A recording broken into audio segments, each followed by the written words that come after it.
I've never heard of such. I asked for a mistrial. The deep bruises on his back are on his left side.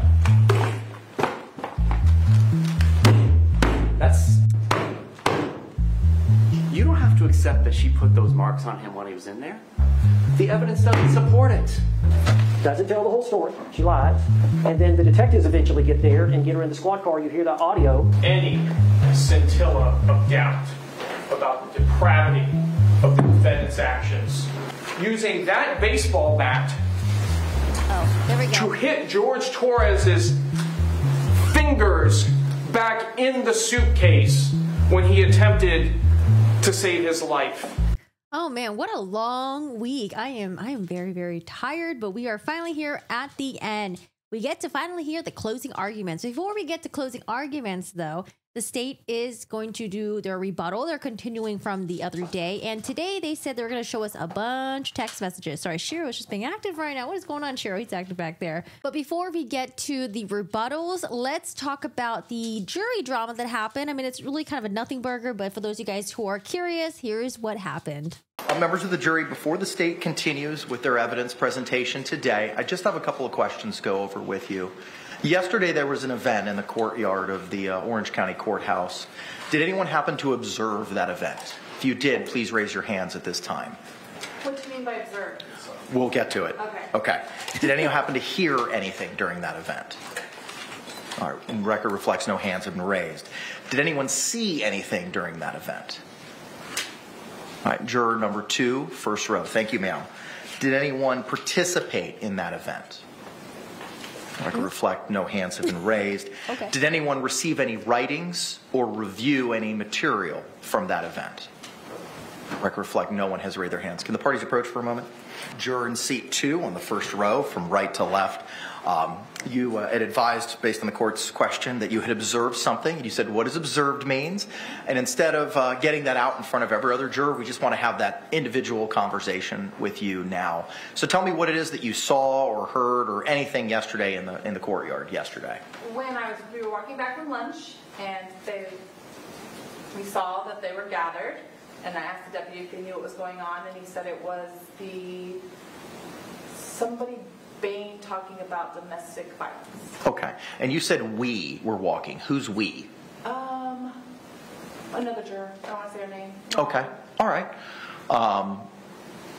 Is that a juror that was on our panel here? Yes. Okay. All right. Do you recall where they may have been seated? No. In the back, over there. Okay. All right. Do you recall what color her hair was? Yes. What, You want me to tell you? Please. Dark brown or black? Is it the shorter juror? Okay. Thank you very much. State, any further questions? And that was it. Owens initially brought up that there was some sort of domestic violence happening in the quad, which I learned today is another term for a courtyard. Now we're going to get into the text messages. I think what I'm going to do is I'm going to do like a separate stream or video where we go through the text messages and I'll read it myself, because Mr. J, when he was reading it, it was very hard for me to follow who was sending what, although I'm pretty sure most of it was from Sarah Boone, guessing from the language that was being used. Mostly from Sarah Boone, but it was a little bit confusing sometimes, but I do want to go back and read it on my own. If you guys want to join me in a future video, feel free. So here are the text messages, and then we do get to closing arguments. This is a DVD exhibit with 2 folders in the main directory. One entry is in a folder called Attachments. Another is a PDF labeled Extraction.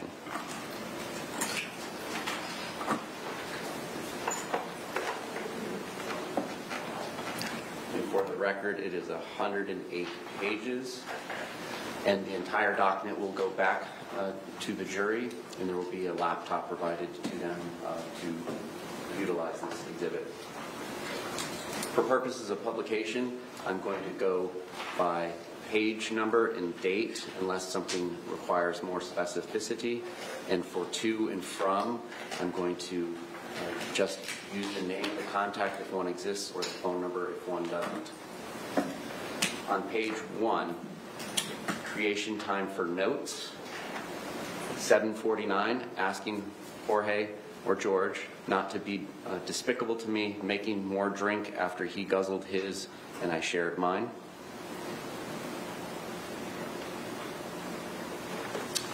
On page 2, date March 8th, 2018, you are now in a relationship with Jorge or George on Facebook.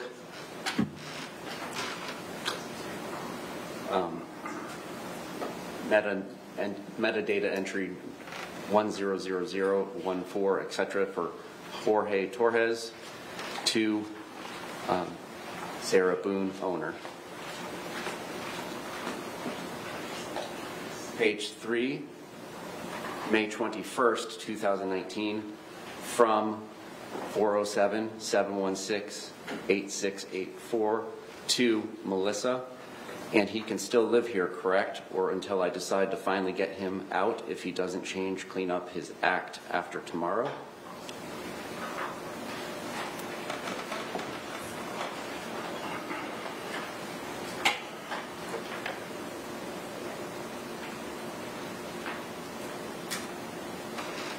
Can you guys see this? It's hard to see.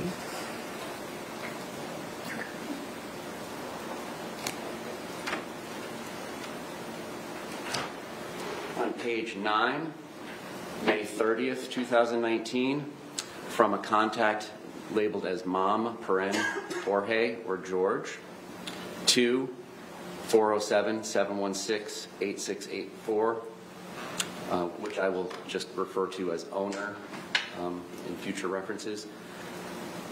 Where is my clippers in the gray box?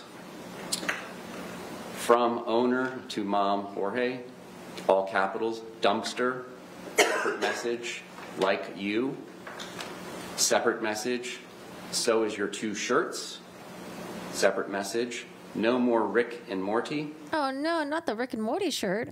Going back to the pumpkin patch thing, Missouri has plenty of fartwoods. A response from contact Mom Jorge to owner. Okay. From owner to Mom Jorge. Lucas cried when he saw the adventure fund was gone. Thank you.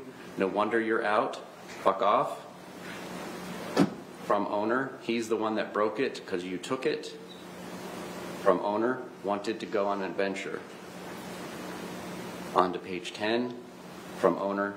Be proud. Feel good. You made my, quote unquote, our son cry. Cheese stick. Lucas. Your kids. Get the fuck out of my life and my sons. No one. Spinster. Good. For nothing. Dumpster diver. That's what you are, and the rest of you.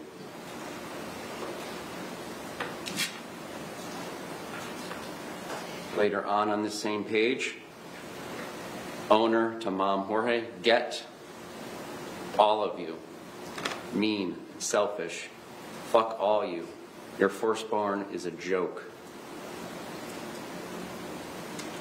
Going on to page 11, same date of May 30th, 2019, from owner to Mom Jorge, get the fuck out of my life.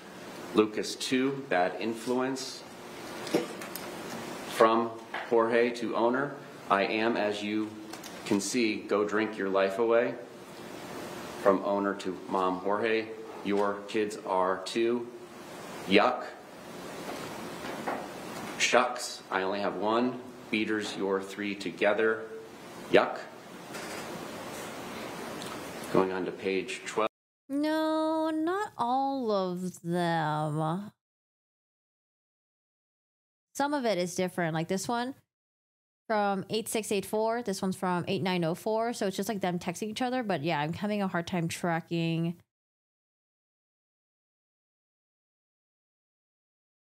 So 84 is Sarah Boone.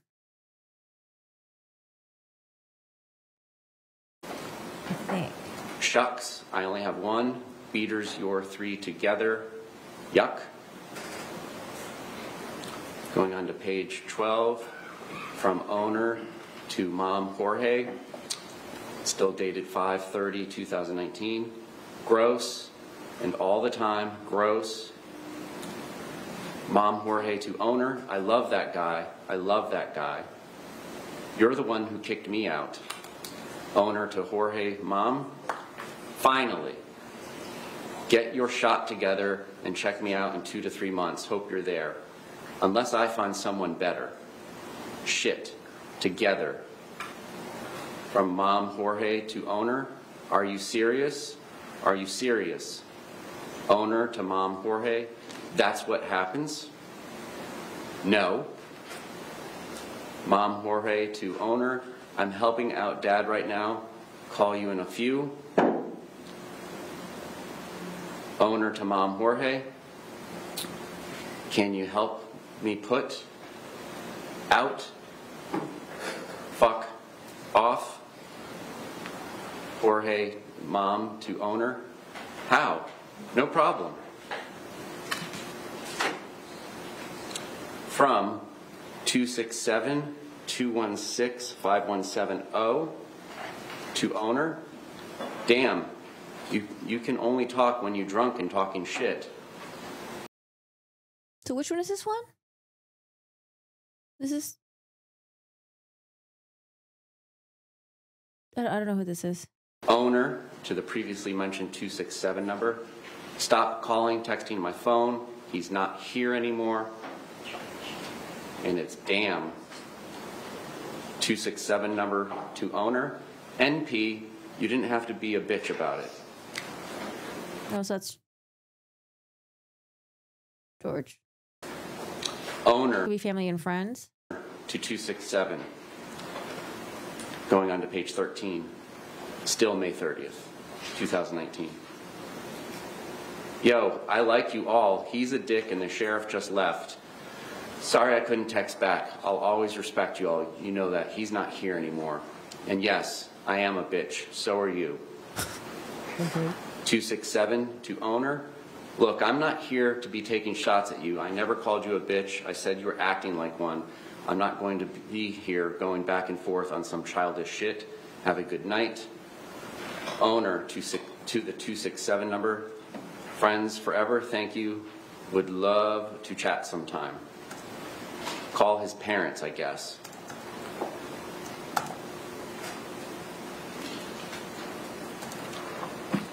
Further down on page 13, now on to May 31st, 2019, from owner to Mom Jorge. Tell Jorge to call me. I want my things he took. I have his birth certificate and propane certificate until then if he wants those back. And I have your quote-unquote art box.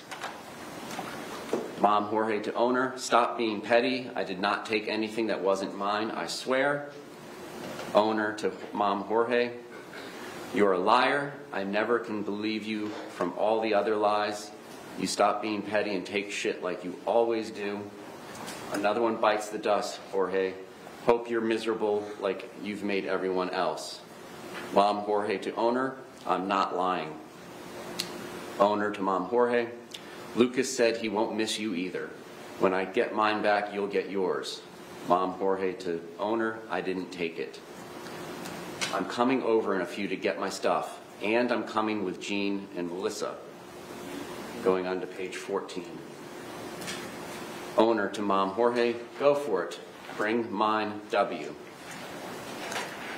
Mom Jorge to owner, I don't have anything of yours, that's why I'm coming with them so they can vary that. Owner to Mom Jorge, I don't care. They're not going to babysit you because you're an asshole and got kicked out after being taken off the lease. Mom Jorge to owner, they seen what I had in my hands. Owner to Mom Jorge, still don't care or believe you. I'm going to get Lucas anyway, so don't waste their time or mine. Mom Jorge to owner, exactly. Owner to Mom Jorge, you were a visitor and a terrible resident, boyfriend too. Just go away unless you bring my stuff. Mom Jorge to owner, I don't have your shit, Sarah. I need my birth certificate. Owner to Mom Jorge, I don't give a shit either. I worked for that birth certificate, voter's registration, and your ID card. Just because your name is on them doesn't make them yours. Even paid for them. I needed you to be a man and take care of me, not beat me, call me names, and make me feel like I'm not a person. Not giving back until I have mine.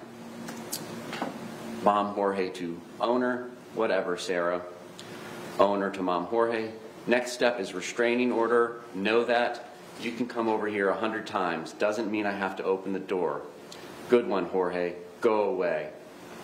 Mom Jorge to owner, whatever.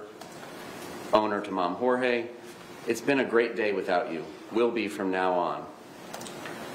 Mom Jorge to owner. You need to do. Owner to Mom Jorge. Enjoy living with your parents at 41 with no girlfriend and lonely. It was the inevitable, just like it has been before. Owner to Jorge, Mom, did you take Lucas's sunglasses? Mom Jorge to owner, OMFG, no I did not. Turning to June 2nd, page 15. 1:10:57 a.m. from owner to Mom Jorge. Jorge, question mark, call me. If Jorge is with you, can you have him call me, please? Text to Mo.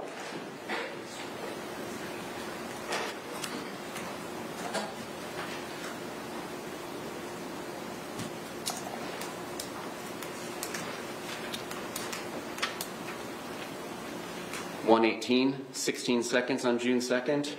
Owner to Mom Jorge. I beat you to the punch. Want to do the dartboard with me? Come. Owner to Mo. I know you won't answer, Mo. Tell him to come finish the dartboard with me, please. Oh. Owner to Mo. I miss him. Owner to Mom Jorge. Ask Jorge to call me, please, when he gets a minute. June 2nd, 7:43:40 a.m. Can you have Jorge call me, please, when he gets a chance if he's with you? 7:45 a.m. Owner to Mo. Going on to page 16, June 2nd, 2019, 10:50 a.m., 55 seconds. Owner to Mo. Hello. Can you please have Jorge call me? Willing to give back. Don't. I was going to go back and reread these text messages instead of listening to Mr. J, but he's not reading all of them, so I don't know which one he's reading and which one he's not. I don't want to read all of them. Know if he's there or at parents. Really want to see him. Owner to Mom Jorge at 10:52, 16 a.m. Not pursuing after 12 o'clock. Ever again.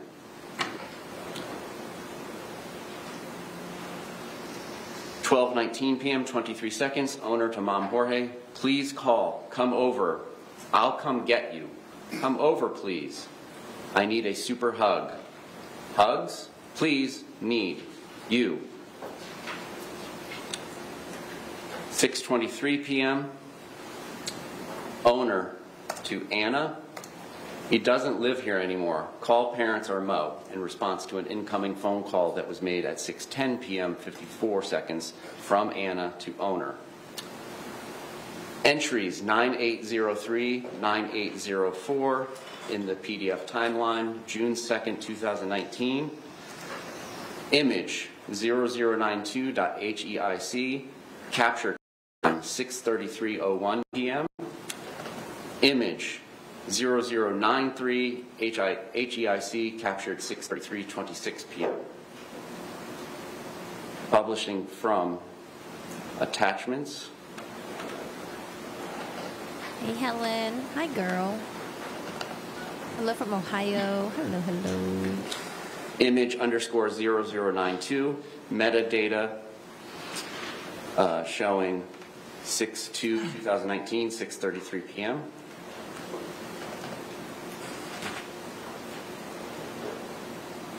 That's the birth certificate.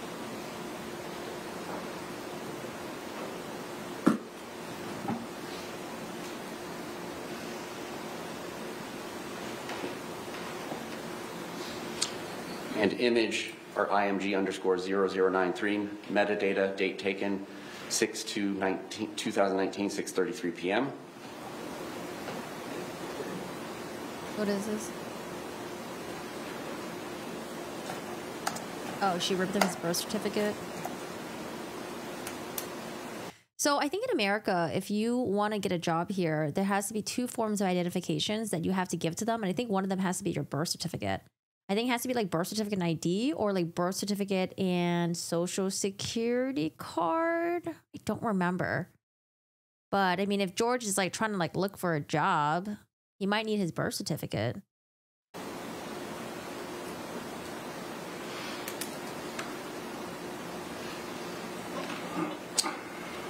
6:34 p.m., 51 seconds, June 2nd, 2019. Outgoing from owner to Mom Jorge. All up to you now, big boy. And for the record, those images were sent to Mom Jorge at 6:34 p.m., 33 seconds. Look what you made me do. Or maybe your mom will for you. Response from Mom Jorge to owner. Wow, that's really childish. Owner to Mom Jorge, but effective.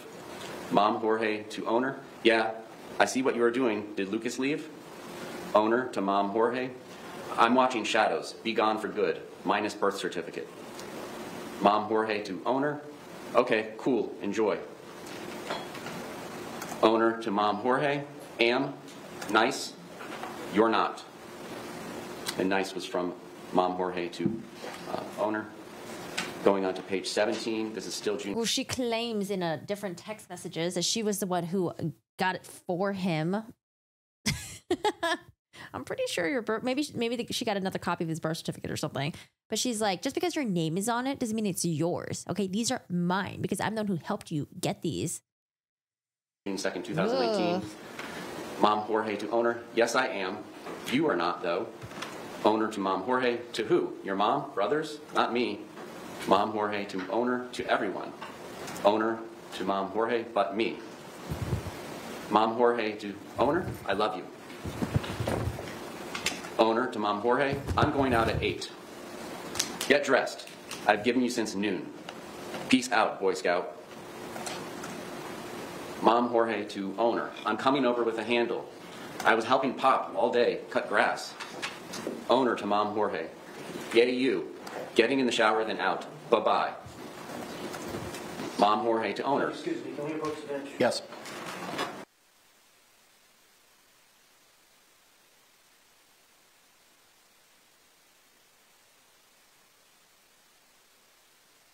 Boone is a ray of sunshine.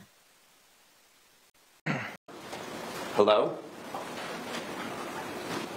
Text from Anna to owner. You're rude as hell, but okay.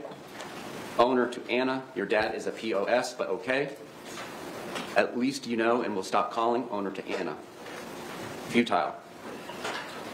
Anna to owner. CTFU as you are a piece of shit. Yeah, go Anna. Get her. But that's God's business, not mine. Have a good day, Coke whore. Since you like to switch it up, I'll do the same. Don't text me back either, fake ass.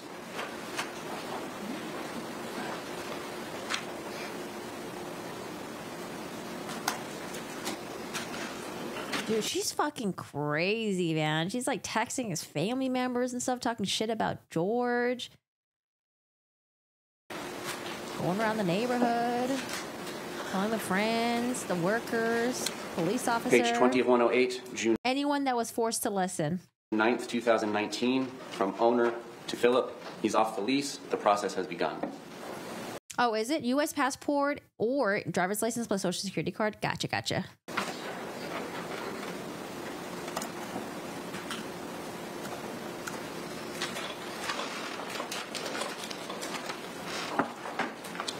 Page 22, June 11th, 2019. Metadata only shows to Mom Jorge. You tell your son he's not welcome here, taken off the lease and bound, worthless, don't... Yeah, so for those of you guys who are wondering, why does it say Mom George? I think it's because it was probably George's mom's cell phone. And since George didn't have a cell phone, she probably sent a text message to his mom, and then George would use the phone to communicate back to her. But it's like... these messages are being sent to his mom. show his ugly fucked up face around here again, police will be called, ask him if it was worth it, and ride my bike he has, stay Hispanic, that's what you all are, and he can watch all the porn he wants from the phone mom gave him. What does that even mean? Stay Asian, Corgi. Okay, I will stay Asian. All right. What a fucking weirdo. Sorry, I'm not a blue-eyed white dragon. What do you think the makeup of the jury is? What's the ethnicity in there?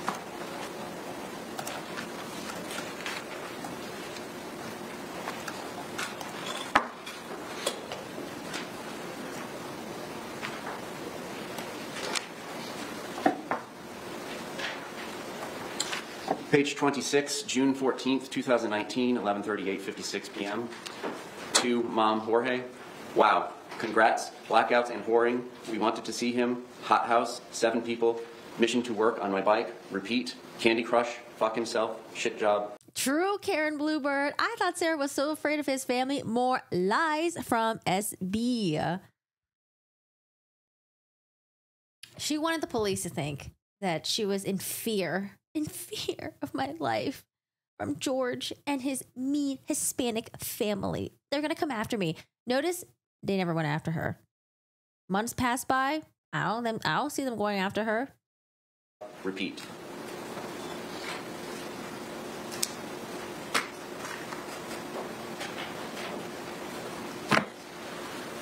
Same page, June 15th, 2019, 7:37 p.m., 48 seconds. To Melissa, just an FYI, if my place gets effed up, I'm letting you know. He's in jail. Thanks for the prompts. I'm at my ex's house. Please don't let this reflect on me as a tenant. You said to call cops. I did. He's gone. We're both proud now. I consider you my friend. Melissa, why was he in your apartment? Also, where is Melissa? Why is Melissa not testifying? Did Melissa decide not to come testify and talk about her and Sarah and George? Melissa's like, don't get me involved in this. Where Melissa at? Do we not subpoena her?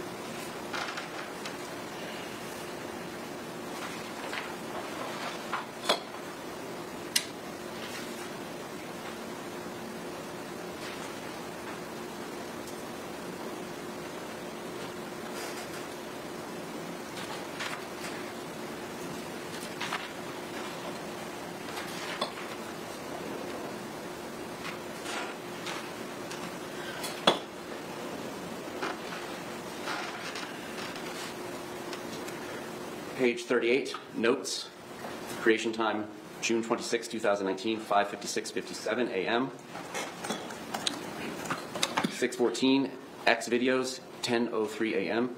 Sarah Banks, 5-3 Bank, 6:13, Metro activation 6:12, skipping down, X videos, 6:2. Oh, okay. I was so confused what this was. Oh, okay. It's just porn stuff. 6:13 p.m. X videos 6:1. Christine, who dat?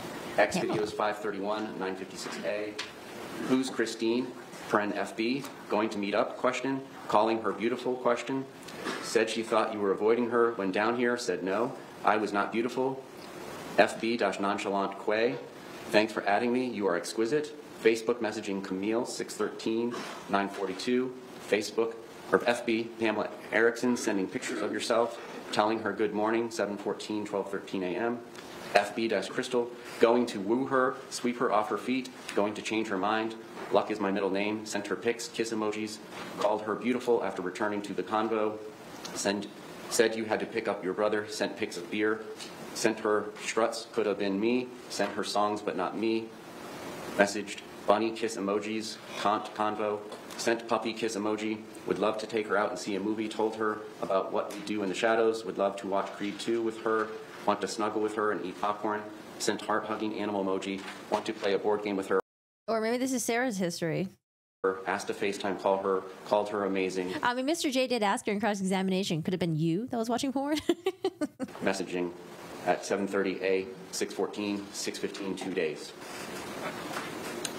FB-Crystal liking all her posts. Quote, losing someone who doesn't respect or appreciate you is actually a gain, not a loss. Can't compare me to the next girl because there is no competition. I'm one of a kind and that's real. Is that Sarah Boone's post?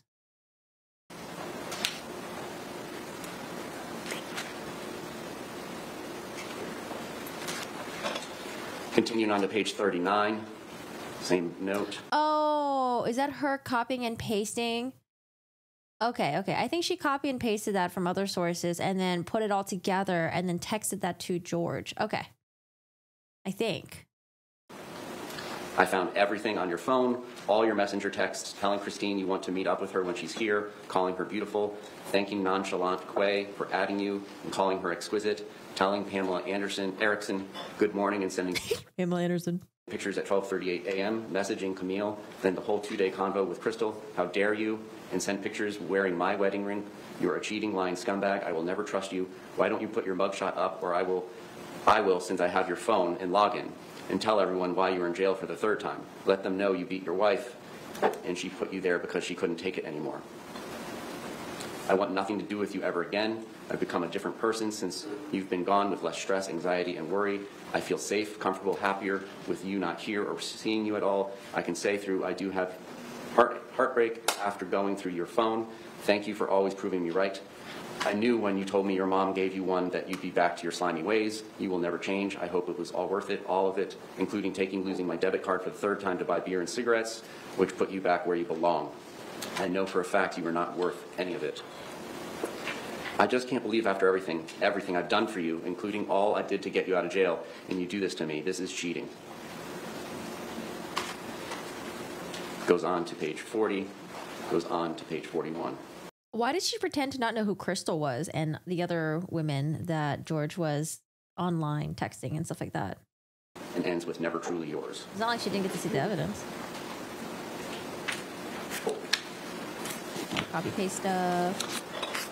Page 42, June 26th, 2019, 8:06 p.m., 16 seconds. Oh my God. She texted the brother all the porn stuff and... I don't know if the brother, the family even wanted updates. I felt like she was just like giving them like unsolicited messages. Going from owner to Mo. Just wanted to let you know to tell Jorge I found all his messages, kissy face heart emojis with Crystal and other bitches on FB, along with... Wait, okay, so this is 626. Hold on a second. Sorry. I missed the... Oh.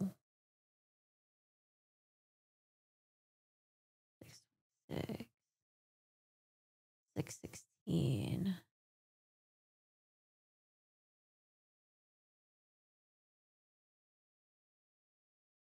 $6.15.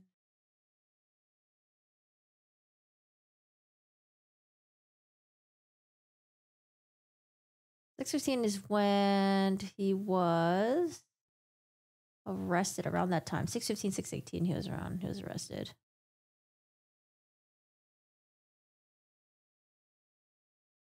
Okay. Trying to get the dates here.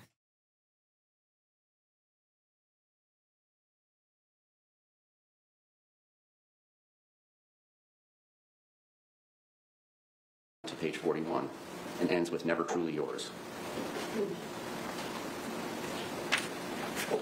You will never change. I hope it was all worth it, all of it, including losing my debit card for the 3rd time, any of it. Did to get you out of jail, and you do this to page 4.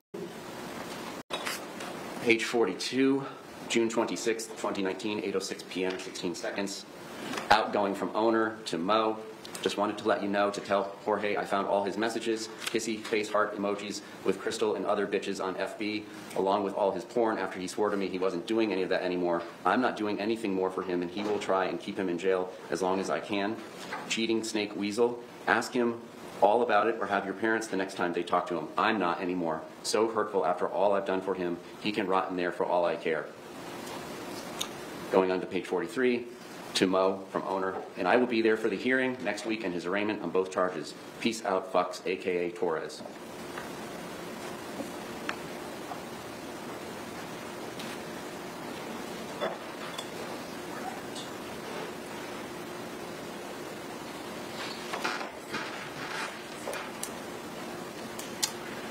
Same page 43 from owner to Mo, 6/26/2019, 9:59:14 p.m. Begins, hi, I was thinking if you could get out, I'd really love it if you'd take me to a movie, or we could snuggle like we do and watch Creed 2, get some popcorn and pretzel. Wait, who is she talking to? Maybe talk about what kind of other movies we like or find a fun board game to play together. I know your favorite is Avalon. What do you think? I was also thinking the other day about how much I miss you sending me pictures of yourself throughout the day, sending me songs you wanted to hear or thought I'd like, but what I really miss are the kissy love emojis you would send just because I really miss those, especially the ones with hearts. They'd always make me smile. I knew you were thinking about me. You do Crystal, though. Even asked her to FaceTime. What would you do if you found me having this convo with Ben or John or anyone other than you? I'd be beaten to a bloody pulp. And don't do any of these things anymore, but yet you wear your wedding ring and mine around your neck and tell me how much you love me. But you're telling this woman who looks like TPT you want to snuggle with, take out to What's TPT? a movie, play board games with questions, sending music, cutesy, kissy love emojis to like you used to me, telling her you want to woo her, sweep her off her feet. How do you think that makes me feel? Why don't you say that to me? Going on. You mean us, Crosby? Well, I guess we don't have to go through all of it, but the jury might. Do the rest of page 43, page 44, including on page 44, dirty cheat, enjoy your porn and jerking yourself off secretly so your parents don't see you and your ugly new girlfriends. Oh, TBT, Trailer Park Trash. Oh, I've never heard of that before. Don't ask me how I know. Sounds just like Lonnie. Nice name. I can't wait to finally be with a real man, Ben, who will and has taken care of me. Can't wait to see what he's like in bed. I already know he kisses. Hope it was all worth it. I'm free. As you told Crystal in your messenger text, you're single with a little cutesy dancing dinosaur. Wow, now you really are. You're despicable. Next text is Yes, XOXO rebuttal. from Mo to owner.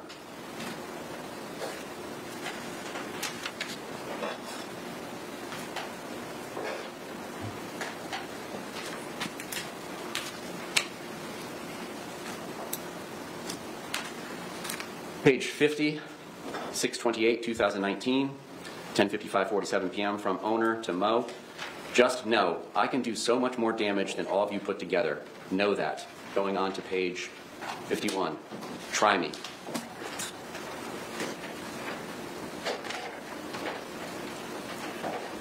Can Mo just be like, I want out of this group chat. Get me out of here. I don't want to be a part of this. Can't Mo just block her? Maybe he didn't block her because he was like, oh, she's crazy. We'll just leave it.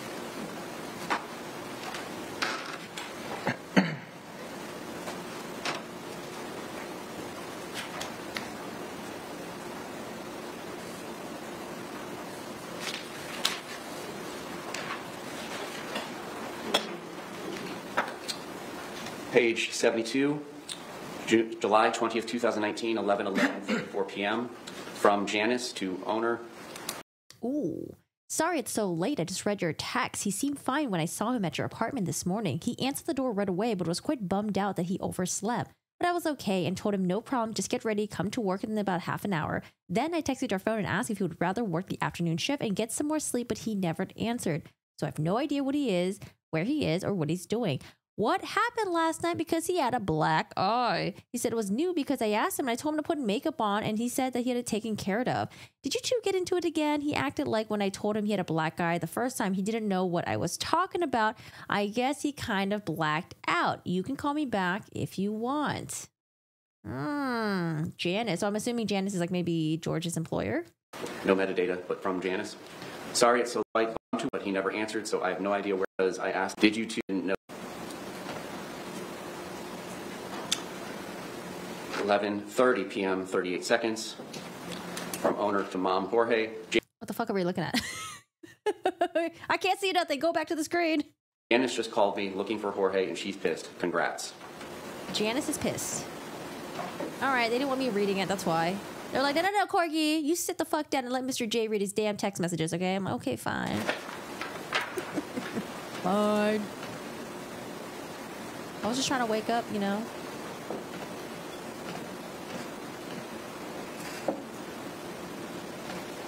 Oh, we really zoom in on Mr. J, are we? Okay, fine. I said I was gonna read. Page 82. 8/21, August 21st, 2019. From Jorge to owner. I love you, my friend, my love, my queen, my everything.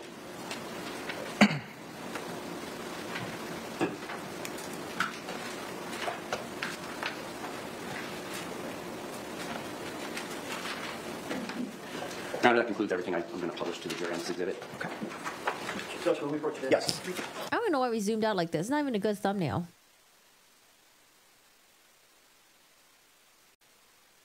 Oh, her hair is real roughed up today. Here, let me comb it out for her. Here, let me use my little fingers. I got you, sir. I got you. Pat it down a little bit, you know, just brush it out a little bit. That's not working. Anyone got a rake? Anyone got a rake back there? I know some of you guys are on farms right now. Give me a rake. Gotta rake that shit.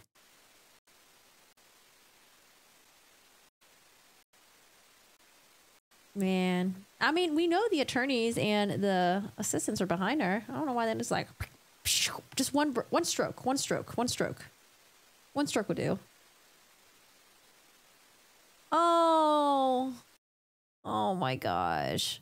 Okay, I'm back now because we just did verdict earlier, but let's pretend there's no verdict yet. Closing arguments with the state. We're going to have Mr. Cacciatore. Now, Mr. Cacciatore, we didn't really see him too much, but he was the other attorney who was doing the direct examination and then cross-examinations as well. So Mr. Cacciatore is going to do his closing argument, and then Mr. James Owens, and then the state gets another rebuttal. Now, for those of you guys who haven't seen the closing arguments yet, if I can spoil it for you, the third act of the closing argument was the best. The best. It hit so hard. There were things that I felt like wasn't really addressed in the trial. And then finally they were able to put it all together in the closing argument. So definitely check that part out. And then I thought Mr. Cacciatore did really good as well. And then Mr. Owens, well, I think Mr. Owens did really good in opening statements. Mr. Owens in closing just kind of lacked for me. I just felt like it was a little bit disorganized. And I just think that he maybe didn't have enough time to prepare. But I will have the timestamps down below so you guys can check it out, who you guys want to watch, or you guys can watch all of them or just jump around if you feel like it, all right? All right, closing arguments.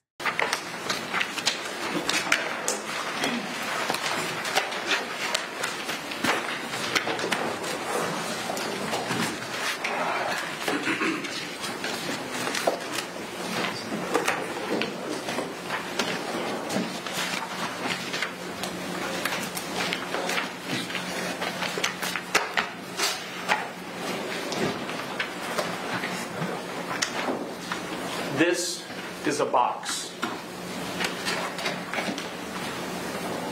This is the box where George Torres was killed.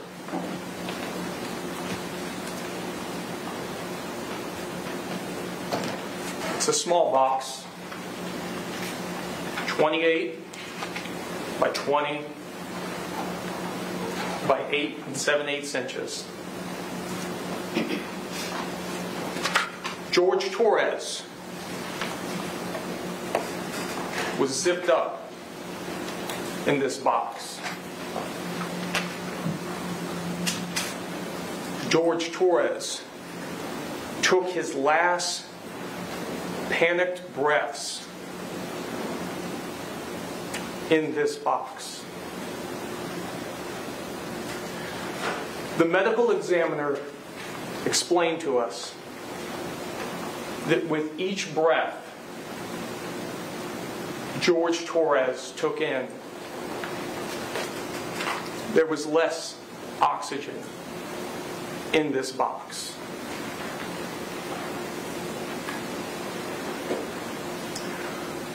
George Torres was murdered in this box. Ladies and gentlemen, on behalf of myself, my trial partner, we thank you for your time and attention in this most important of trials. We now have the law from the judge in this case. This is what our duty is to follow. I think it's a good And start. let's have a discussion regarding that law that we've just been read and given. If anyone in the jury is claustrophobic, like, The first section of note we're going to come to. It's called Introduction to Homicide. But this being a legal document written by a bunch of lawyers who you've seen for the last 2 weeks arguing with each other, pay careful attention to ands and ors. Remember, if an and is somewhere, we're going to need both things or all the things, and if an or is there, then only one of those things we're going to need. So, as we start out here on Introduction to Homicide, we come to the first section on justifiable homicide. And it reads, the killing of a human being is justifiable homicide and lawful if necessarily done while resisting an attempt to murder or commit a felony upon the defendant or to commit a felony in any dwelling house in which the defendant was at the time. Ladies and gentlemen, this section is completely inapplicable. It's inapplicable because George Torres was zipped up in that suitcase. He couldn't commit or attempt to commit a murder on anybody. He couldn't even scratch his own head while he was in that suitcase.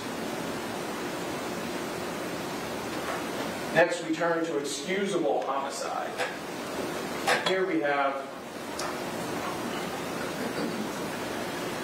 several paragraphs, and it reads, the killing of a human being is excusable and therefore lawful under any one of the following three circumstances. When the killing is committed by accident and in misfortune, in doing any lawful act by lawful means, usual, ordinary caution, and without any unlawful intent. Well, the problem in this circumstance for the defendant is that she took the law into her own hands. Her testimony was that when George Torres... True. Sarah's sitting there thinking, are you trying to make me feel worse? ...was in here, he was laughing and giggling and they were joking. And then he started to complain that he couldn't breathe. And that's when she said that she wanted him to stay in there so he could feel uncomfortable. So he could feel her grievances. Ladies and gentlemen, that is not lawful. That is not the use of ordinary caution. And that, you guys are wondering, who the hell is this guy? This is Dave Cacciatore. So I thought Dave Cacciatore was going to be the one that was leading the trial more, because every time we saw the Sarah Boone case documents, stuff like that, when the state responded, I would always see his name and hear his name in those previous motions. It wasn't until recently when I started hearing from Mr. J more, and I was like, oh, Mr. J is the one who's actually leading the case, I guess. But Dave Cacciatore has done some direct examination and probably cross-examinations of witnesses before. So Mr. J did the opening statement, and Cacciatore is doing the closing statement. That's who he is. He's not a rando in this circumstance. The use of ordinary caution, and that is not applicable in this circumstance. Second, when the killing occurs by accident or misfortune in the heat of passion upon any sudden and sufficient provocation. George Torres couldn't provoke anything from his circumstance. George Torres was confined to this box.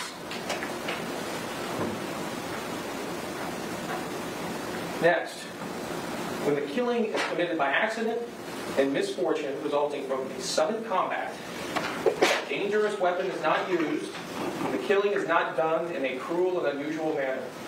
Well, this fails on 2 counts. There was no sudden combat.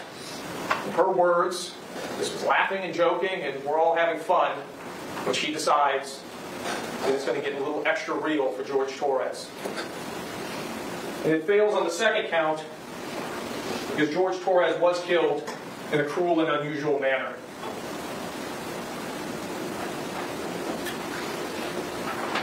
Next, we turn to our main charge of 2nd degree. And the law informs us that to prove the crime of 2nd degree murder, the state must prove the following 3 elements beyond a reasonable doubt. And I think it's important to stop right here.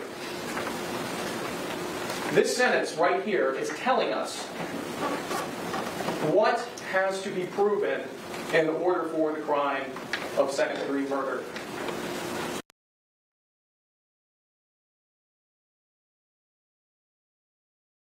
Hello?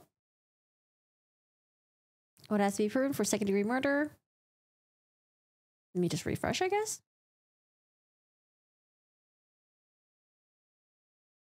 Hello? Oh, okay. It's not just me. All right. One fact hello, we're back. that conclusively proves each of those elements beyond all doubt. As to the first fact that George Torres is dead, well, we have stipulation, amongst other things, that agrees to that. As to the second fact, the death was caused by Sarah Boone. Sarah Boone, in her own words, from the time that this case began on February 23rd, 2020, to when she took the witness stand a few days ago, was consistent about one statement. She zipped him up. She didn't zip him out.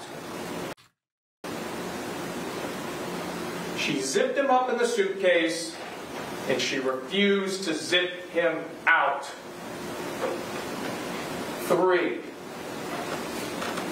there was an unlawful killing of George Torres by an act imminently dangerous to another and demonstrating a depraved mind without regard for human life.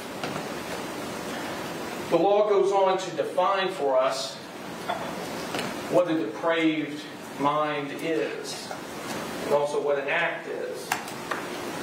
And it's going to tell us that an act includes any series of related actions arising from and performed pursuant to a single design or purpose. An act is imminently dangerous to another and demonstrating a depraved mind if it is an act or a series of acts that 1, a person of ordinary judgment would know is reasonably certain to kill or do serious bodily harm to another, and is done from ill will, hatred, spite, or an evil intent, and is of such a nature that the act itself displays an indifference to human life. Ladies and gentlemen, her conduct fits every one of those things. And if there was a scintilla of doubt that this was not the actions of a depraved mind, I point to you, ING 1062, and states 17. Mr. J, may you publish states 17?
For everything you've done to me. Sarah. For everything you've done to me. Sarah. Fuck you. Sarah. Fuck you. Sarah. Stupid. Sarah. That's my name. Don't wear it out. Sarah. I can't fucking breathe, babe. Seriously. Yeah, that's when you do and you choke me. Sarah. Yes, did you do well? Mr. Owens said it's too loud. Mr. Owens, of course, wants the volume to be lower.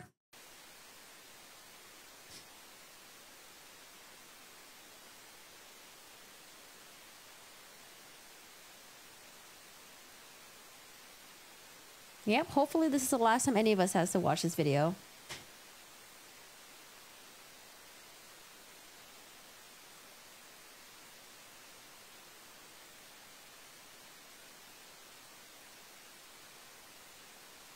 Oh, it's mom.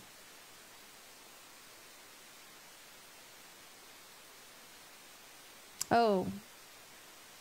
Maybe it was the audio and then also letting the victim's family leave?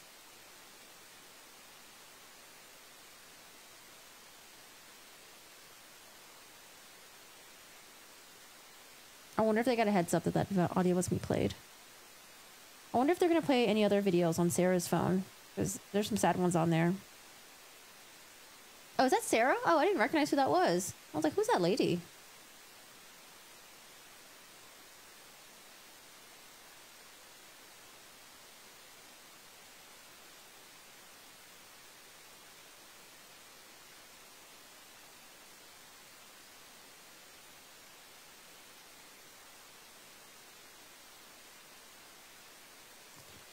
Yeah, Miss Boone writing them notes.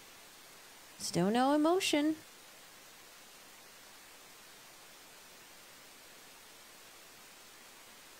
Not intentional.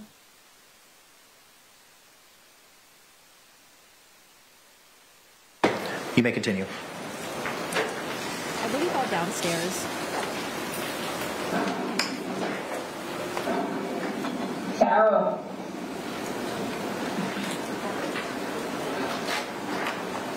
Sarah.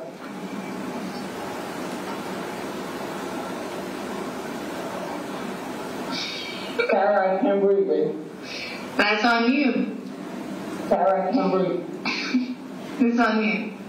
Sarah.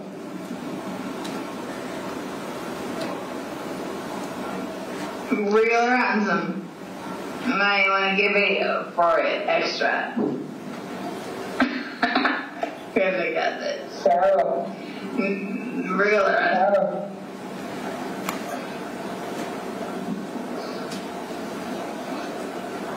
Sarah. Oh my god, he's pushing. I can't breathe, babe. Oh. That's what I feel like when you drink on me. Sarah. Fuck you! Fucking breathe, Sarah. Yeah. You should probably shut the fuck up. Sarah.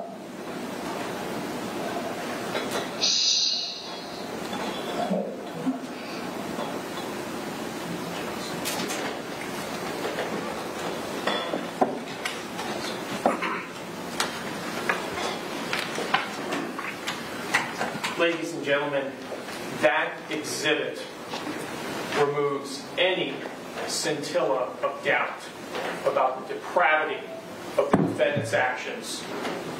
Yep, point at her. Get her.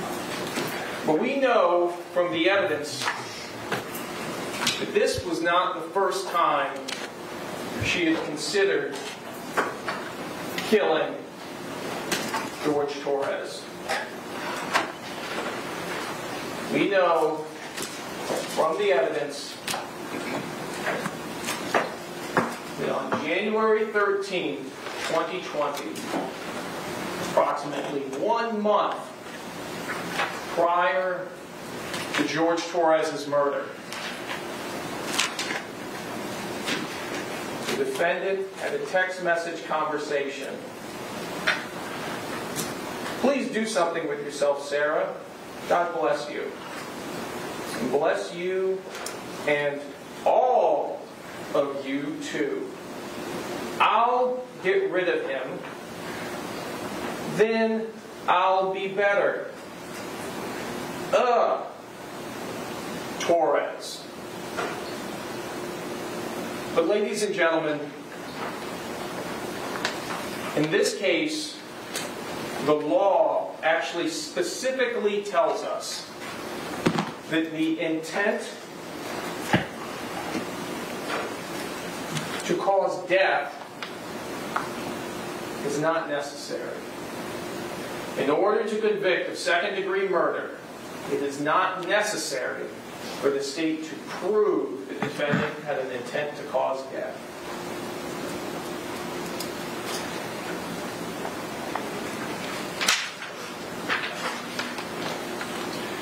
Next,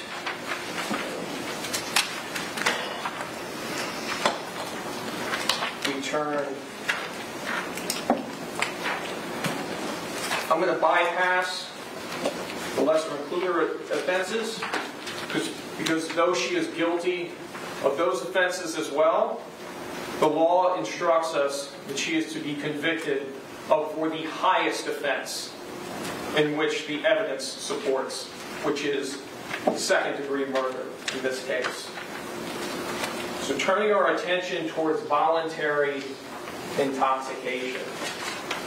If there was any question about the fact that Sarah imbibed alcohol on the night that George Torres was murdered, and that maybe somehow that would excuse the conduct or be some type of defense for the conduct, well, this tells us that that's not the case.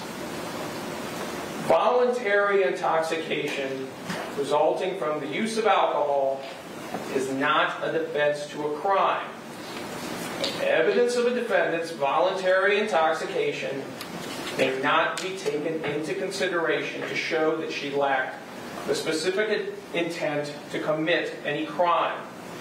A person is voluntarily intoxicated if he or she knowingly consumed a substance that he or she knew or should have known could cause intoxication. Voluntary intoxication is not a defense to second-degree murder, manslaughter, or culpable negligence. Ladies and gentlemen, there's ample evidence of the defendant's intoxication from watching her on the public surveillance, buying the bottles of wine with George Torres, to her admissions to drinking, to her voice that we heard on the video while she was torturing George Torres. Next, we come to defenses.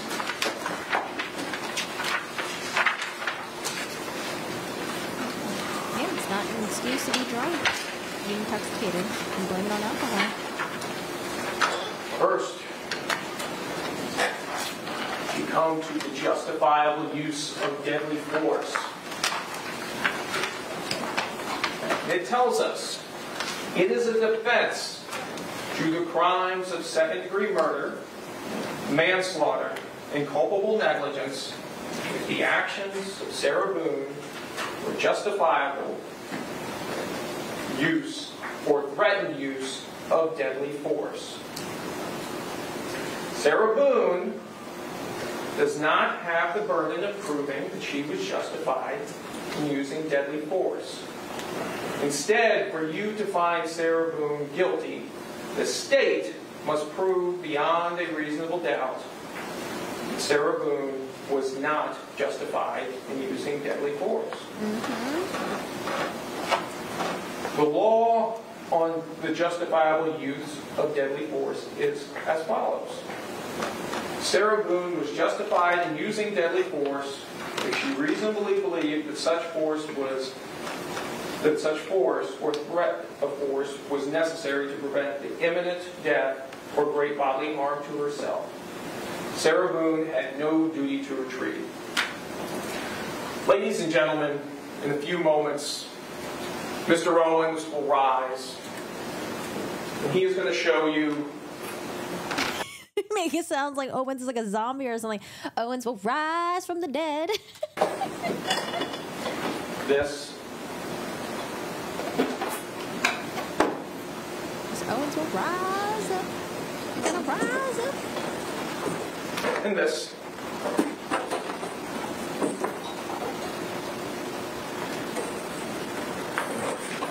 And this.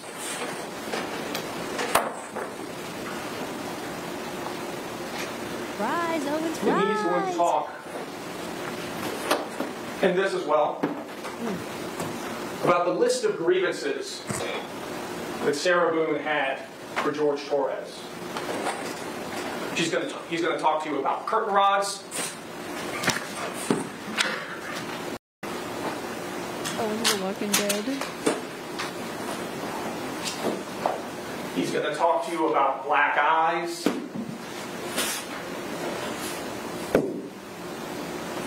I like the way he touched it, like as if they're like, gross exhibits.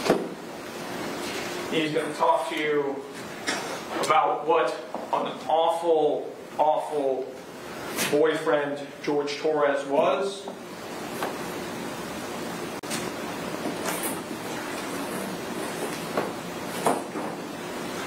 And ladies and gentlemen,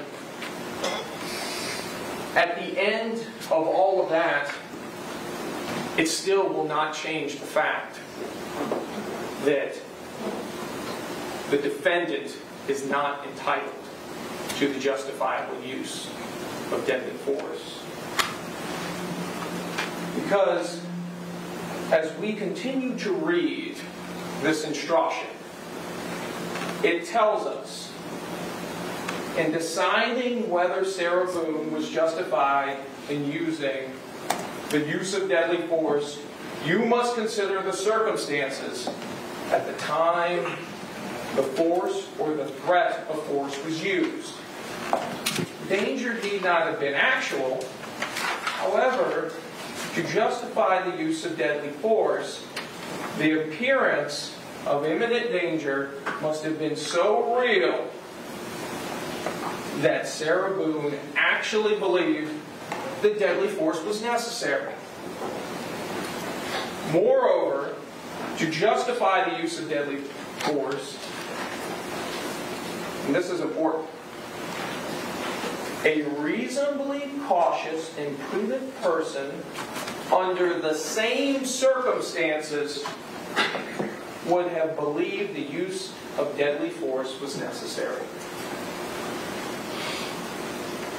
Ladies and gentlemen, no reasonably prudent and cautious person would believe that a man who could barely fit into this box, who was incapable of movement, who was begging for his life, who was slowly asphyxiating, suffocating with each breath,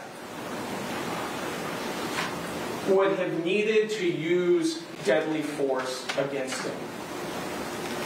The justifiable use of deadly force utterly fails, utterly crashes like a house of cards. But there's more.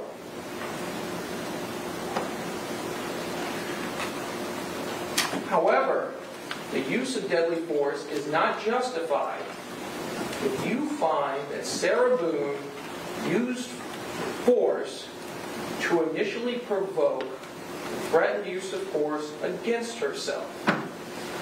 Let's stop there before we consider the next two paragraphs. Some of the most critical testimony in this trial is her testimony on the stand. It was a great day.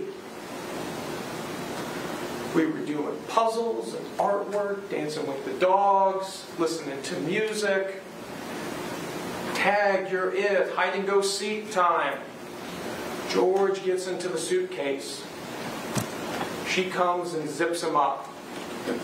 They were still laughing about it. We're still laughing after he's zipped up in the suitcase. And then that's when George had the temerity to ask, George Torres had the temerity to ask to be unzipped from the suitcase. How dare he? How dare he ask? And that's when Sarah Boone decided he needed to suffer.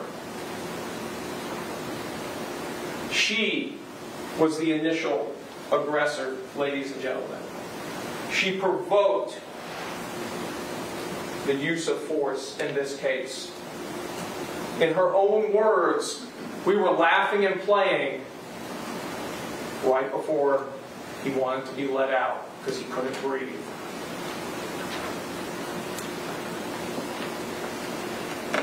Paragraph 1.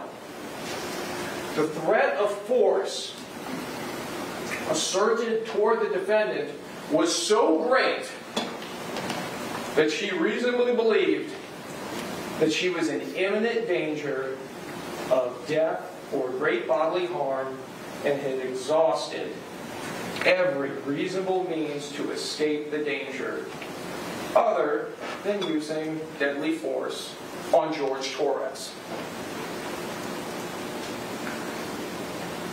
He couldn't exert anything, ladies and gentlemen.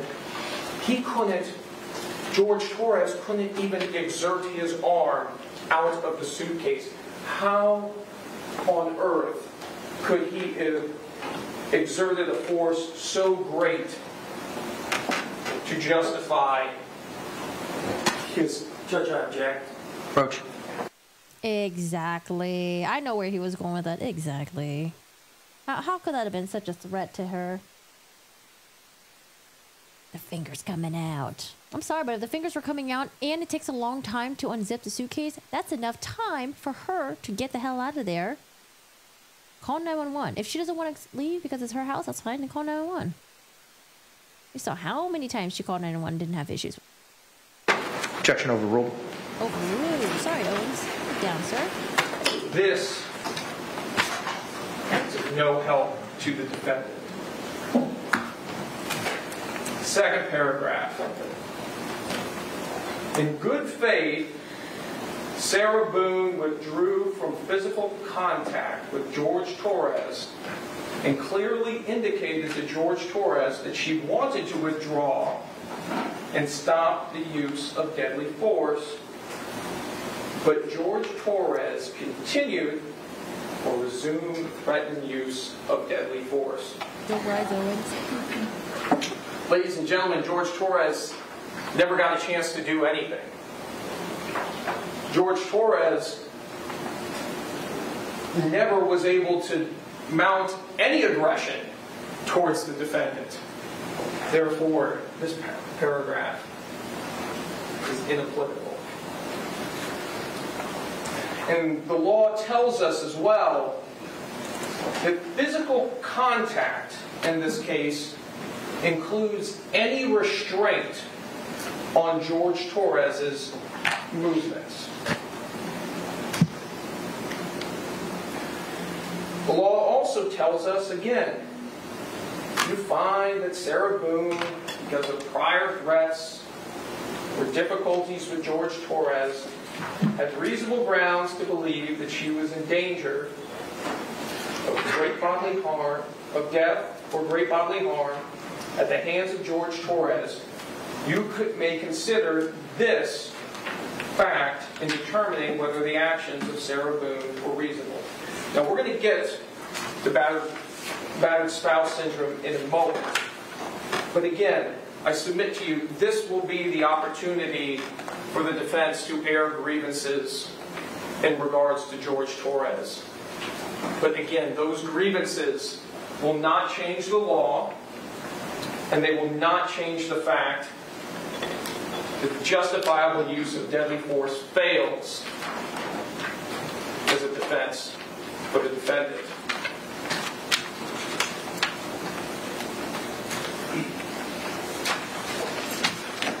If you find that at the time of the alleged second-degree murder, manslaughter, culpable negligence, Sarah Boone knew that George Torres had committed an act or acts of violence. You may consider that fact in determining whether Sarah Boone reasonably believed it was necessary for her to use deadly force. Considering the issue of deadly force, you may take into account the relative physical abilities and capacities of Sarah Boone and George Torres. Now we come to the special instruction on battered spouse.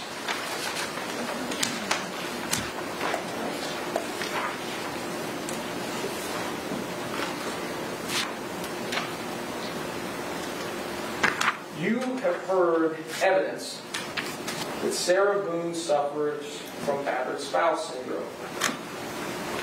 If you find Sarah Boone suffered from battered spouse syndrome credible, you may consider this evidence to assist you in determining whether, in Sarah Boone's circumstances, would reasonably believe that such force was necessary to defend herself against the imminent use of unlawful force by George Torres. Like other witnesses, you may believe or disbelieve all or any part of the testimony in regards to battered spouse. Absolutely, Creed. Thank you so much for the super chat. Is that Sarah Boone in your profile picture? Thank you. Ladies and gentlemen, we heard from 3 experts in the areas of battered spouse in this case. And I think at the outset, it's important to note what a battered spouse is and isn't and what the law instructs us here. Battered spouse is not some carte blanche. Battered spouse is not a license to kill. The fact that George Torres at points mistreated Sarah Boone, did things that were worthy enough to get him arrested, to get restraining orders placed upon him, doesn't mean that she walks around with an ace in her pocket when it comes to George Torres. It doesn't mean that because he did these awful bad things, that now through the rest of time she's a battered spouse and she just has the right to kill him or to make him suffer or to punish him or to make him feel uncomfortable or decide that he needs to be confined to a box. No. What the battered spouse syndrome instruction does, it talks about the imminency of fear. And when we heard about that testimony, we heard about it from Dr. Harper, and we heard about it from Dr. Brannon for the defense. And some of the testimony was a little difficult to understand at points, but there was one point in Dr. Brannon's testimony that was very critical. Dr. Brannon talked about rule-outs. He talked about the fact that when emotions and emotional reactions are involved, like trauma and trauma-based disorders, other possibilities have to be ruled out before we can even ascribe those actions to battered spouse syndrome. Other possibilities according to Dr. Brandon, include alcohol abuse. Dr. Harper should have listened to Dr. Brannon's testimony, because Dr. Brannon completely undercut Dr. Harper's testimony. Dr. Harper relied heavily on the words of the defendant, who was abusing alcohol at the time of these events. And then you heard from the expert for the state, Tanya Warner. And her opinion was much more straightforward. Remember, Dr. Brandon did not render an opinion as to whether or not she suffered from battered spouse. My experience with the noise. Dr. Warner said affirmatively, yes, I believe she did suffer from battered spouse syndrome. But she also applied what Dr. Brannon was talking about. Other possibilities have to be ruled out as the trigger for a behavior, for an event. So, in Dr. Warner's estimation, the fact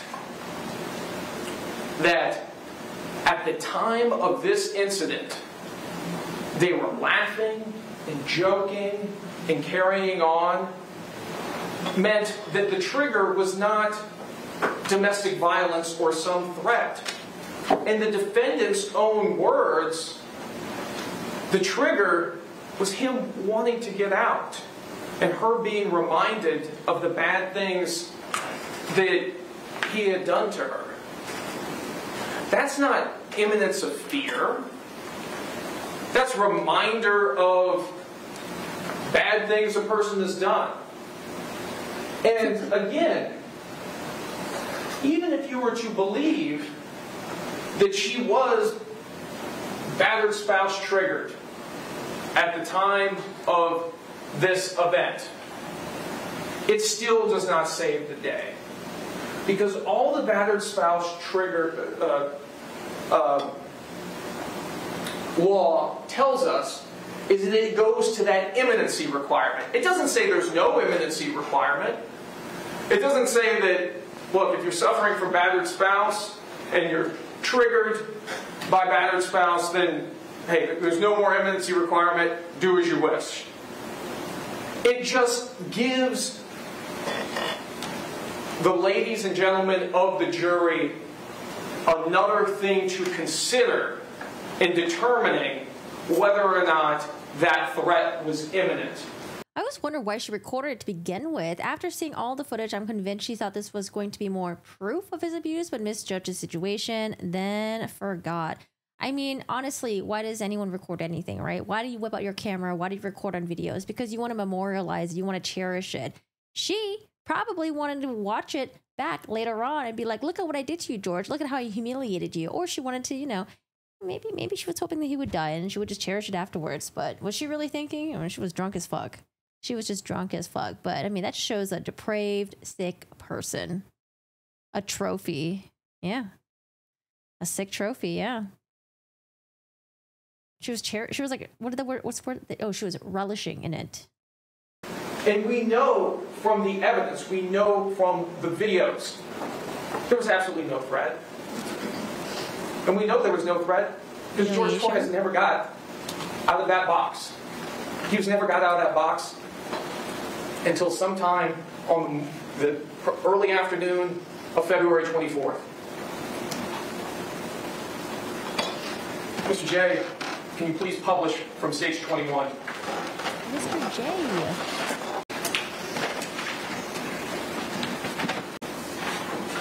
All right, Mr. J's helping. Don't worry. Mr. J's helping the rando. They're sadistic. She loved taunting him.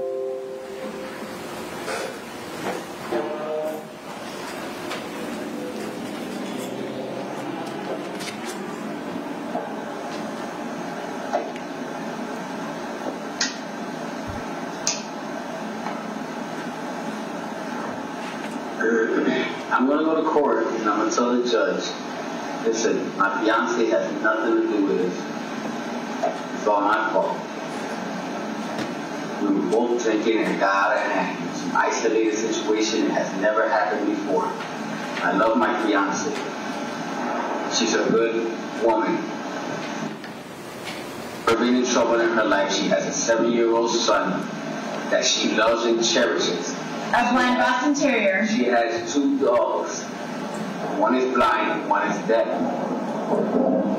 She goes around and she's driving and sees an animal that's injured. She'll stop in the middle of the street, no matter what kind of traffic it is, just to make sure that that animal doesn't get injured any more than what it already has.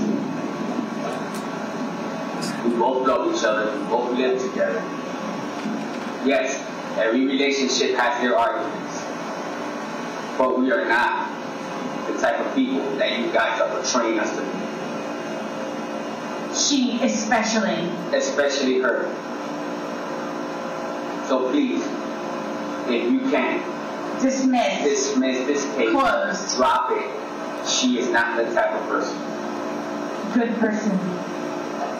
Great person. Angel.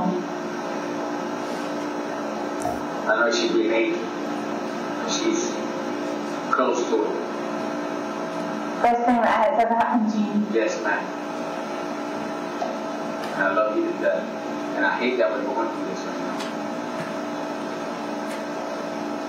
Sonnet. What? Ain't it good? And good, I love you, baby. Whatever you want me to say.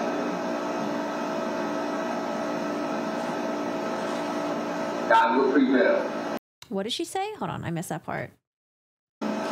She said sign it? Sign it? Yes, ma'am. I know she'd be an angel. She's close to it. Best thing that has ever happened to you. Yes, ma'am. And I love you to death. And I hate that we're going through this right now. Sonnet. What? Ain't it good? And good, I love you, baby. Whatever you want me to say.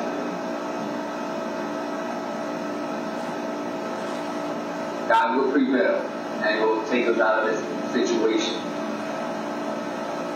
Love you.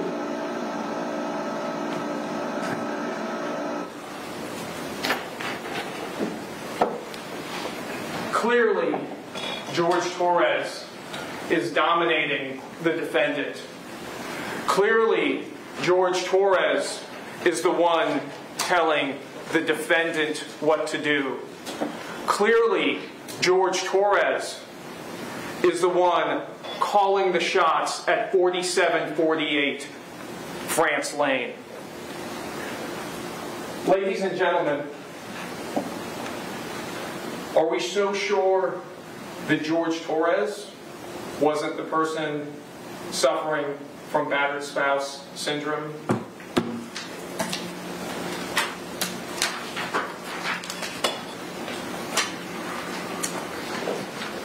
Next,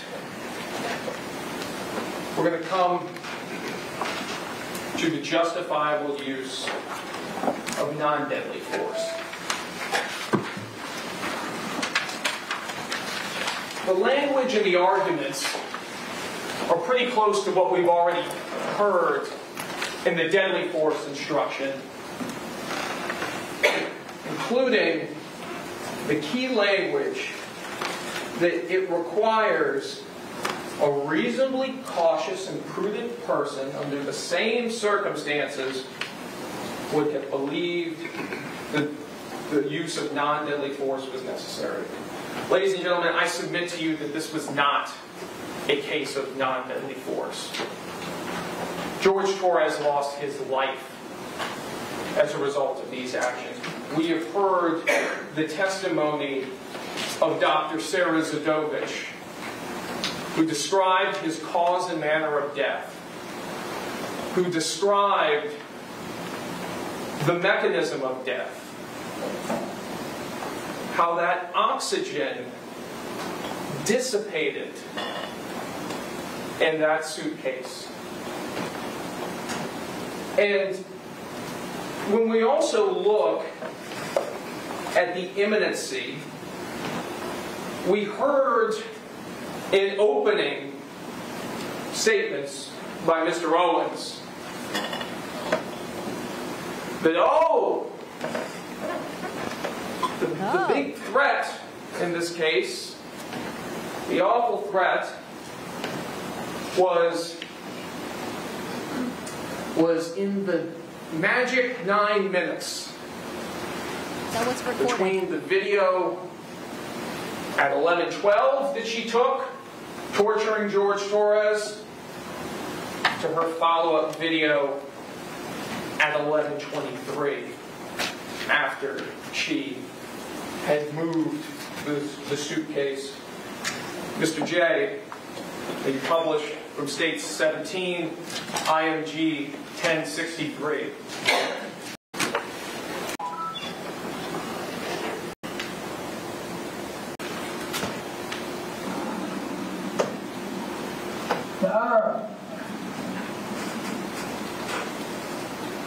Someone made a note that I think the sandal wasn't there before. So did she like kick off her sandal and like threw it at the suitcase? Or did she lose her sandal when she flipped the suitcase? I don't remember if the sandal was there or not, but someone mentioned that before and I forgot to read that message out loud.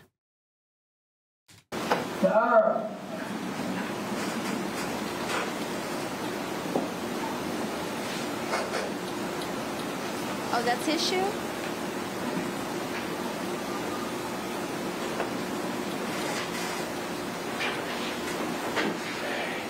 It was a short video. Well, what's one of the things that we notice by this point? You can hear how loud George's voice is on the 11:12 video. But now, roughly 11 minutes later from the time that started, you see that the makeshift coffin that he's in has been moved. And his voice now is softer. The life is draining from George Torres, and it's evident in that video. And that, ladies and gentlemen, is evidence that there was no threat in the magic 9 minutes that was not recorded. There was only George Torres in this box, slowly being killed. Being murdered.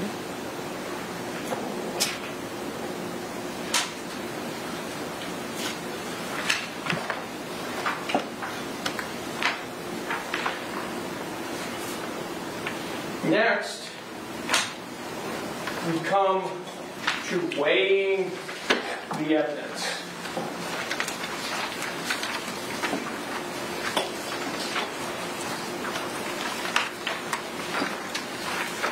This instruction tells us it is up to you to decide what evidence is reliable. You should use your common sense in deciding which is the best evidence and which evidence should not be relied upon in considering your verdict.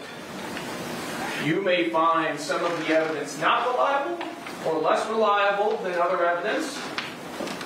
You should consider how the witness acted as well as what they said. Some things you should consider.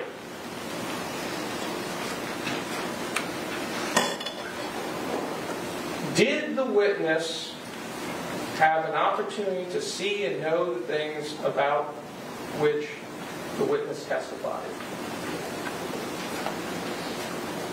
In focusing on the defendant, absolutely. two people walked through the front door on the evening of February 23rd, 2020 at 4748 France Court. George Torres and Sarah Boone. But only Sarah Boone ever walked out of that front door alive. Did the witness seem to have an accurate memory? This is an emphatic no. And the litany of her intoxication in versions of events is evidence of that. Was the witness honest and straightforward in answering the attorney's questions? I would submit to you she wasn't. Nope. Yep. 4, did the witness have some interest in how the case should be decided? Yes. Clearly. Clearly. Does the witness's testimony agree with the other testimony and other evidence in the case? And I would say largely no. Largely no. Because on the issue of whether or not George Torres could have threatened her the way she says that he did, the answer is clearly no, and we know that from the forensic data. We know that from the items itself. Did the witness at some other time make a statement that is inconsistent with the testimony he or she gave in court? In regards to the defendant, it's almost more appropriate to ask about the time she did make a consistent statement. You listen to her version of events on the 911 call, on the body cameras, on her first interviews with law enforcement, and then you hear her in her next interview the next day with Detective Kopsel and Detective Lowen, and more details come out. Things change. First, she was never intoxicated, then she was intoxicated. Then there's just the whole fact of she omits the fact of, oh yeah, he was actually trying to attack me. Oh yeah, I was in fear for my life. Remember how she testified and she said things were good and dandy, and then when Mr. J later said something and she's like, no, George was angry. Mr. J was like, when the fuck did you say that in your testimony? She didn't. When she said, they're just lies on demand. At every turn, no, it was just a great day. We were having fun. Oh my God, I can't believe this. We were doing good. The only stress we had was about jobs. And now, 4.5 years after the fact, it's time to come up with a new story. Mm-hmm. But ladies and gentlemen, I submit to you that the truth does not change. The facts do not change. Yes. The videos do not change. And on any version of events that the defendant has given, they all add up to the fact that there is absolutely no doubt that she is guilty of murder.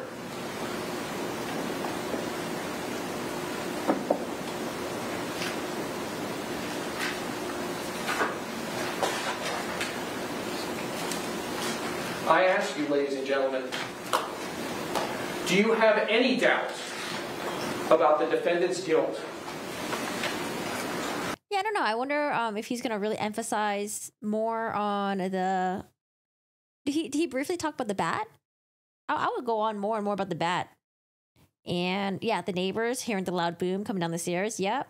Was it really all shits and giggles and having fun, or were they arguing? Like what the neighbor said. 2 people who testified, 2 people whose interviews were taken about a day or 2 after it happened. When she described... Are we going to trust their memory or the memory of someone who was super fucking drunk and it wasn't brought up until years later, right? Using that baseball bat there we go. to hit George Torres's fingers back in the suitcase when he attempted to save his life. Do you have any doubt when she is given how many versions of events in this case? Mm-hmm. Do you have any doubt after hearing the testimony of her neighbors about the loud crash and the arguing that night? Do you have any doubt after hearing the testimony of Dr. Sarah Zadovich? Do you have any doubt after watching the videos of George Torres being murdered and her laughing about it and talking about the fact that he cheated on her?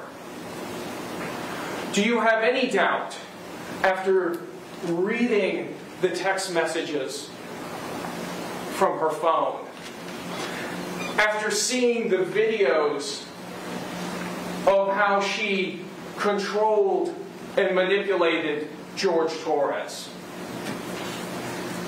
And if you say, Mr. Cacciatore, I still have a doubt.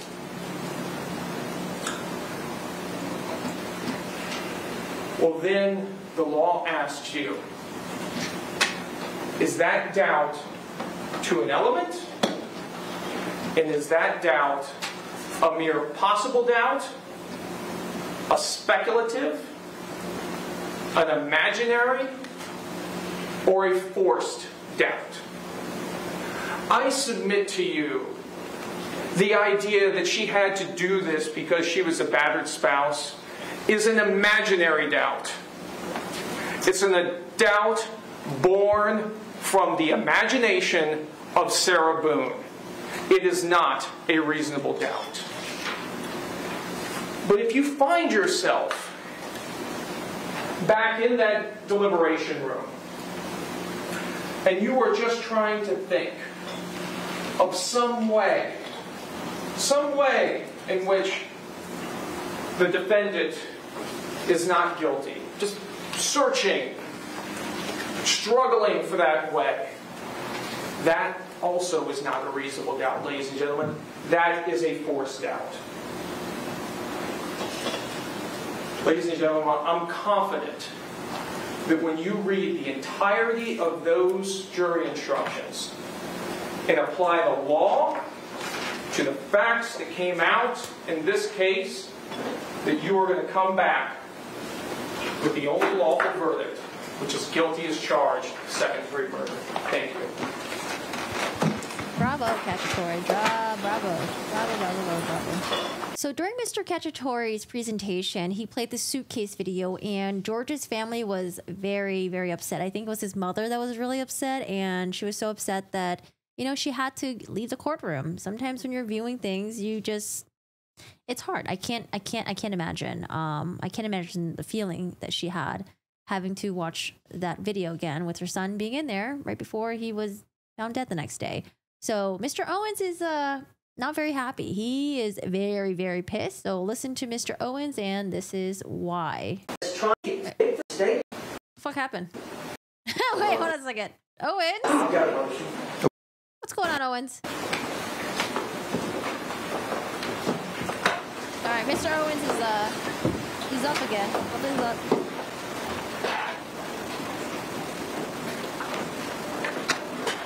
You'll maybe see it. Thank you. Okay, may proceed.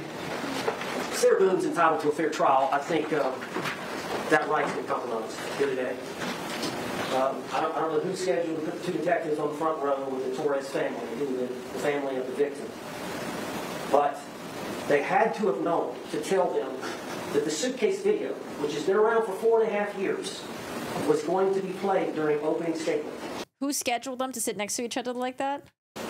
And the state attorney's office or the sheriff's department had to advise them, or the victim's advocate had to advise them, that if they couldn't take it in front of a jury that's trying to decide the case, they needed to get out of the courtroom. Now, what happened here today should not ever happen. There should be safeguards in place. There's no room for this after 2 weeks of murder trial for something like that to happen. Listen, I don't know if they were aware of the video, but I feel like they probably were given a heads up about the video. They should have. I think what happened was it was too loud. Owens objected, and that video kind of just stayed on the screen. And as they were doing their sidebar thing, the family was probably just sitting there like, I can't do this, I can't do this. And that's probably why they left. It was pausing that screen because they were doing their sidebar. I think that's probably what happened. I don't fucking know. Maybe someone didn't tell them. Maybe someone didn't warn them. But if that was true, then wouldn't they have walked out the moment the video started playing? One of the Torres members of the family audibly, during the 2-minute suitcase video, expressed some kind of emotional reaction. I look back, he or she were bent over in agony, physical pain. The physical pain followed the audible announcement. You can't unring that bell. Was she bent over and then that's when he objected? It was too loud? That's their responsibility to ensure that kind of thing doesn't happen, especially when they know they're going to show a video and the family of the victim is on the front row. I've never heard of such. I asked for a mistrial. Response. I've never heard of such a request. The victim's family has the right to be here. They were advised as to what will be used during closing arguments. I cannot make a decision for the victim's family and the homicide survivors as to whether or not they believe they can handle it. She clearly, or he, I don't know, couldn't, and I believe the appropriate thing was done. They left the court. But again, to say this is a intentional sabotage and all the accusations that continuously get made are unsubstantiated. And it does not warrant a mistrial. People get warned, and sometimes they misjudge their own emotions. I don't understand what test we are expected to run on homicide survivors. So the motion should be denied. Motion's denied. Sit your ass down. Jury's going to be back in about 13 minutes. Counsel. All right, Mr. Owens is giving his opening statement, and I think it started pretty... I thought it started pretty okay in the very beginning, and then things got a little bit hiccupy because of all the objections, but you guys watch Mr. Owens, and I'll see you guys next for Mr. Cacciatore. All right, Owens, come on up. Ladies and gentlemen, good afternoon. Y'all know me, I'm James Owens, along with Tony Henderson and the girls. We're all from Milton. I think y'all figured that out, that we were from out of town. Santa Rosa County, it's northwest Florida, close to Pensacola. And my buddy Kevin Beck, he's a longtime friend, he's from New Mexico. The team, the defense team, is here, and we're here to represent Miss Sarah Boone. And we feel confident that we're going to be able to show you why she's not dead. Okay? And I'm going to take my time. I've got some notes. I'm not the most organized person in the world. I've got some exhibits that we're going to show you. Oh, trust me, we know you're not organized. You don't need to tell us. We know. And then we got a couple of videos at the end. Okay? And we're going to try our best to help you make the right decision. Okay? But yeah, Milton's a small town. Objection. Providence. Overruled. See how small it is. 7 miles away is another small town called Pace. In between that is a Walmart. It's a very small town. We didn't know what to expect coming down here to Orlando. Providence. I love Judge, a geography lesson. I'll give you a little bit more for intro, but then we need to get into it. I'm going to get into it, but I wanted to say. It's a small town, good people. We've been down here 3 weeks. We didn't know what to expect. We've been surprised. Objection. Improper argument. No. We've been ambushed, y'all. Mr. Owens, approach. Yeah, Owens was ambushed. it started off kind of sweet. But then when he brought up the small town again, I'm like, no. Let's move on. Come on. All right, hold on. Let me make sure I'm caught up. He was trying to give us a little geography lesson, you know? Small town, good people. I wonder if she's related to Owens, too. Or does she just work with Owens?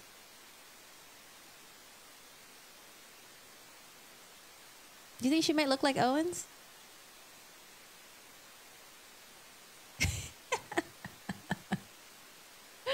Objections overruled.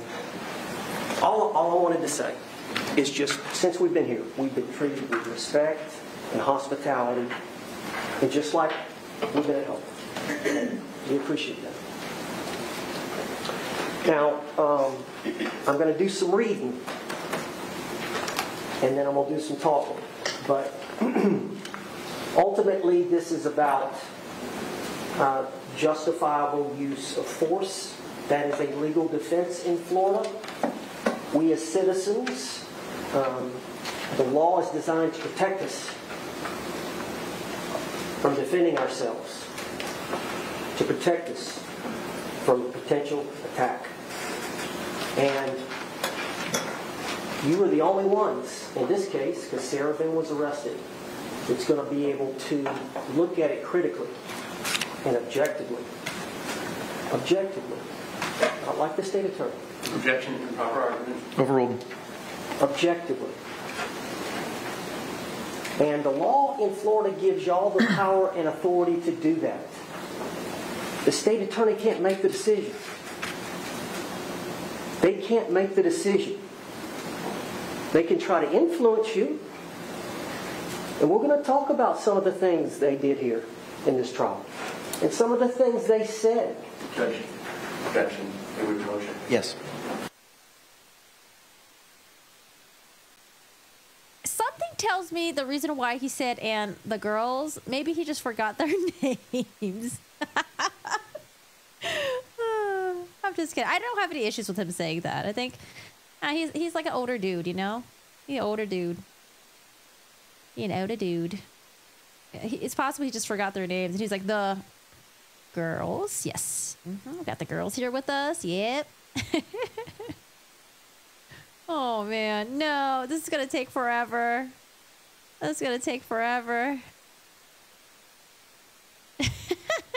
All right. Yeah, she's pretty. The objections are payback for the psychiatrist. I told you 3 hours. Shut up, Marco.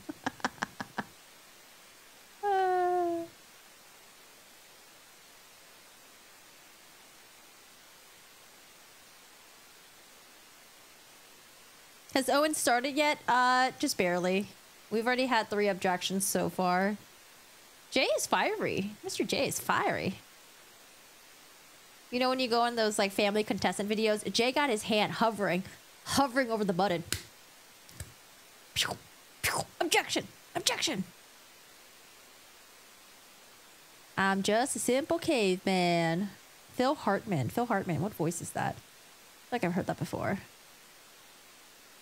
Mr. J has spoken more than Owens. All right, let's see what happened. Objection. SB gonna hit her on. Oh, SB gonna hit on her, and her jail girlfriend in the audience gonna get bad. I don't know anything about her girlfriend.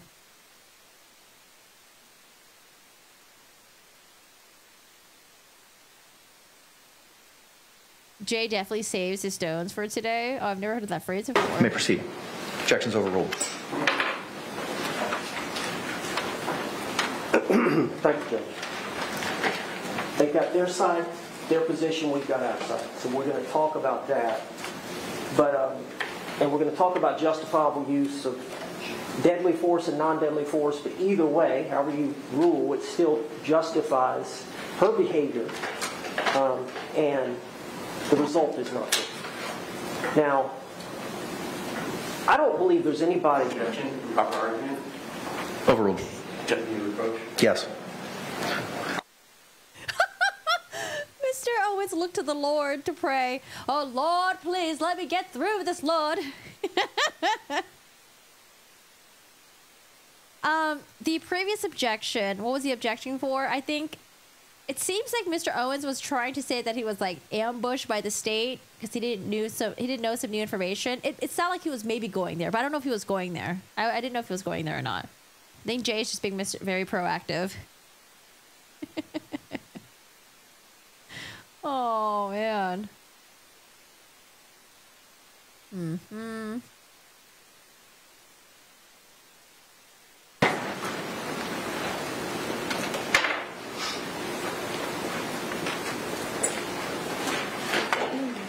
Phil Hartman.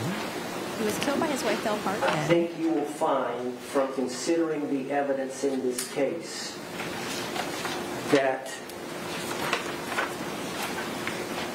there is no doubt that Sarah Boone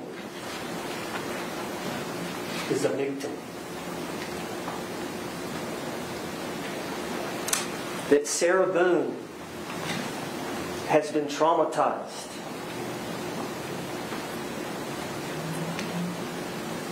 That Sarah Boone is still traumatized. And the reason for the trauma is George Torres. Is she traumatized though? The reason for the trauma is George Torres. From the positive things about the man that we've seen, welcome. Thank you. on video, to the positive things Sarah Boone has testified about, to the violent monster he becomes. And I mean monster, because it was repeatedly. Thank you. Welcome. And what happens the next day?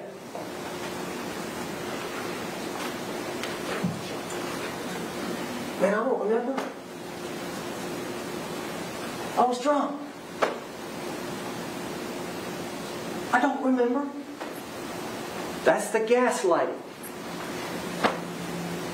That this young woman, vulnerable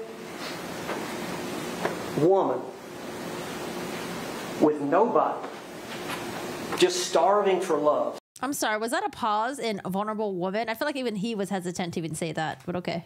Vulnerable woman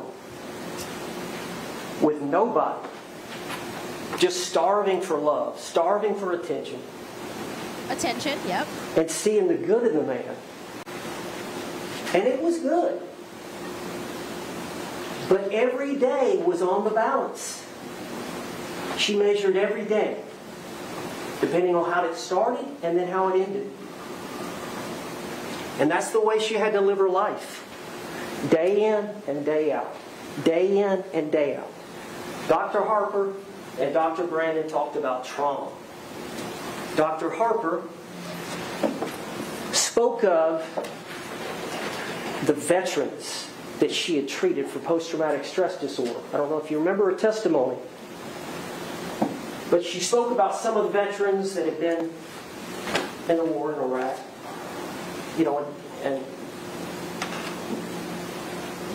people in war a lot of times get post-traumatic stress. It used to be called shell shock and other things.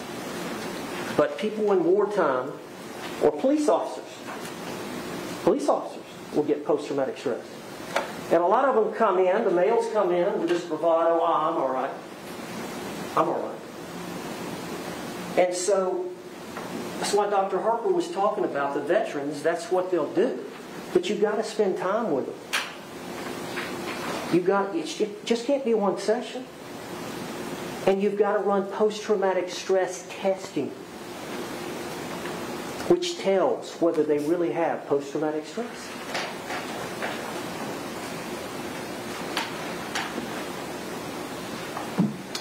And we all probably have experienced some trauma. All of us have lost some loved ones. And it's awful. You're in shock. You can't believe it. It's disbelief. You don't sleep for days.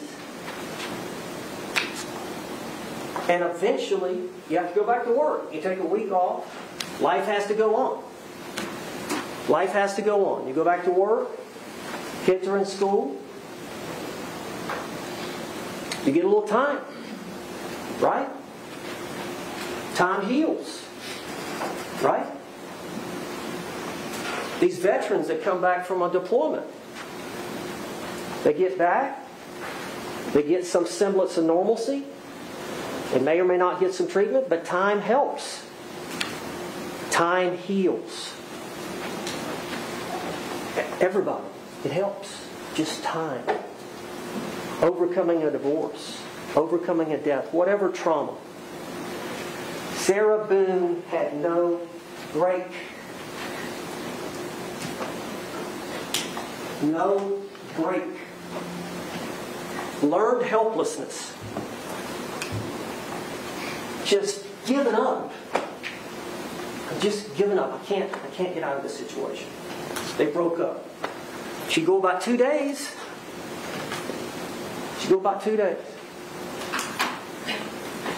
Texting and calling. Just learned helplessness. And it's, in the manual. Battered spouse syndrome is not. But what did you hear Dr. Harper say? She suffers from post-traumatic stress. That is a mental disorder. You are actually undergoing the psychological effects of post-traumatic stress. You're not in your right mind. And it's repeating itself. It's repeating itself again and again, day in and day out. And when you look at this law, that's what you have to apply. Someone in Sarah Boone's shoes, when you're deciding whether her conduct was reasonable.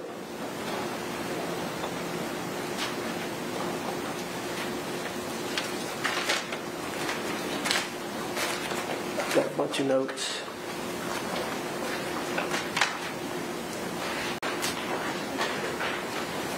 Not that. It was something I wanted to read.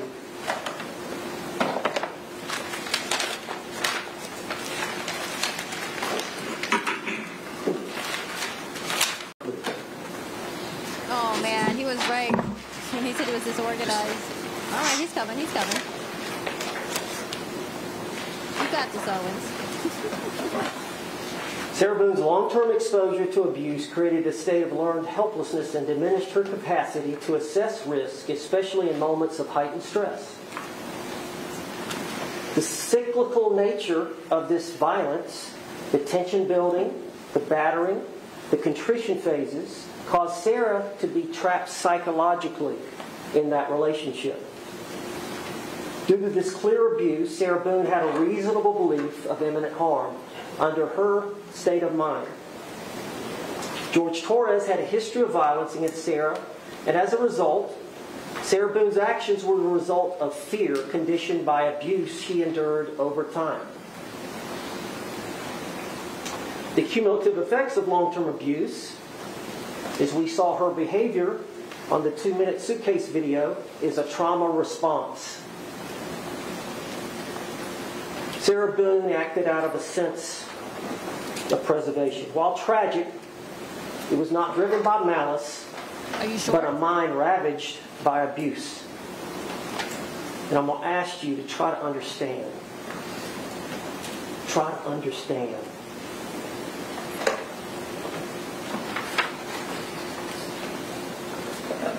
Sarah Boone being emotionally and psychologically broken, whose actions may have been misguided attempts at survival but not murder. Imminent danger, her response reacted to that belief. It's somebody suffering from the long-term psychological effects of domestic violence. Who spent a lot of time? Dr. Brandon, you remember him. He was the first expert on trauma.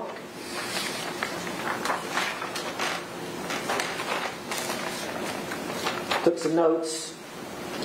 Kevin Beck, you remember, did the direct examination of Dr. Brandon. He was from down in Miami, I think.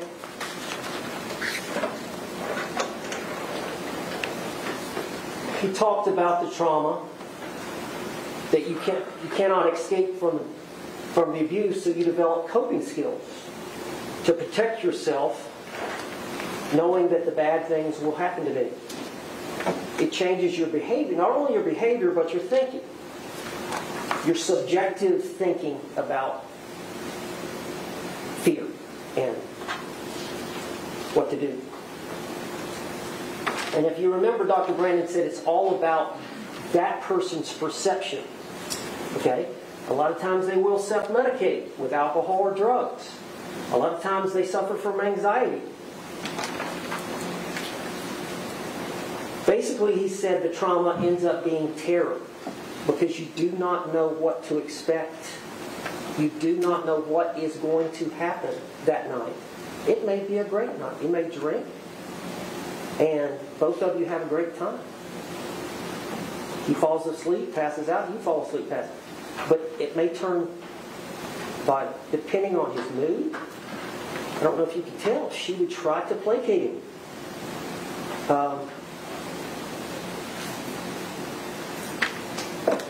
Dr. Brandon said, you know, when you're trying to evaluate somebody, it takes time to get them to trust you. And the ultimate goal, he said, is to be a behavioral detective. If you're a forensic psychologist, is to be a behavioral detective. And the ultimate goal is to put yourself in the abused person's eyes so you can better understand their world. But ultimately, it's their perception of danger. Their perception of danger is what you have to look at. What a reasonable person would do under their perception of danger. Now, I want to go on. Trauma experts explain how victims' reactions in moments of stress are the product of the damaged psyche. Her actions, although tragic, and it was a tragedy, George Torres lost his life in that suitcase. It's a reactionary response to sustained trauma. It's as if Sarah was acting out of a deeply ingrained fear and helplessness developed over the years. So it's a desperate need for survival, but battered women do things to keep the peace from time to time. And when they feel like they have a small portion of momentary power, they may enjoy that by vocalizing their position to the abuser. Sarah Boone's not perfect. Sarah Boone would argue with him, talk down to him. Some would say was somewhat abusive to him. Sarah's not charged with that. Sarah Boone is not charged with that. And I want to read you something on that subject.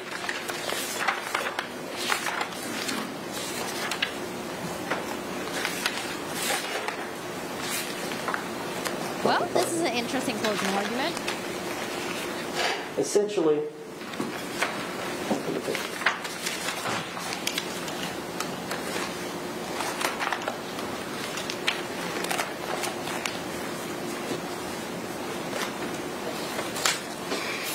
okay, I don't know where it's at, but I'm going to have to come back to it. But essentially what it said was,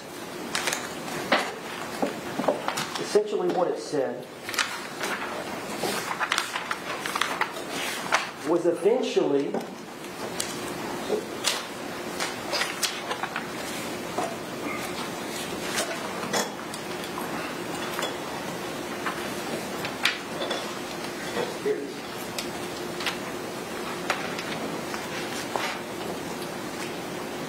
been a 2-week trial. I got a bunch of notes. I'm trying to get this right. I know it's important. What I wanted to say was someone can be mean and angry and hateful and intoxicated and still be abused. They're not mutually exclusive. A mutual abuse exists where one is abusive towards another. And eventually the victim, Sarah Boone, trying to fight back against the abuse, became verbally abusive. While the victim has committed verbal abuse, it is important to remember that they, Sarah Boone, are the victim and have been pulled into an extremely vicious cycle where they are trying to survive.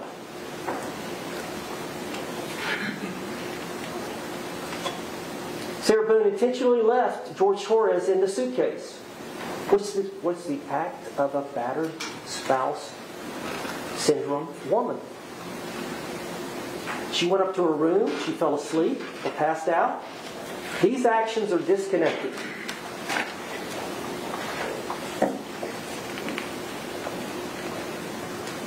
Ultimately, she didn't let him out because of her fear that she knew if he got out in that moment, what he would do. That's real fear, that's real trauma that she was experiencing at that time. Now, I talked to you about force being used, and I think I talked to you about blocking an attack using a physical restraint like the suitcase to block somebody's attack. And the example I give, I've got a couple of examples that may or may not apply. Let's say you're in a bar and you've got your buddies and the other guy's got their buddies and they're drinking and there ends up being an argument between two of them. And you realize that these two are fixing to get in it. Well, one of your buddies comes around on the other side and grabs the guy before he's able to strike him, right? So you're committing an offense on this guy, but it's a restraint. It's a restraint where you grab him by the neck and try to get him out the bar. So yeah, you're committing an act, but it's designed to defend another, which is legal. Or let's say you have a situation where you have a police officer and he's on patrol. You know, he's in uniform, he's wearing a firearm, and of course he's got the bulletproof vest. And he goes to a call where there's a suspect that may be armed. A suspect that may be armed. And so he gets there, he gets out of the squad car, he's walking around. Of course, he's taking out his gun because he realizes he may be armed. And eventually he sees the suspect, and the suspect reaches for his waist. Now, in that moment in time, that officer has to make a decision. Am I going home with my family tonight?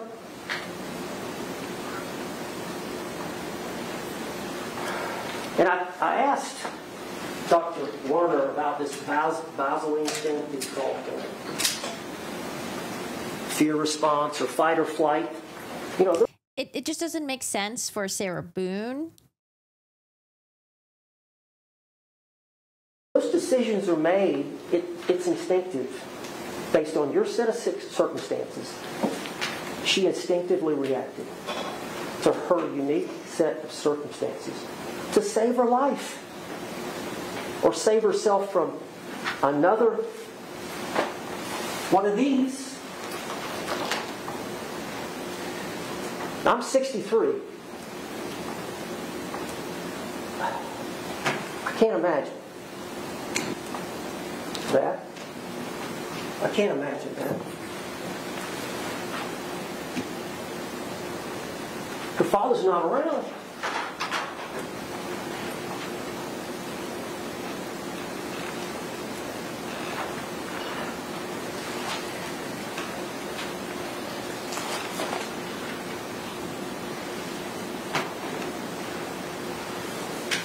I need to talk about the case a little bit.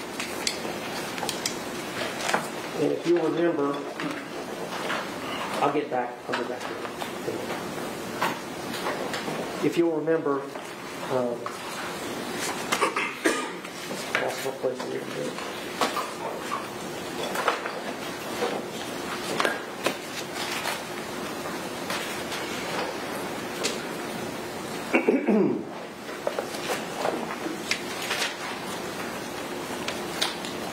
Let's start with the witnesses, and then I'll talk about the second.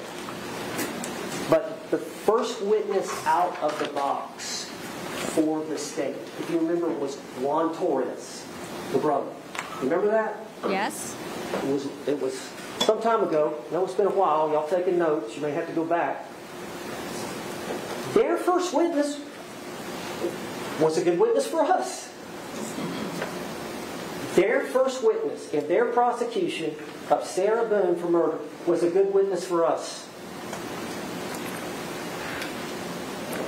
Remember Tony Henderson with the cross-examiner. Wait, how is he a good witness? Is he going to expand on that?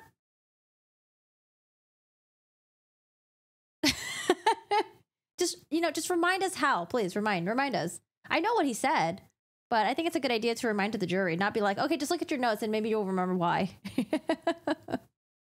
I mean, the brother did say that saw bruises and cuts and stuff on Sarah Boone, and then they didn't like Sarah Boone, and then they avoided her.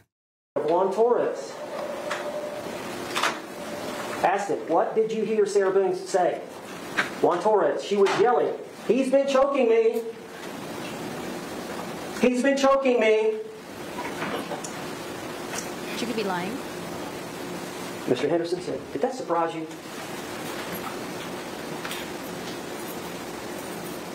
Juan Torres said no.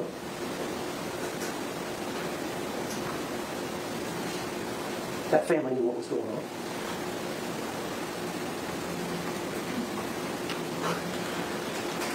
The police knew what was going on.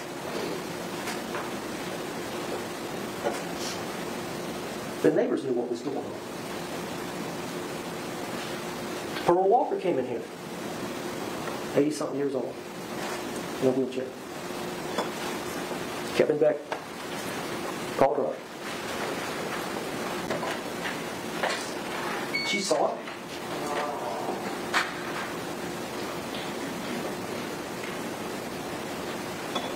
Is there any doubt? Is there any doubt? I tell you why there's no doubt. In cross-examination, I got Dr. Warner to even admit. Did you hear it? Yes? Okay, Mr. Owens. She suffers from Bowden-Scott syndrome. Wouldn't admit it on direct. Well, maybe I don't really know. I hadn't had enough time to really see her. You hadn't seen the pictures? You hadn't seen the 2-minute video? You've seen her one time earlier this month. One time. And she's going to start testifying about stuff she's never said before until she showed up in court? About, well, based on what she told me, I don't think she was in imminent fear? Come on. This is a courtroom. This is a courtroom. Good thing y'all are here. Well, thank you. But it gets even worse than that. It gets even worse than that here in this courtroom. The state attorney referred to these pictures. And I was going to rise up and show these pictures to you. Overruled. You may proceed. And I was going to rise up and show these pictures to you. Well, yeah, I'm going to do that. They put her on trial for murder. But what did they say? And I got to turn to this. Make sure I get this exactly like they said it. I took a bunch of notes. Oh my God, someone has a dog named Debbie. Debbie! Let me make sure I got this quote.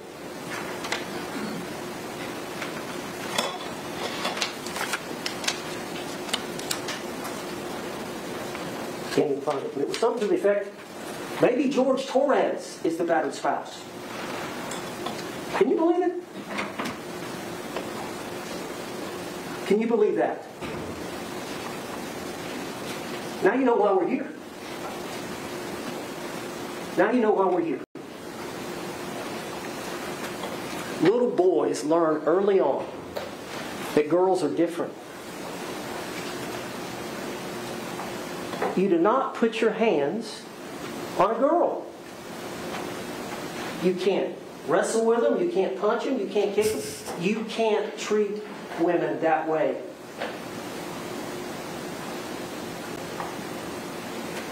When you become adults, I don't care what she does to you. I don't care what she says to you. If she gets in your face, Whatever she does, you do not have a right to hit a woman. Anyone. No, sir.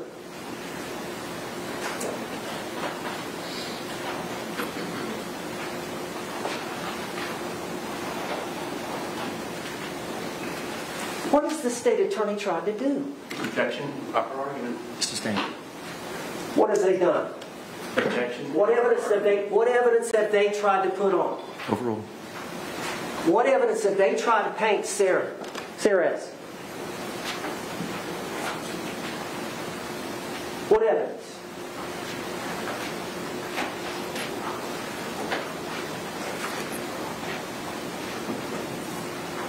Oh, Controlled and manipulated were the words they used.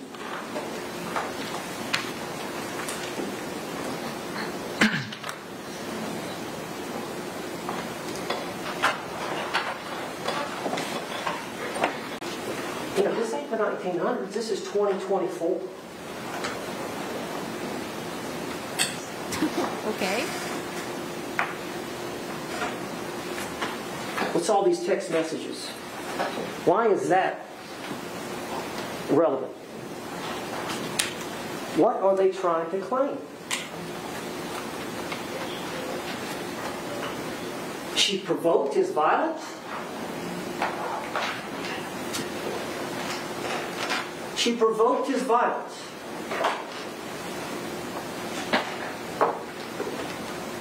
Isn't that what they've done here in this trial? Proper argument. Sustained.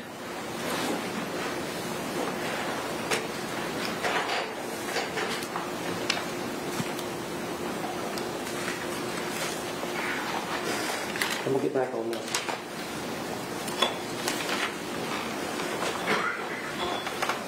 I used to wrestle with boys. Abraham Marino. I don't know if you remember him. The neighbor. Abraham Marino changed his statement. They took a statement from Abraham Marino in which Sarah stated, I don't know if you remember, but it was when the police were all there. I think they got the tape out and some neighbors were coming around and there were 2 or 3 neighbors sitting around. He said Sarah came out and stated it was an accident. Okay? Well then, it was an accident. And this, Abraham Marino knew George Torres from Philly. No, he didn't. Not really. They were friends. They would talk No. either at the complex or if Marino went to Hall's Ace Hardware or Ace Hardware, what it's called.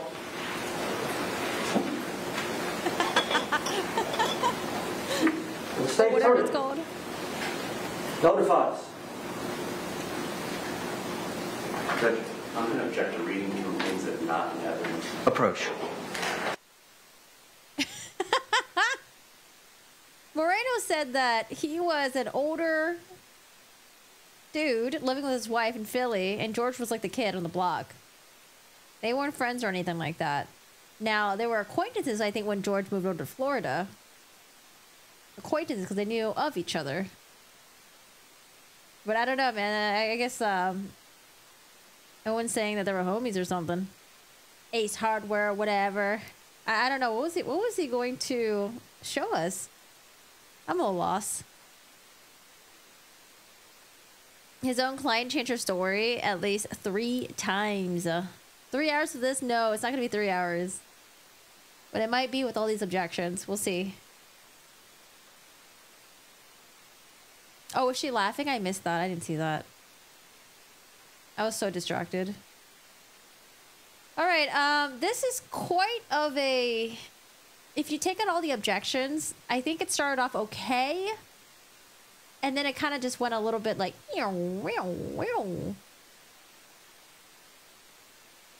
right, I'm going to give it my undivided attention. I started scrolling through Discord to look at all your doggo pictures. They're so cute.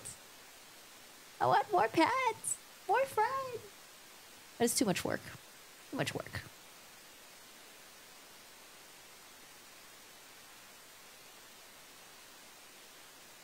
Oh, I guess while we're waiting. When was she laughing? Let me see. They were friends. They would talk either at the complex or if Marino went to Paul's Ace Hardware, or Ace Hardware, what it's called.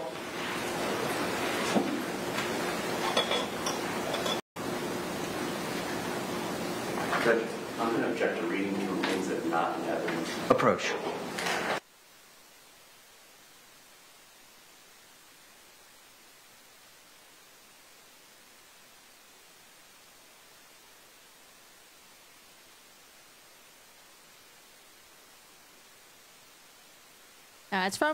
It's what the woman next to her was saying. All right.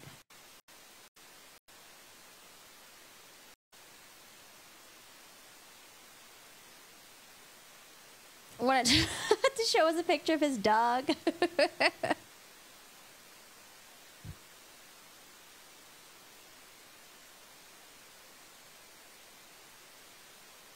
Well, that was really interesting. He was talking about how can't you put your hands on little girls? And then when they turn into women, you don't care what they do. Can't put your hands on them. And then he proceeded that with, it's 2024. And then, I don't know, he started talking about something else.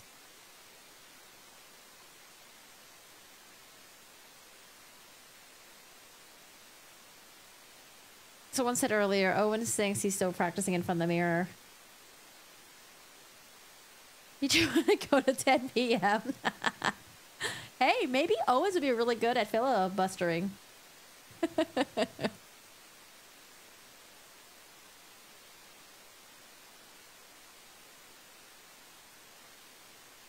Oh, then the trial started back up.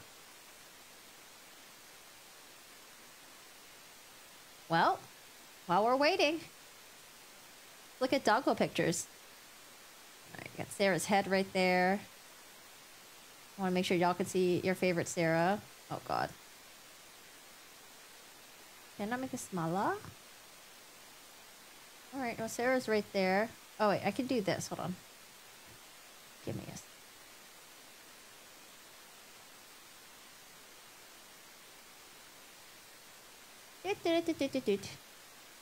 There we go. All right. I'll work my way up. Look at this. Look at this beautiful silhouette. They're so adorable. Hamish, Pandora. Oh, look at the little leg. He's like a little baby. Kitsy. Oh, this one still looks like a pupper. Oh, yeah. This is the one with the placard earlier, right? Oh, my God. Look at all those toys. Oh, my God. It looks so comfy. You may proceed. Oh, proceeding. Okay. So 4.5 years, Marino says, all I heard Sarah say that afternoon was it was an accident. Then he came in here today, or this week, and said, no, she said I was teaching him a lesson, things got out of hand, and then I fell asleep. 4.5 years later, we know he's friends with the Torah. We heard it here. Now, I want to talk to you about the two boys that live right next door. You remember... Sorry, I was distracted. What did he say? 2.5 years later? Okay. It said, no, she said I was teaching him a lesson, things got out of hand, and then I fell asleep. 4.5 years later, we know he's friends with the Torah. We heard it here. Are they friends? I want to talk to you about the two boys that live right next door. You remember Vincent Battaglia and Brandon Motes? Remember those guys? And you remember it came out in testimony, this event happened on February 23rd of 2020. But it came out in the testimony that Sarah had said, George Torres, the night before, February 22nd of 2020, grabbed me by my hair and pulled me down the stairs in my apartment from top to bottom, which is consistent with what they were saying happened. Remember? Oh, okay. But they got the dates wrong. Did they, though? Or did your client have an interest in lying? Did it greatly benefit her for her to lie about when that whole commotion happened? And remember, Mr. Henderson called Deputy Copsel, or Detective Copsel up in our case, and she had to say, yeah, I didn't take their two statements until the 27th. February the 27th, remember? So They're remembering back, and they both had similar stories. Of course, they had time to talk by then, the 27th. I think the only recorded interviews they got the night of this event, February 23rd, was from Sarah Boone and her ex-husband, Brian Boone, right? So they came back following up on the 27th. That's when they got a statement from Brandon Motes and Vincent Tagliani. And at that time, they said, yeah, we heard that sound. You remember Sarah testifying? No, that was the night before. I complained about that, and I think one of them had testified. Yes, she had said something about being drugged down the night before. It may have been, I can't remember now who it was. One of them. And, you know, it looked like that there may be some implication that Sarah got him in the suitcase and pushed him down the stairs. But I think we didn't have anything more of that. Remember? And then this photograph, which we introduced, which shows the bottom of the stairs. As you can see, there's Lucas's bookshelf right here. This is where Sarah Boone stored Lucas's stuff. And you can see it's not disturbed at all.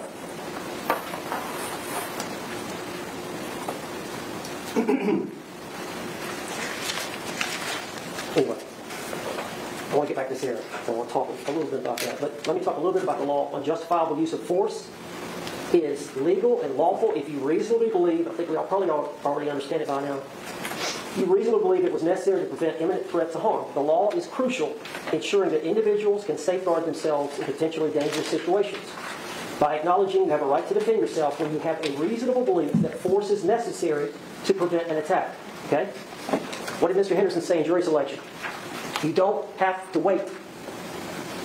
You do not have to wait. If you're facing, in your mind, a reasonable, imminent threat, you don't have to wait. Let's talk about Sarah Boone and this unconventional form of physical restraint to block the attack of George Torres. What did she say? It's all dead. Now, you got to think about that. You got to think about what was going on. You got to think about the trauma she was undergoing. You got to think about they've both been drinking, and you got to think about the fact that it was all fun and games for a while. And I think the biggest thing to know is that George Torres chose to get in the suitcase. He's a grown man. That was his choice. Did he? She didn't force him in at gunpoint to get into that suitcase. He voluntarily got into that suitcase because they were drunk and being silly and stupid and playing hide and seek. Which I guess when you get so drunk, that seemed like a good thing. Zipped him up, they're laughing, carrying on. And as you know, Sarah likes to videotape a lot.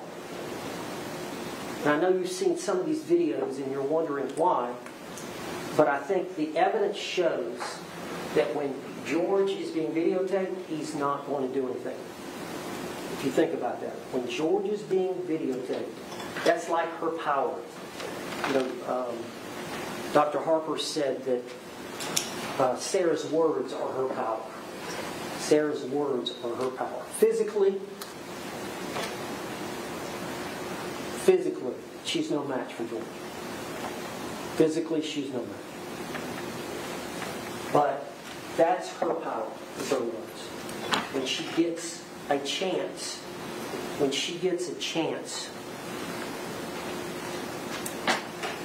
to have some control, that's what she does. And she videotapes because she knows when she's videotaping, she can tell it like it is. I can tell him what I want to tell him. A couple of these videos you've seen where she's telling him like it is. But she's got that video camera on and George knows. He's being videoed. We've got one that we will show you in a little bit. Where he loses it. Just a little bit. Right at the end. And then of course we got the TV.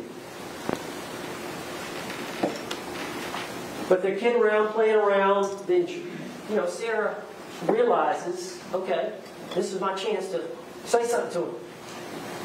So she sits down, she turns on the phone, and You've seen the tape.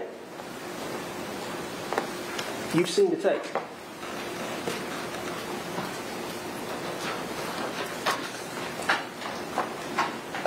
For everything you've done to me are the first words out of Sarah's mouth when the video begins. There's a lot packed into those words. You think he's going to read the fuck you part too? Think about that. For everything you've done to me.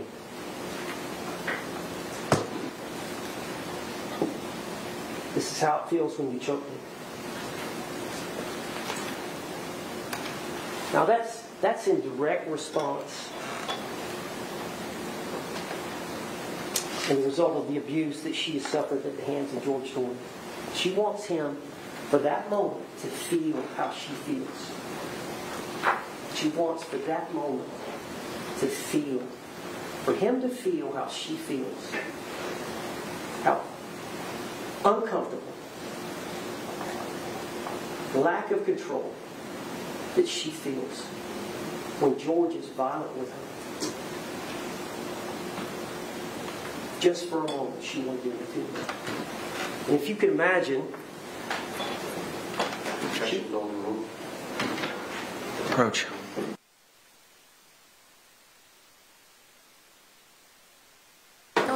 I think from the evidence, you can determine she was crazy about it. She was crazy about it. And I don't know if, of course it's a syndrome, but she felt like she couldn't do without it. And let's say she videotapes it, and then it's turned off.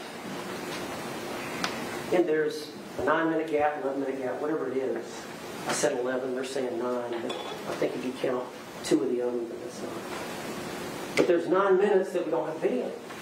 But what did Sarah say? Now, if you remember when you listen on that video, George is talking in a normal voice. He's not stressed. Of course, if you're talking, you can breathe. She had said she had some air. And of course, she doesn't realize. Ooh, did you catch that? Of course, if you're talking, you can breathe. So probably when George was saying, "Oh, baby, I can't breathe," George was lying. He was talking, yeah. The situation, that it's going to end the way it ends. So she has no appreciation of that. It's a canvas. All she knows is an old canvas suitcase that she's got some. The 2 zippers removed or spread out a little bit so he can. So she thinks he's not being serious. Mm-hmm. Eventually, he gets angry. She gets angry. He gets angry. He says words to her, and then his hand starts to come out of the suitcase. She also said his tone changed. And I know everybody's got a cadence with their spouse or boyfriend, girlfriend, but you know what I'm talking about. We've got a way of talking to people. We've got a way, your wife, your husband, you know each other. You know when they come in from work, what kind of mood they're in. Just by a couple of things, the way you can just sense it, right? Well, especially somebody as hypervigilant as Sarah, and as hypervigilant as a battered spouse woman would realize, that he can flip the switch at any time.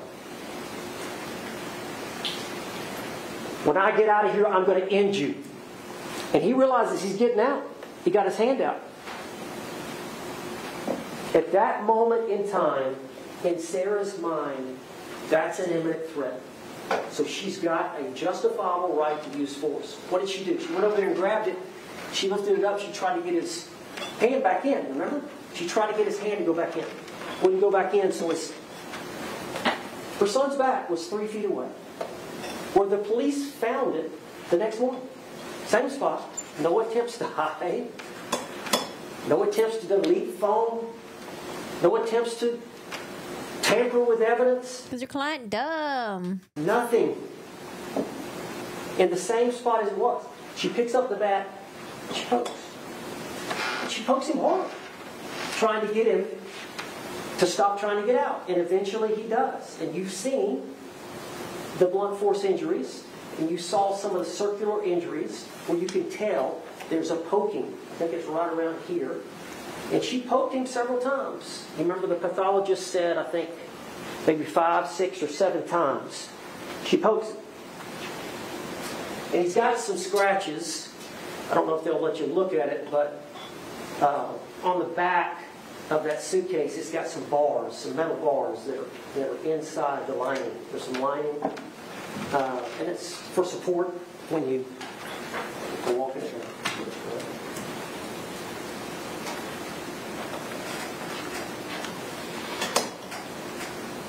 She testified. You heard what? He got those deep bruises from being poked. His head was bleeding from being poked. Oh, so silly. She said that she was justified. That's uncontroverted testimony. Now, let's talk about the jury instructions just for a minute. And, I want to talk about reasonable doubt for a minute.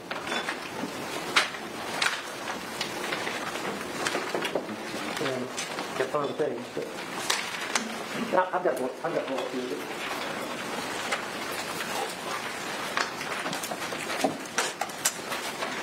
Oh, there we go. Did you find it? That's what it says. I was wondering about that. I poked a 500 feet home run. I think it's on page 15 of 22. Well, we're going to talk about reasonable doubt in a minute, but if you look at those bottom 3 short paragraphs, it is the evidence introduced in this trial and it alone that you're to look for the evidence or look for that proof. A reasonable doubt as to the guilt of the defendant may arise from the evidence itself, a conflict in the evidence, or lack of evidence. Positively. But here's the main thing. And, obviously, I represent her. And I'm trying my best to show you, honestly and fairly, the doubt in this case.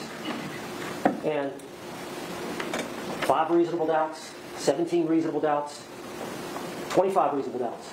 You have to have 1 reasonable doubt. I'm trying to show you throughout the evidence that each one of you can have a different reasonable doubt. Difference, but 1 reasonable doubt about the state's case, and your verdict is not guilty, according to law. Proof beyond a reasonable doubt does not mean proof beyond all doubt. A reasonable doubt is not a mere possible doubt, speculative doubt, or imaginary or forced doubt. Such a doubt must not influence you to return a verdict of not guilty if you have an abiding conviction of guilt. And this is a deeply held belief. Reasonable doubt is the highest standard we recognize in litigation. Car wreck or something like that is preponderance of the evidence standard, 51%, you're entitled. Abiding conviction, that's a deeply held belief that you must have if you're thinking about something. That's a firm belief. That's a level of certainty that you would have. That's what you got to have as a juror. I've got to be certain of her guilt. If, on the other hand, if after carefully considering, comparing, and weighing all the evidence, which we want you to do, there is not an abiding conviction of guilt, so I'm not certain. I'm not certain of her guilt. Or if you have a conviction, I think there's some evidence of guilt, but it is one that is not stable, one which wavers and vacillates. One which wavers and vacillates. Then the charge is not proved beyond a reasonable doubt, and you should find the defendant not guilty. Oh, you're right. Oh my God, let's get Mr. Henderson up in here. All right, Owens, you're done. Mr. Henderson, come on in. Tag, you're it. Let's go. Because the doubt is reasonable. You understand that?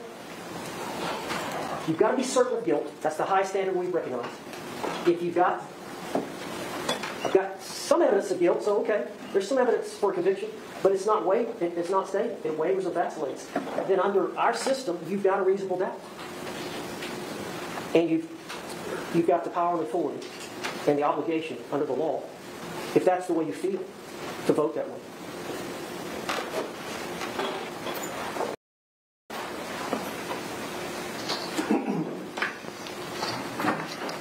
How long has it been? I don't know. It goes on. It's up to you to decide what evidence is reliable. You should use your common sense in deciding which is the best evidence and which evidence should not be relied upon in considering your verdict. Jokes accurate. Sarah's gonna hide. I know she might hide in my shower.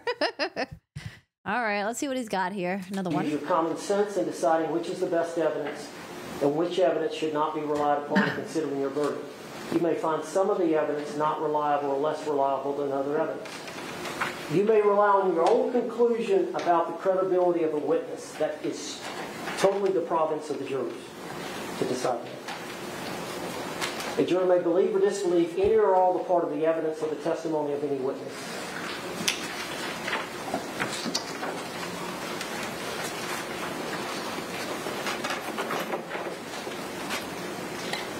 I want to show you this before I forget it. But Dr. Werner said, this is their expert again. He testified that Sarah Boone suffers from battered spouse syndrome. Battered women's experiences affect her perception of imminent danger. Those past experiences with George Torres,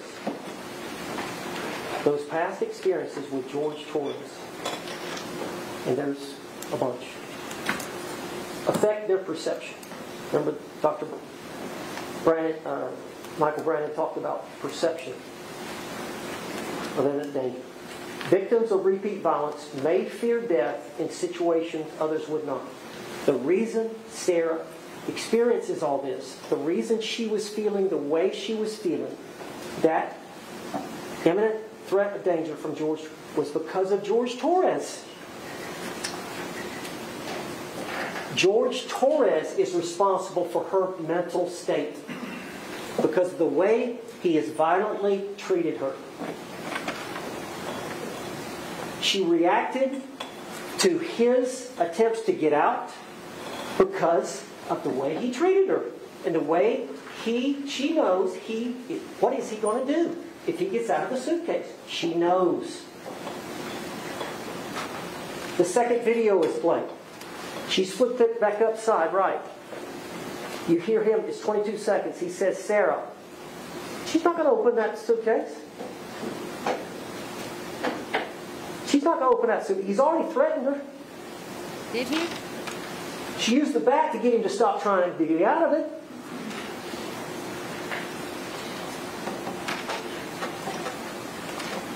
Why would she do that?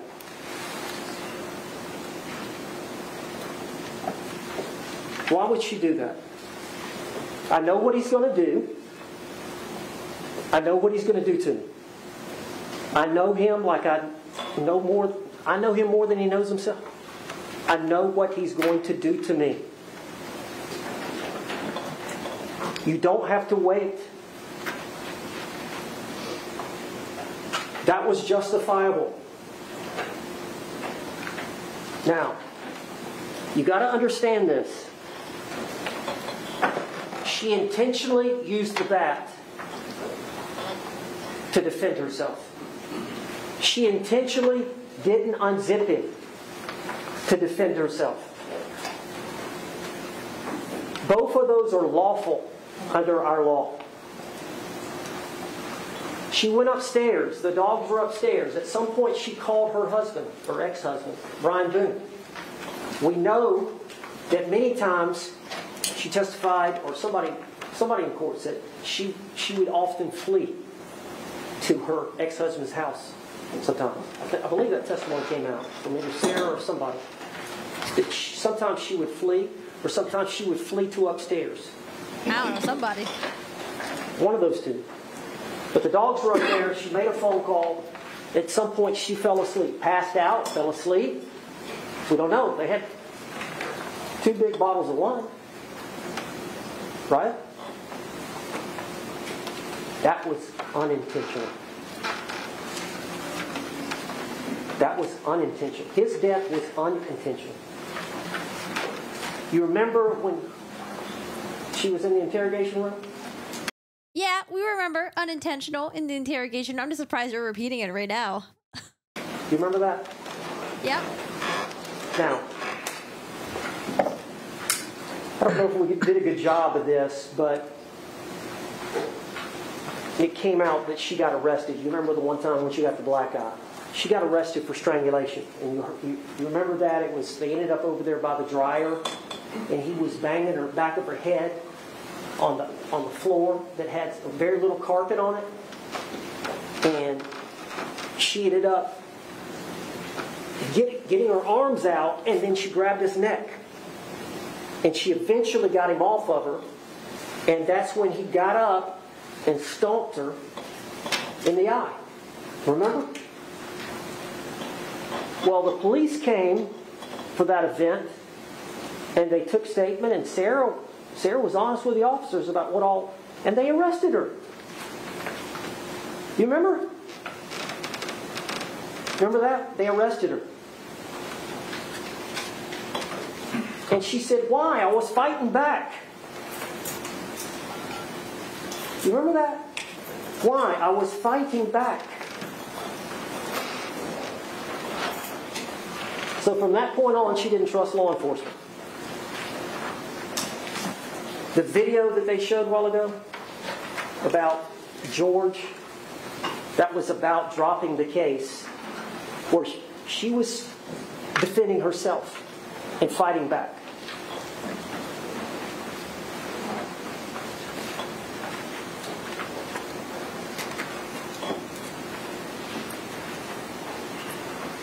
I want to talk about this investigation by law enforcement. Now, she didn't know the law. She's not a lawyer. Oh, here we go. All right, let's bring up the interrogation again. This is the reason why my client lied. It's the Murdoch explanation. She gets up the next morning. Brian's calling. Sarah's got to pick up Lucas at 3. Brian's calling. Eventually she walks down. She's looking for George. Where's George? It's quiet down there. Then she looks in the bathroom. She looks out. He's smoking a cigarette. He's on the computer. She sees the suitcase. And you can imagine. Objection. Golden rule. Sustained. She sees him in the suitcase.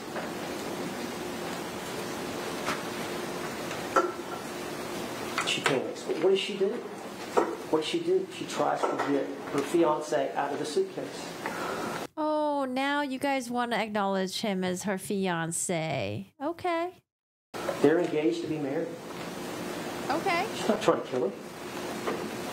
They're engaged to be married. She gets. Why I'm just saying, they never refer to him as fiancé. In the videos, it was like, oh wait, it seems like they are fiancés. Hello, he's got a ring. Huh. I wonder if they're like, oh, okay, maybe we need to start calling him fiancé because it looked really bad, because it seems like that's what George considered Sarah, but did Sarah consider George's fiancé? It seems like no. She was probably trying to get rid of him. Gets him out. She tries to do. He's purple. She tries her best to do CPR. She doesn't. You heard her. I didn't know what to do. I didn't know. Call Brian. That's her safety valve. That's all she's got. Sure. Brian eventually says she's come over. She calls again in 2 minutes. I'm on the way. He gets there. You got to call 911. Man told her before. Call 911. She calls 911. She tries to do CPR again. Is she busy trying to hide evidence? She busy trying to hide evidence? She busy trying to hide the back? No. She's trying to save his life. If she can.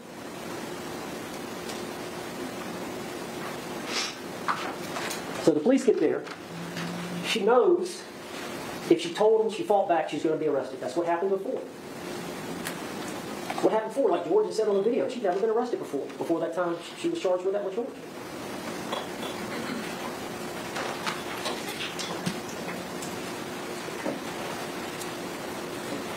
She lies. She lies. She's scared. She's scared. She doesn't know what to do. So she lies. She makes a decision to lie. Don't trust law enforcement. She doesn't know the law. She doesn't call a lawyer. She talked to Officer Rodriguez, was the first short black female came up here first, the first one that arrived again. Talks to her. There's a recorded statement there where she doesn't tell the whole story. She lies. And then the detectives eventually get there and get her in the squad car. You hear the audio. I think it was played. She lies again. Then the next day, she goes down to the sheriff's department. Now, if they would have told her, hey, ma'am, I'm going to arrest you. And she gets a lawyer to go down there to make a statement. And the lawyer will advise her. Objection. Facts on evidence. Sustained. Move to strike. Stricken. The jury will pay no mention or give any weight to that statement. She's not a lawyer. She didn't have a lawyer present when she made those statements. She didn't know the law. She didn't know she was justified in defending herself the way she did in this dysfunctional, toxic, abusive relationship.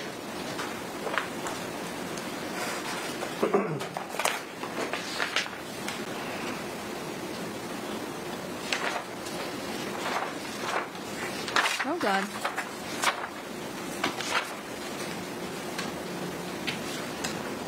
What a very interesting and unique opinion. What a way to paint your client.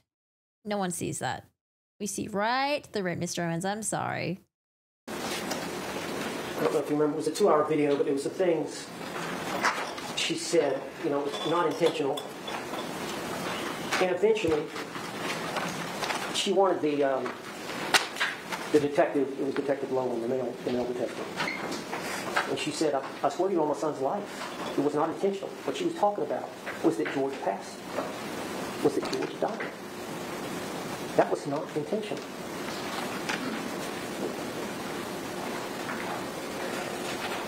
She thought he was fine in there. Would he sober up?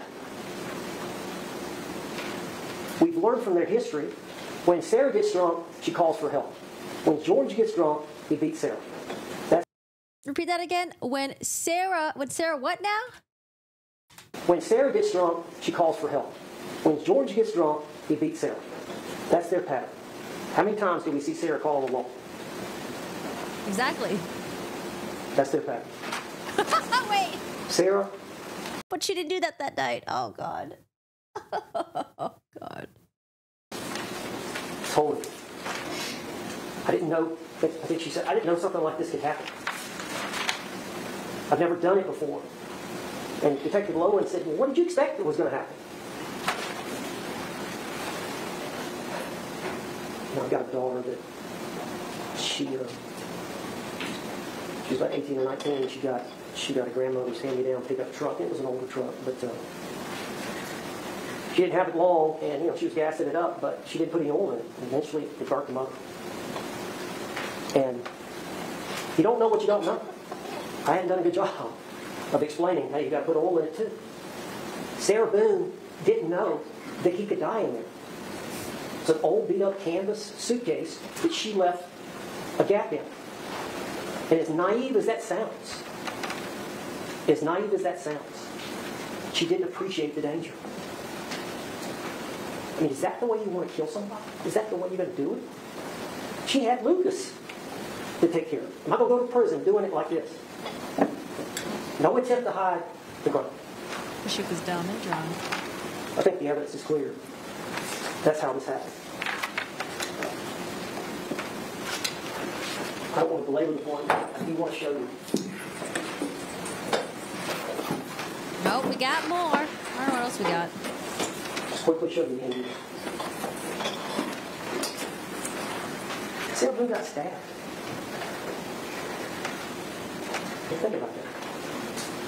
Stabbed with a steak knife in the leg. And she stayed with him. She stayed with him. Poked Dan, thank you. between the eyes with a curtain rod.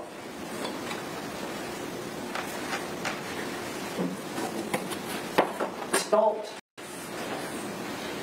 in the eye. And who does that? Thank you, Dan.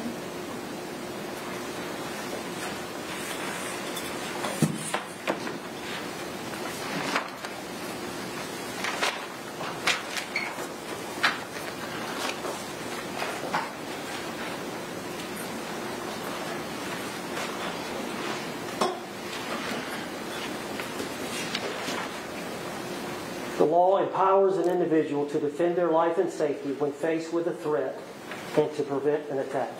That's what Sarah Boone did. Brandy, thank you. Cute little quirky super chat. Oh my lord. So That's what Sarah adorable. Boone did. Thank you, Brandy.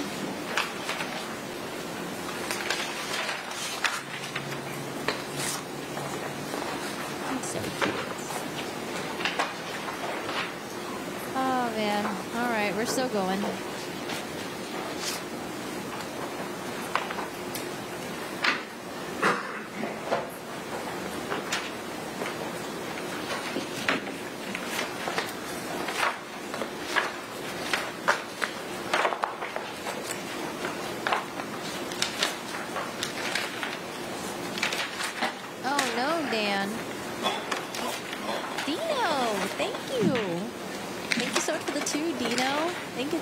I appreciate it. Thanks for hanging out with us today, and I appreciate y'all being here. I think it's important to understand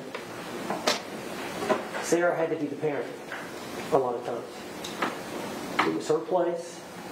She had that $1,000 a month from the divorce settlement coming in. She had the car. She had the phone. She had the keys. She had to be the parent in a lot of ways.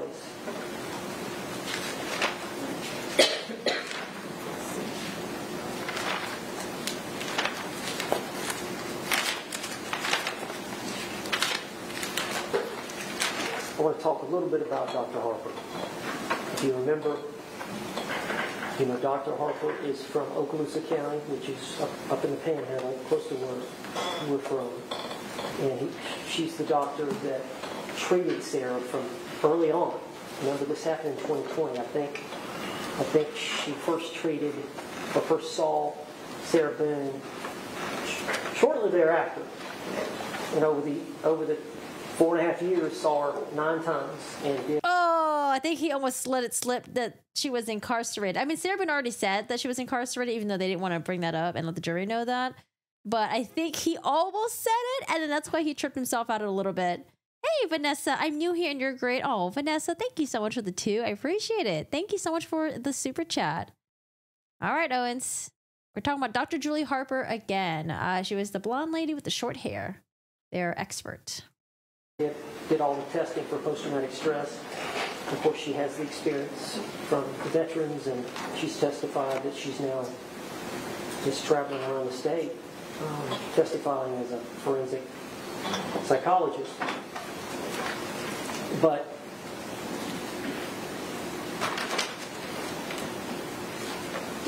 she talked about how important it was to develop trust with the patient over a course of time. It's just going to take time when you have somebody suffering that kind of trauma and that kind of damaged psyche. It's going to take some time to get them where they can trust you and really tell you and talk to you and tell you what's going on with them. She talked about that Sarah uses her words for power.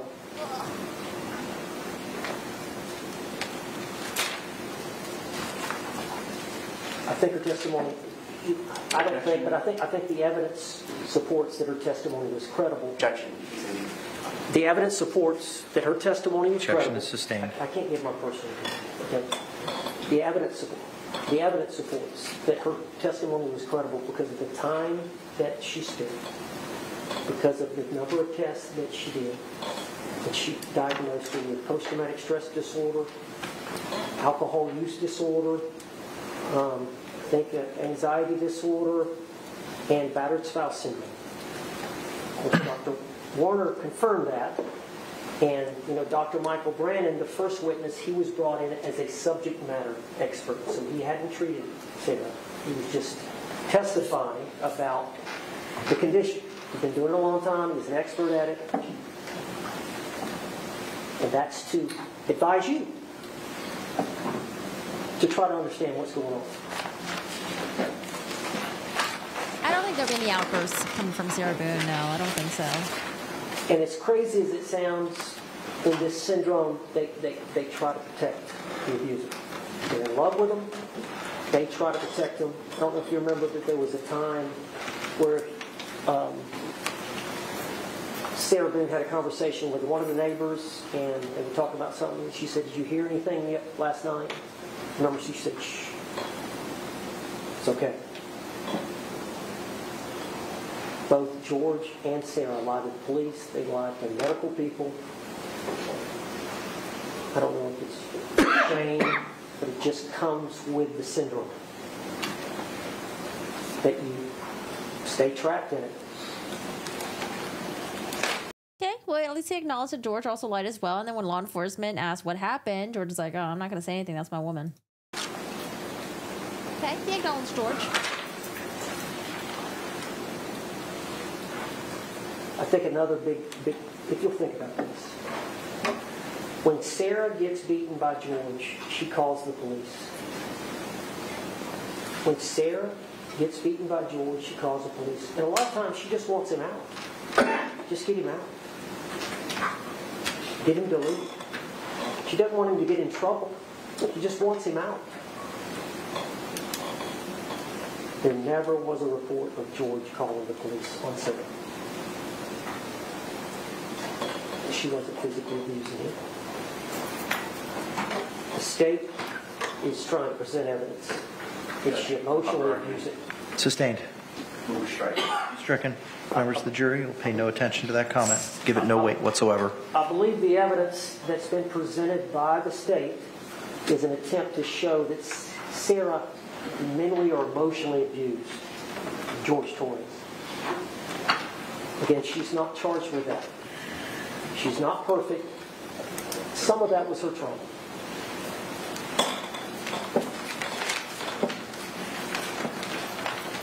In Sarah's situation, you do become numb and hardened, I think, over time.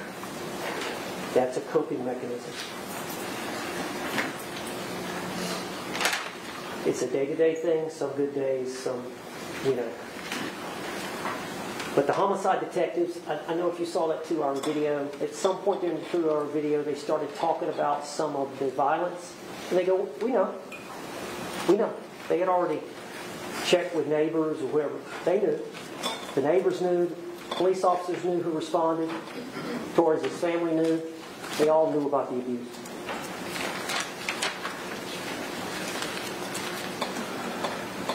Hi, Kiki.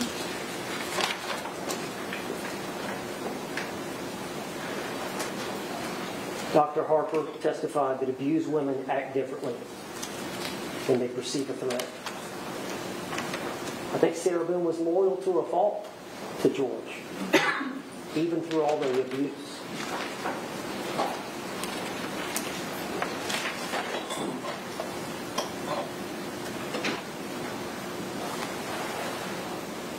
Judge, I want to make a comment about a couple of things that were said by the prosecutor in opening statement. You may proceed. Okay. The prosecutor in opening statement, when he was talking about George Torres passing away,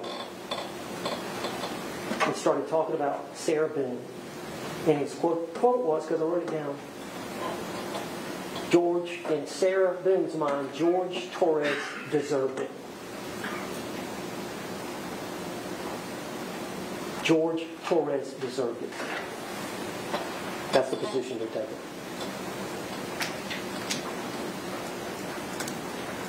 He deserved to die. She loved the man. She wasn't trying to kill him. He also commented about... Judge, Yes.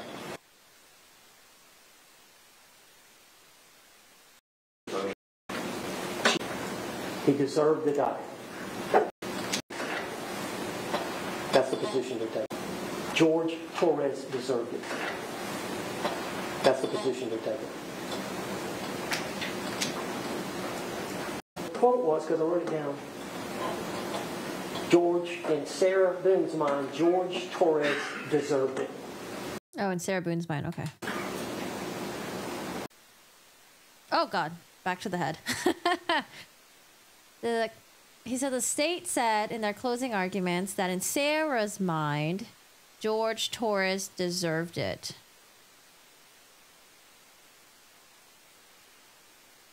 Yeah, let's check Twitter. Let's see. Who's in the courtroom for Twitter? I feel like there's so much stuff going on with the YSL stuff. I don't think...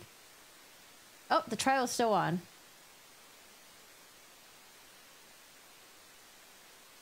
Wait, are they... What's going on in the YSL stuff? Are they doing deliberations or what is this? Oh, motions and evidence arguments. Oh, just kidding. I thought I saw closing arguments. I was like, oh, is that case going to be over finally?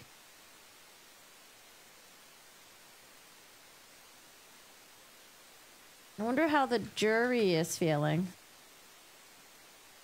So, who is doing better so far?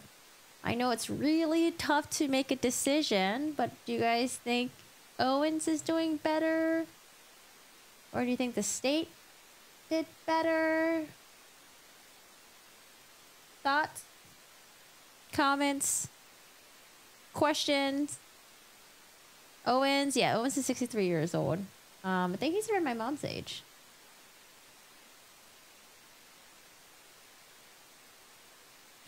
Lead defense attorney James just told me it's almost over. I'm looking forward to it being over. 2 weeks is a long time. He looks exhausted.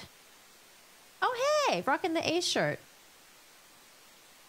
Ace Hardware represent.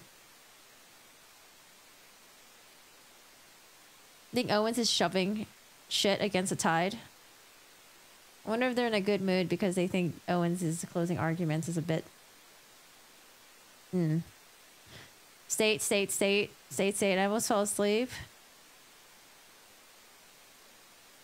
Owens not backing down. Owens still talking. Owens has good arguments, but the way he presents them is what ruins them. I don't think...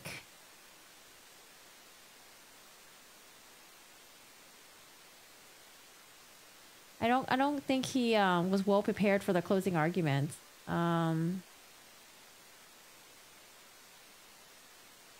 He was going through a lot of paper. Maybe he didn't have time to.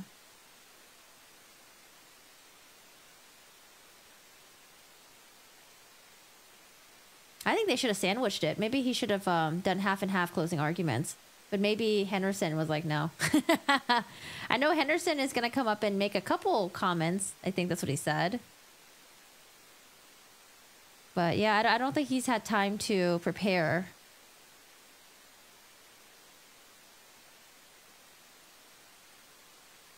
Yeah, the state did a really good job. But I feel like the state has been prepared for the past couple of years. They probably had a lot of time to think about this. Yeah, George's family looks like they're in a good mood. So after this is over, let's watch the interview that George's family gave. We were about like halfway through.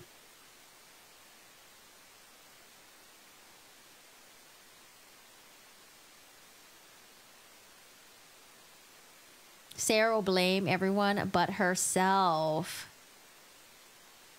Listen, Oh, he's back. The prosecutor said in opening about the violence, the violent episodes. It's a bunch of violent nonsense, was his statement to you, an opening statement. All this here, the photographs, is a bunch of violent nonsense. You'll have to make your mind up whether that's that.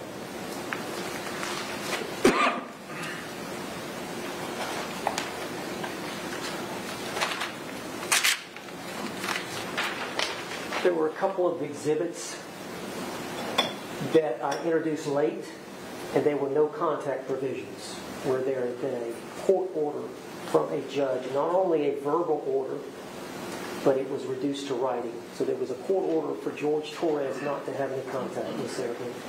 Okay? Court system got involved. They would have no contact with George Torres. Now, I need to talk a little bit about that. And they talked about coercion, coercive control, power and control. Power and control. Power and control. We know about his abuse. We know he destroyed the home, the TV. We know about his jealousy. We know some of the things he said to her. We know about how he treated her dogs. Nicely when he was sober. We know about how he treated her dogs. Nicely when he was sober. But at times, abused the dogs or threatened to do so.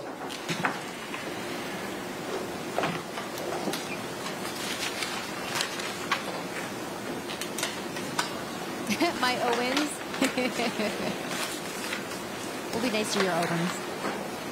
If you think about power and control, when you're controlling a person, and I think she testified that he kind of smothered her, it's always around her.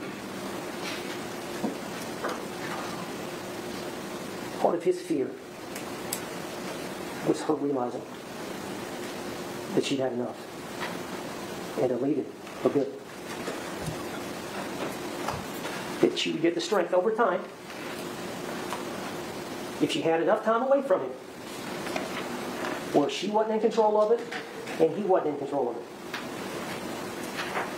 Enough time away, she would come to her senses and realize she could do better.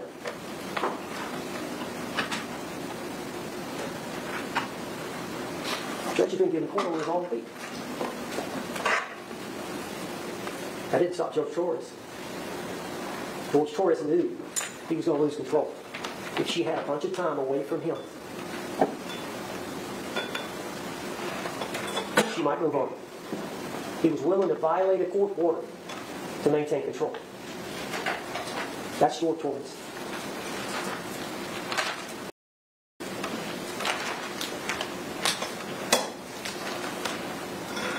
I want to show a couple of videos. And I want to say something to you. Shelby is just going to help me. If we could dim the light. Yes. Shelby!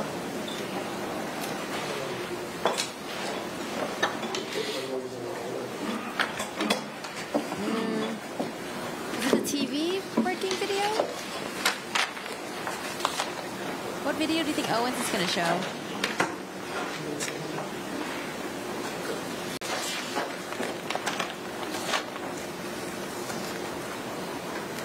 This again?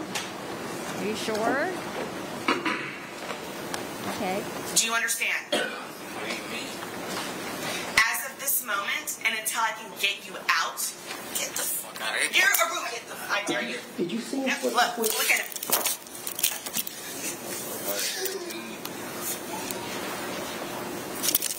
Look, get away from me.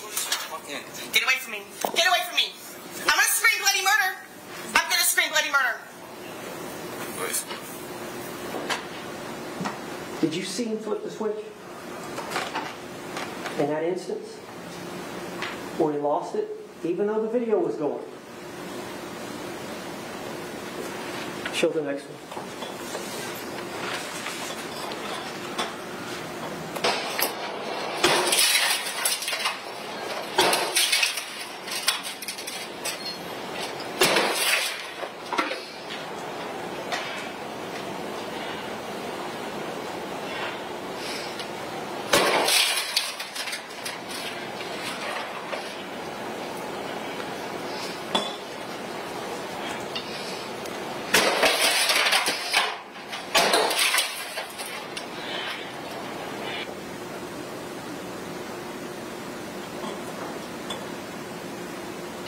Thank you. Thank you, Judge. You turn it off. Can you turn it off?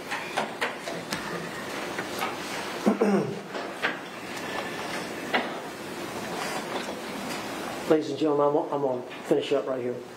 All right. And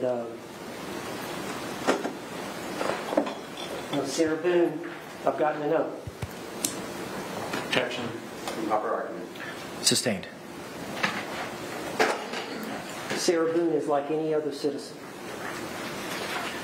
Equal justice under the law. She's to be treated like any other citizen. Fairly and impartially. Based on the circumstances she was facing at the time of this tragedy. Based on the battered spouse instruction, which is a special instruction that's given when women have a heightened sense of fear and trauma that you're to utilize in applying her subjective standard to the reasonable standard of what a reasonable person would do under her circumstances in using the force that she used to defend herself. I hope I hadn't missed anything. I've tried my best.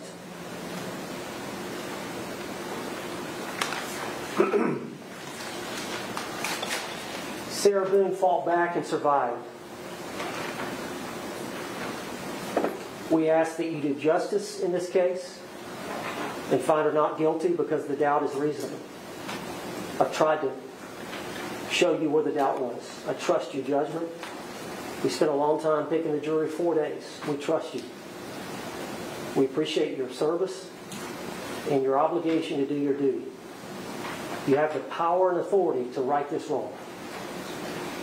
That's what we're asking you to do. And give Sarah Boone some hope for a better life and freedom. Thank you. Thank you, sir. Any rebuttal? Yes, sir. You may proceed. Ah, Mr. J, welcome back. We missed you, Mr. J. All right, rebuttal.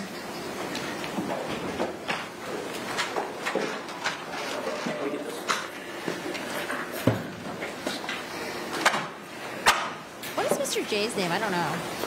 Mr. J.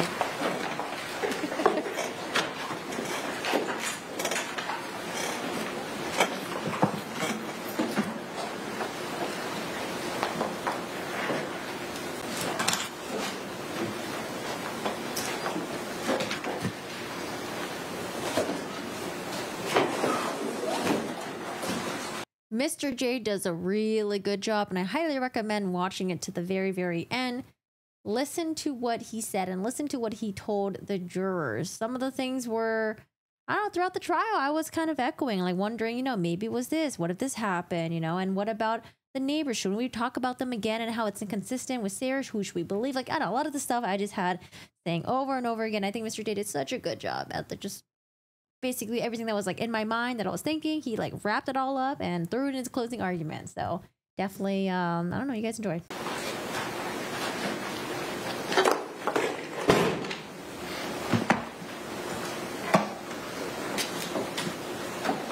Ladies and gentlemen,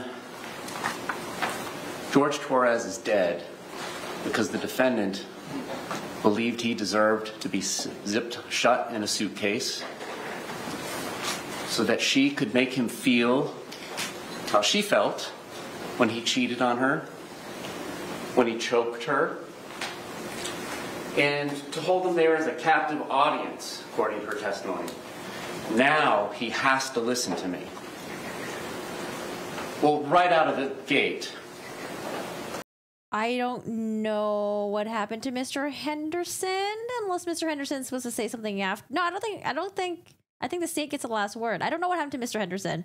I don't know. I thought I saw Homer Simpson on the tie, or I thought it was like a Jack and Sally like Nightmare Before Christmas tie. I don't know. It looks very colorful.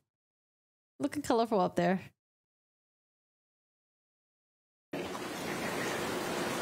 Well, right out of the gate, there are credibility issues. Cheating to me means viewing pornography. Well, we saw cheating really means women. And the heated conversation on June 14th about these women in Facebook. And that is what leads to the arrest on June 15th. He's out whoring, Candy Crush, all the bizarre things that you see in her phone. He uses the legal system as a weapon at times. And that's why I was going through those text messages again, because I was like, wait a second. Did she find out about him messaging other women? And that's why she called the cops on him? And then she said that he did X, Y, and Z? Because remember when, I think June 15th was when the cops arrived, and George looked like he was like fucking drunk and sleeping or something. Like he looked like he was like so caught off guard. I was trying to put that together, but then the text messages, I wasn't sure. Like, I wasn't sure when she found out about that. If it was like afterwards. Oh, Zoidberg. Oh my God, that'd be amazing. But I don't think Zoidberg's on there. I don't think that's professional. We're closing arguments. Hold on. Give it a second. The YouTube is thinking. YouTube. Prudence and caution.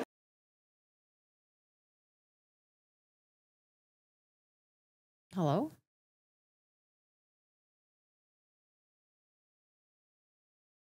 Please don't want me to go back to Mr. Owens. The hell is this? There are still laws in place about when and how this. What the fuck is going on here? All right, give me a second to find our spot.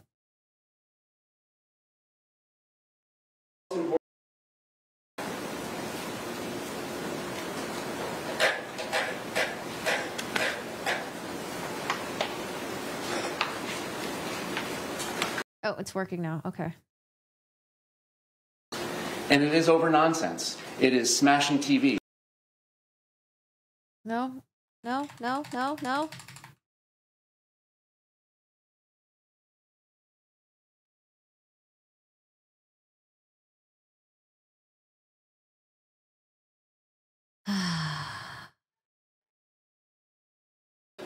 To the detectives, to the 911 operator, to the doctor.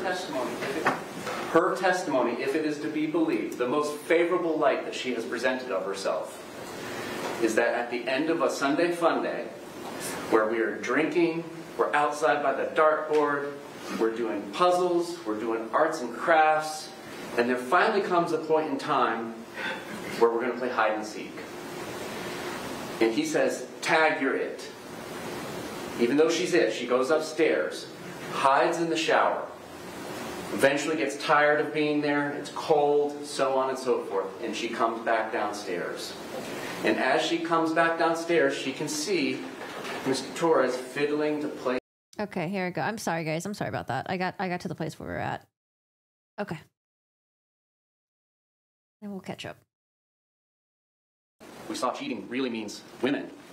And a heated conversation on June 14th about these women in Facebook. And that is what leads to the arrest on June 15th. He's out whoring, Candy Crush, all the bizarre things that you see in her phone. She uses the legal system as a weapon at times. There's no denying that they are engaging in violent behavior.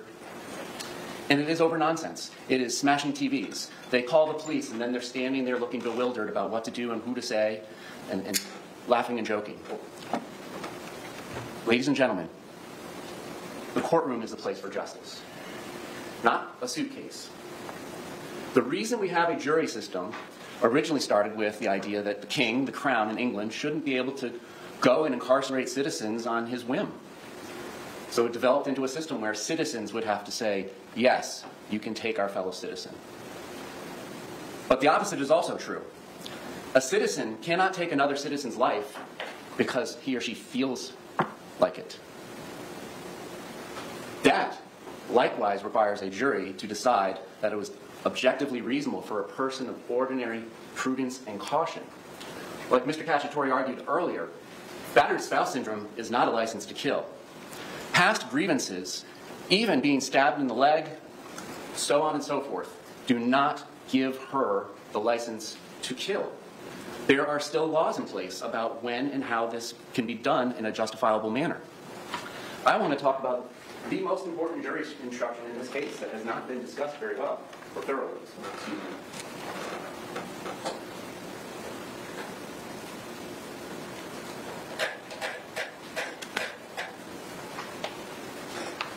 Find that Sarah Boone used force to initially provoke the threatened use of force against herself. And we'll stop at that comment. The facts of the case that came from her own mouth, if she is to be believed, and we will explore thoroughly why you should disregard every bit of her testimony, from court, to the detectives, to the 911 operator, to the doctors. Her testimony, if it is to be believed, the most favorable light that she has presented of herself, is that at the end of a Sunday fun day, where we are drinking, we're outside by the dartboard, we're doing puzzles, we're doing arts and crafts, and there finally comes a point in time where we're going to play hide and seek. And he says, "Tag, you're it." Even though she's it, she goes upstairs, hides in the shower, eventually gets tired of being there, it's cold, so on and so forth, and she comes back downstairs. And as she comes back downstairs, she can see Mr. Torres fiddling to place himself inside the suitcase to try and hide for this game. And the lid is not closed and flapping. And out of jest, out of levity, undisputed according to her testimony, she comes over there and zips it shut. Whether it's 100% or enough for 2 fingers to get out, that is something that you decide as the jury. But there came a point in time where the fun and games was over. And Mr. Torres told her that. "Babe, I can't breathe. Sarah, babe, let me out. This is all on video. We don't have to imagine this. This is all on video. 1062. At that point in time, she is using force against him that is not justified. She is the initial provocateur. She is the aggressor under the law. And what level of force is it? I can't breathe. Not let go of my hand, not get your hands off me. I can't breathe. This is no different than two people, maybe they're buddies at the bar, similar to an example that was given by Mr. Owen, who are wrestling, and one has another one in a headlock, and there comes a point in time where the person on the receiving end of the headlock says, that's enough, I'm tapping. George Torres was tapping, and she ignored it. And she was kind enough to tell you why. Out of anger, which translates to hatred, ill will, spite, just like that in jury instruction for second-degree murder. She told you exactly why. She got angry. Him saying, I can't breathe, babe, was what triggered her. Not a fear of imminent harm. Those are her own words. That is the law. These are the two paragraphs that solve this equation without getting up on a big whiteboard in college that's 30 feet long, 15 feet high, and a ladder, and somebody's scribbling Latin words and Greek letters for months and months to solve this huge, complicated equation. The equation is solved in two paragraphs. She is the initial aggressor. He is saying, I can't breathe. It is no different than a naked chokehold that she does not let go of. And she told you it's because I want him to listen to me. This is my bully pulpit. This is how he made me feel in the past. She doesn't describe it as teaching him a lesson, but that's exactly what she says. I want him to feel like I felt in the past. I want to tell him things. Ladies and gentlemen, we can play semantical games, but that is teaching him a lesson. Therefore, we have to look at the other two paragraphs. Because right now, plain as day, the use of deadly force is not justified if you find that Sarah Boone used force to initially provoke the threatened use of force against herself. And what force are we talking about? Well, the threat of force that she tells you she was facing was him fighting for survival. Him sticking his fingers out of the suitcase. Him sticking his hand out. That is the threat of force, coupled with, I'm going to end you.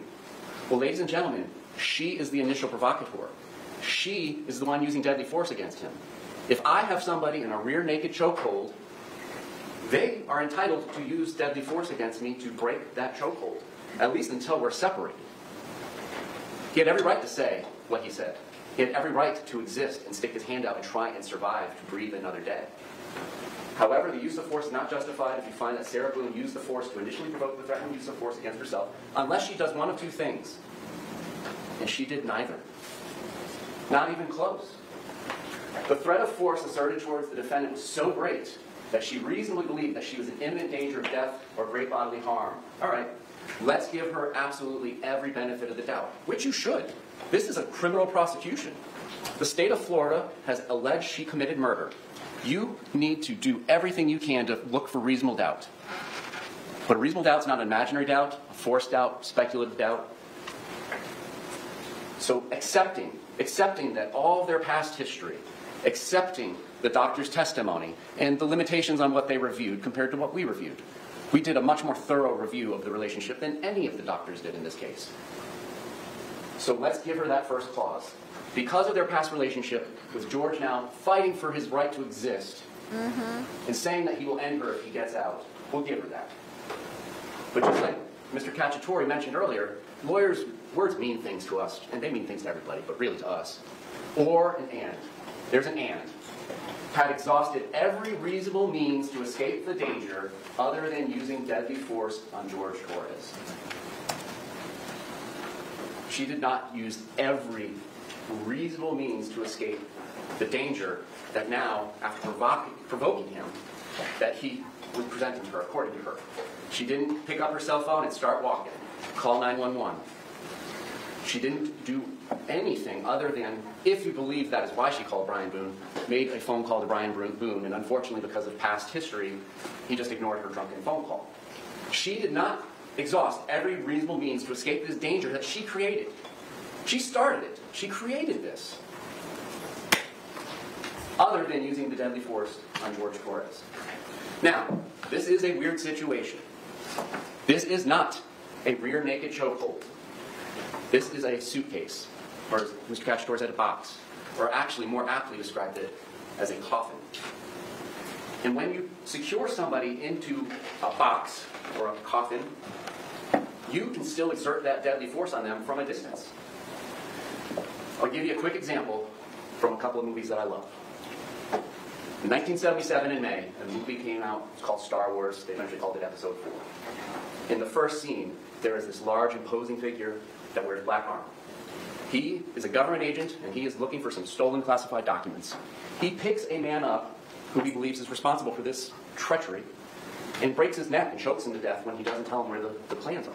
Damn. We all understand that. That is direct force we all understand. But what we need to understand is the force she's exerting from the couch. And then when she goes up to bed, she is still exerting that force on him. She set these implementations into motion and did not stop. So later in this movie that came out in 1977, another co-employee of this dark, imposing figure, Vader, insults his religion. He does not go to HR. He takes matters into his own hands and chokes this person from a distance. Ironically, while we're talking about force, it's the force. And then in the subsequent movie, he's like doing it from his office. He's killing his incompetent employees on different ships. Force, deadly force, can be exerted from a distance in this situation. So whether she's on the couch or whether she turns in for bed, she is still using that deadly force on him. She has not exhausted every reasonable means to escape this danger. Do something. You started this. You put him in the position where he cannot breathe. She's required by law to do something about it. Not something, everything. There was no efforts in this case. None. Or, in good faith, Sarah Boone withdrew from physical contact with George Torres and clearly indicated to George Torres that she wanted to withdraw and stop the use of deadly force. But George Torres continued or resumed the threatened use of force. That did not happen. She never withdrew from physical contact. She is still, like Vader, choking him from the couch, choking him from bed. She never withdrew that force. Physical contact includes any restraint on George Torres' movements. She never indicated that she wanted to withdraw. Sarah, babe, I can't breathe. All right, if I let you out, are you going to come out peacefully? Since I started this, I'm the one that made you not be able to breathe. That didn't happen. So ladies and gentlemen, this entire analysis about deadly force starts and ends there. She was the provocateur. These are her obligations when she starts it. She put him in fear of death. He is literally telling her, I cannot breathe. A couple other things about the law. Second-degree murder does not require a proof of intent to kill. Argument was made repeatedly that she didn't intend to kill him. That has never been the state's suggestion. Because why would we suggest we prove something that we don't have to? It's not her subjective belief. Well, Sarah Boone doesn't believe that this suitcase can kill him, even though he's repeatedly said, I can't breathe. It's a person of ordinary judgment who would know is reasonably certain to kill or do serious bodily injury to another. A person of ordinary judgment who hears, I can't breathe, babe, Sarah, and his voice gets weaker 9 minutes later, you're on notice. This is statutory notice. Done from ill will, hatred, spite, or evil intent. Her words speak for herself. This was not out of fear. This was out of hatred and anger. Born out of all those horrible things that has been done to her and done to him. Understand it. We're not going to belabor the past. Is of such nature that the act itself indicates a difference in human life. Well, I don't care that you're saying you can't breathe. Fuck you. That's my name. Don't wear it out. Fuck you. It's second-degree murder. We do not have to prove the intent to kill. We have to. She intended the act. She intended the act of zipping him shut. She continued to intend that act when he said, I can't breathe. That act resulted in his death. That's a manslaughter, but then when you add in the hatred, ill will, spite, and the depraved mind, that's what makes it second-degree murder. And that 2-minute video is the textbook definition of depraved mind as we define it here in Florida. Voluntary intoxication is not a defense. You cannot feel sorry for her because they had 2 1.5-liter bottles of wine and then some from the leftovers from the day before. And quite frankly, she's blackout drunk. Thank you, Jay. She's blackout drunk. She doesn't remember making the videos. She turns her phone over right to the deputy the next day because she doesn't know what's on it. She doesn't remember doing it.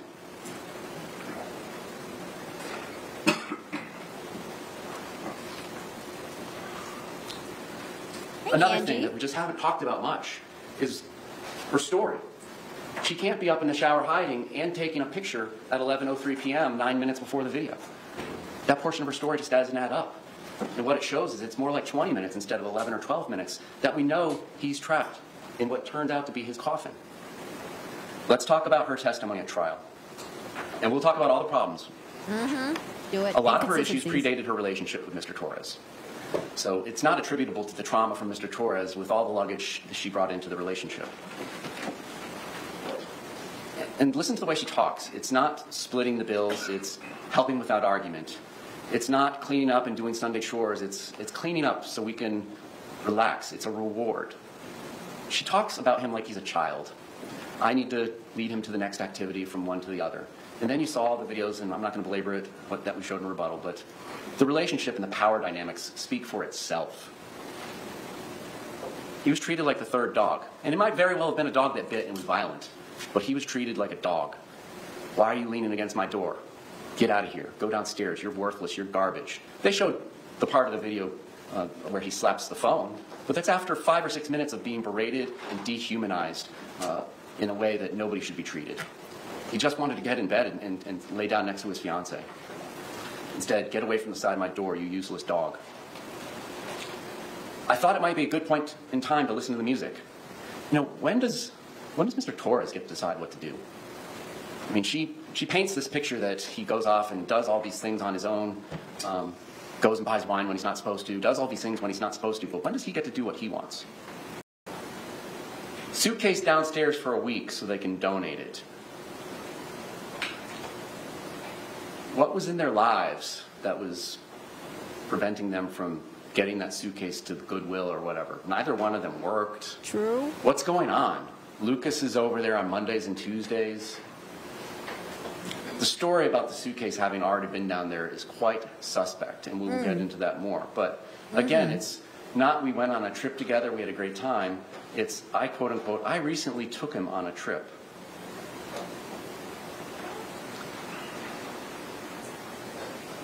Then it comes down to the moment of truth, which we've already gone over. And it's just quite frankly inconsistent because she doesn't, there's no explanation for the picture. Her explanation at trial when I brought it up to her was, I just don't remember. I don't remember this period in time from the picture at 11:03 to when I was supposed to be coming down the stairs. There's a major glitch in her matrix. She shakes the suitcase. Please stop doing this to me. And then his hand gets out.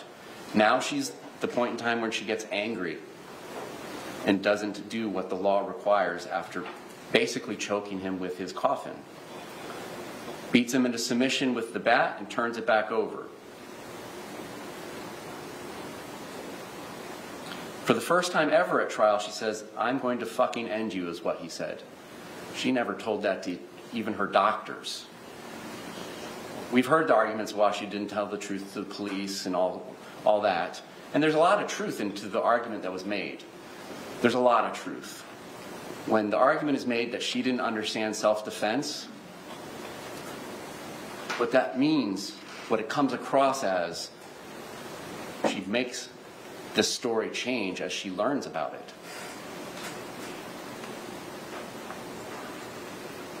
When we apply the jury instructions to her statement, all 6 of them apply against her.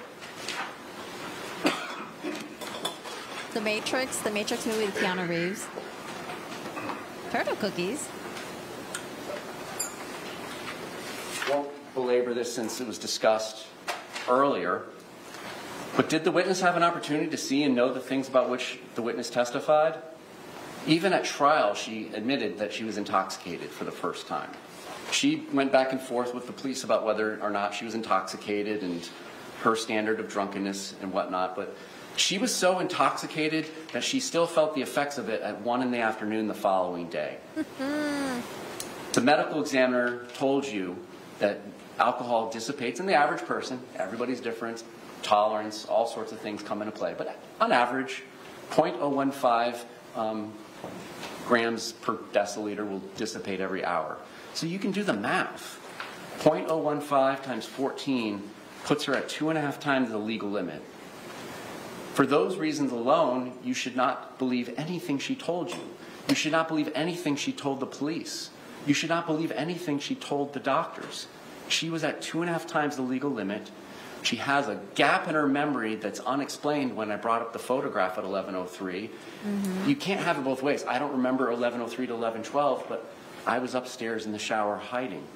And then saying what happened when she was hitting George with a bat. She didn't remember taking the video. You don't remember taking the video? Are you sure you remember everything that went down between you and George when he was in the suitcase? Does the witness seem to have an accurate memory? Well, this ties into what we're talking about. But again, there's a glitch in the matrix, 11:03 to 11:12. Her memory is not accurate. By her own admission, I don't remember. She tells the police when they show her the video, I don't remember that happening. Was the witness honest and straightforward in answering the attorney's questions? I submit when we got off script, and by we I mean both, with both attorneys, she wasn't as honest and straightforward as when it was a very directed and smooth examination. I came out of the gate with something that was off script. Tell me about Pamela Erickson. Tell me about Christine. Tell me about Crystal. Because she's the one that said cheating to her meant pornography. Well, ladies and gentlemen, you know, she knew exactly who those people were, and that she believed that he was cheating on them with her. And apparently she is too, with some guy named Ben. That when I describe this as a violent, nonsensical relationship, that's exactly what it is. It's not to downplay the violence. She got stabbed. She had minor surgery. It got infected. Those injuries are real. But they just don't apply in this case. They just don't apply when you use that self-defense instruction when she's the aggressor. If it's to be believed. Judge, I object. Approach. I keep seeing Simpsons in his tie. I can't help it. I see the little eyeballs floating. What an engaging, lively closing argument. Hey, be careful. Don't show the laptop screen. Cameraman. Cameraman can't hear me. Someone text the cameraman. I'm gonna be careful. I can't see Homer. I know I keep seeing like Homer, or I see like a yellow version of... This looks uncomfortable. A yellow version of Bender. All right, you know what? Mr. J has been listening to us. Thank you, Mr. J. He's been listening to us. Cameraman, not so much. Oh, wait, there's cars right out there. Wait, where are they? Oh, is that like a highway? Oh, it looks like they're right next to a highway. You see the dog? Oh, the Simpsons dog. I don't know. It seems very eclectic. That's a very interesting ensemble he's got on for closing arguments. But hey, apparently he had Halloween socks on a couple days ago that were very vibrant looking. He likes to dress up. All right, y'all. I mean, I think Mr. Cacciatore did a really good job. I think Mr. J is doing a really good job. Owens, it was just really hard to follow because I felt like it was all over the place. And there was like some stumbling. So it was like kind of like not the greatest in my opinion. Mr. J, waking us up.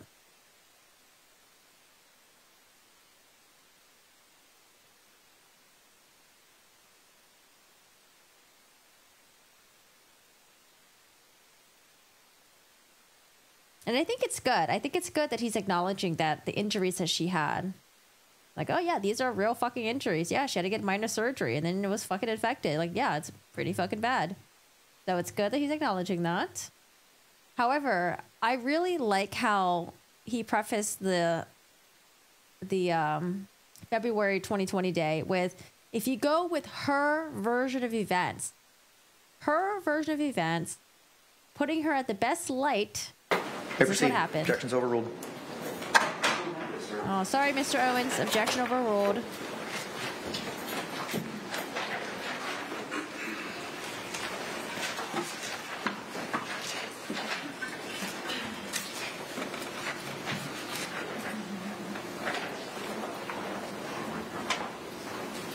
Let me say it loud and clear.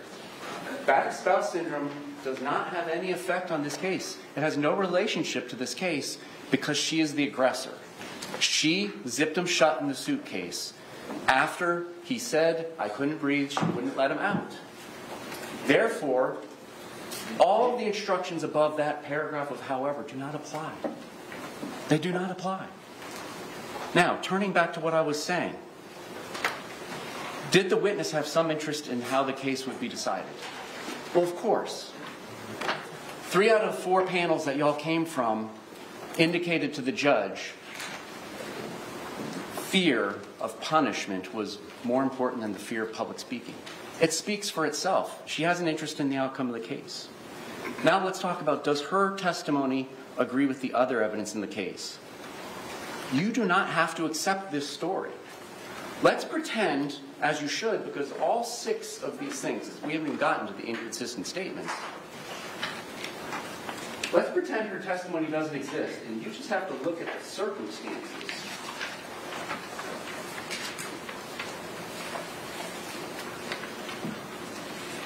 The testimony from the defendant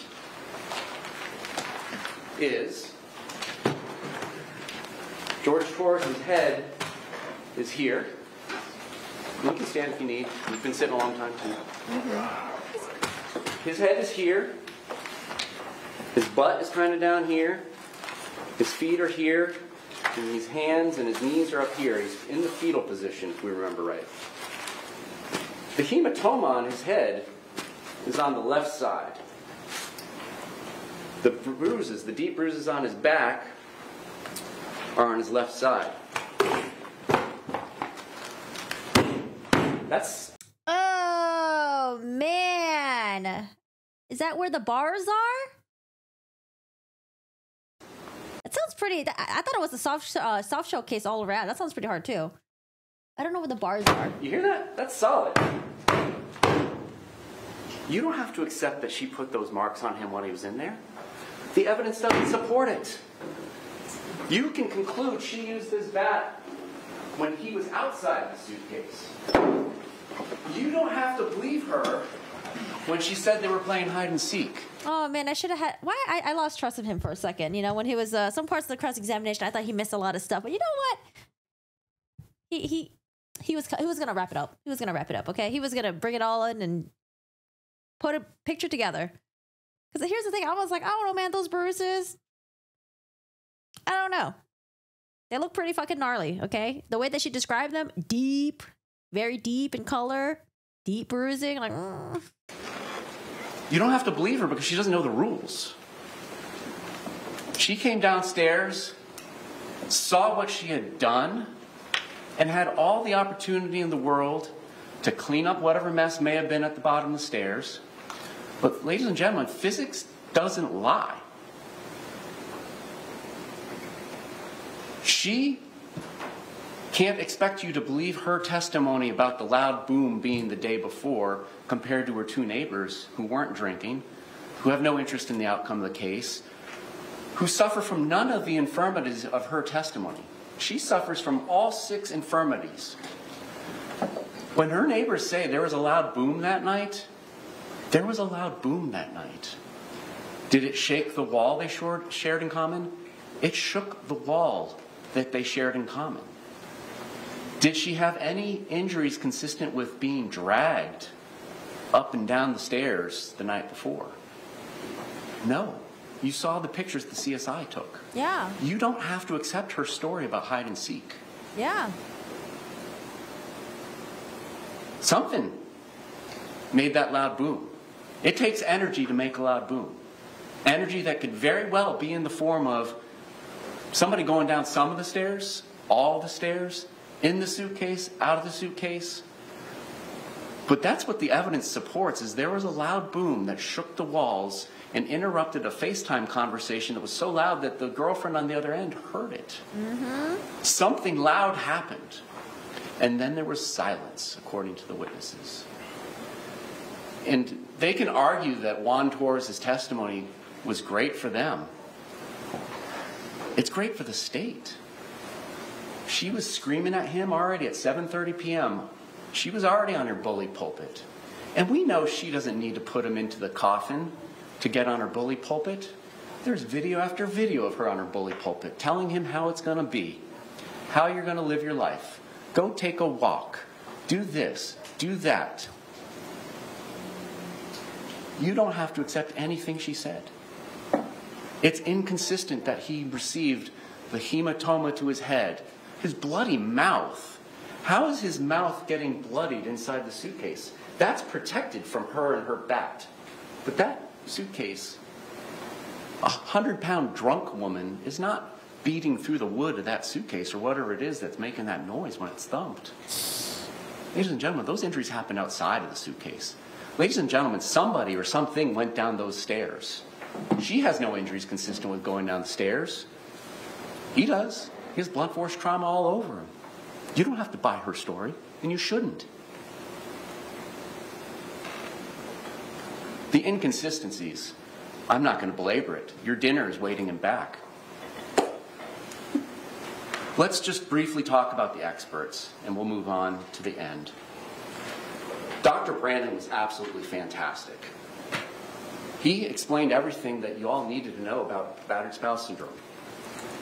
And this isn't about whether one of them or both of them had battered spouse, because at the end of the day, she's the initial aggressor, and she had the duty to do the things that the law requires. But it does call into question the credibility of the past power dynamics of their relationship. Whew. Those videos speak for themselves. The officer in the last video asks him, dude, you're a guy. Why don't you do something about this woman, your wifey, who you don't want to rat on for beating you? It's like, man, I'm not a beefcake. I'm not going to rat her out. There's countless examples, if you apply Dr. Brandon's testimony to Juan Torres, that really shows you the power dynamics of the relationship. He was her violent pet. Dr. Harper, I don't find much quarrel with what she says about battered spouse syndrome, and nobody should. I mean, she's the expert. But she's not Miss Boone's treating physician. She's not her treating psychologist. The way it was described in argument, and I believe from Dr. Brandon's testimony, was she's supposed to be a forensic detective. Get to the bottom of this. She's going to come in here at trial and tell you her opinion you should rely upon. With 9 visits, she never asked the defendant what it is the victim said that put you in imminent fear of death or great bodily harm. That's the crux of the matter, Doc. You're never going to ask her what it is he said or did for this grand jury instruction about threat of force or use of force? It's remarkable.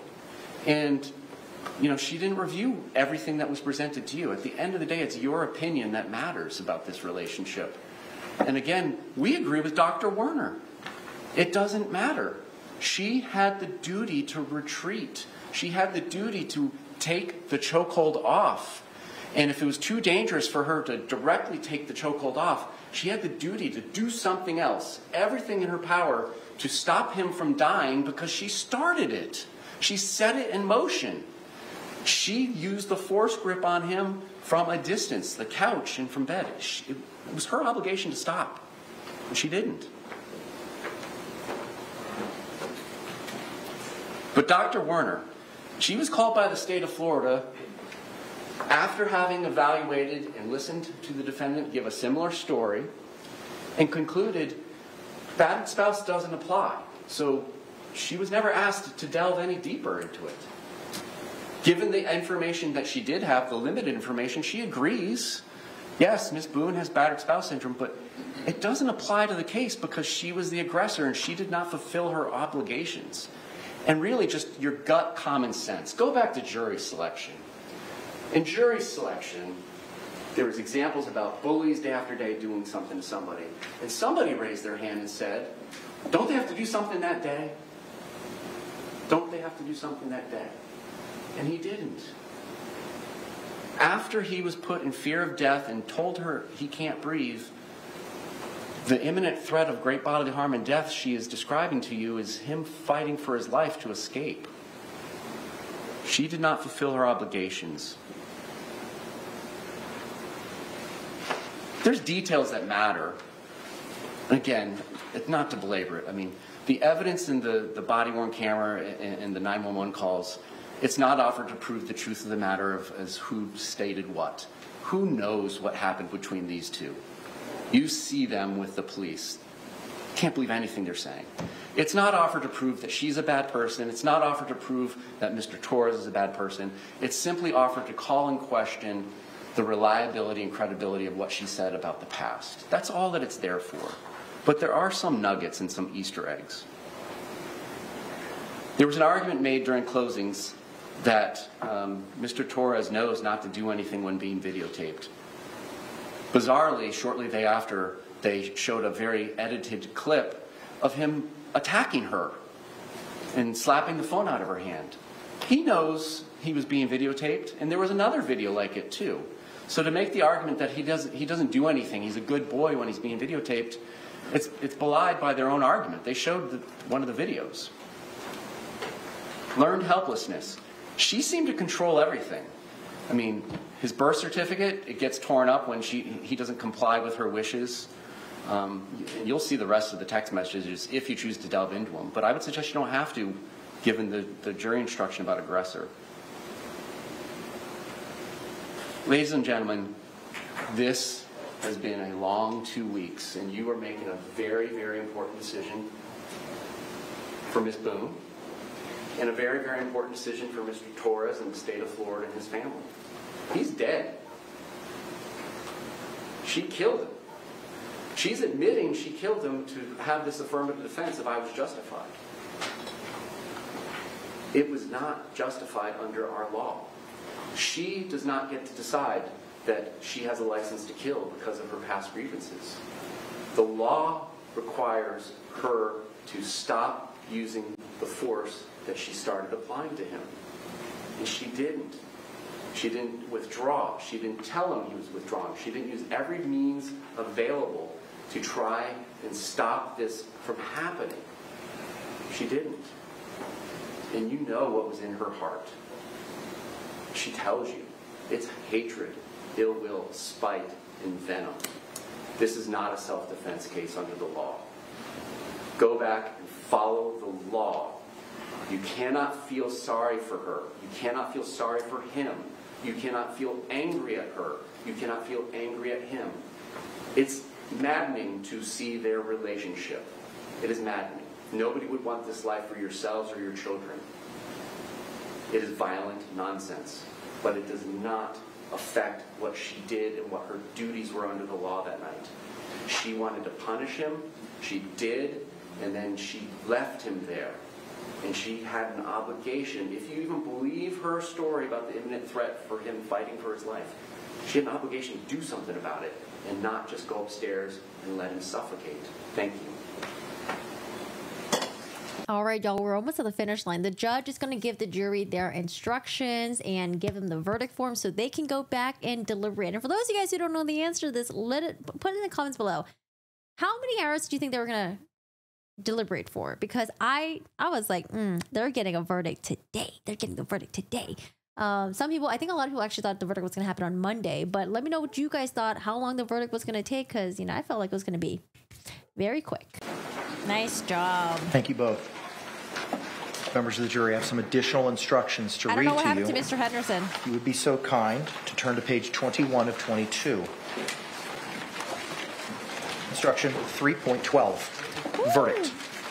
You may find the defendant guilty as charged or guilty of such lesser included crime as the evidence may justify, or not guilty.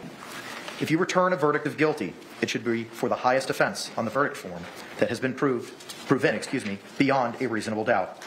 If you find that no offense has been proven beyond a reasonable doubt, then, of course, your verdict must be not guilty. The verdict must be unanimous. That is, all of you must agree to the same verdict. Only one verdict may be returned as to the crime charged.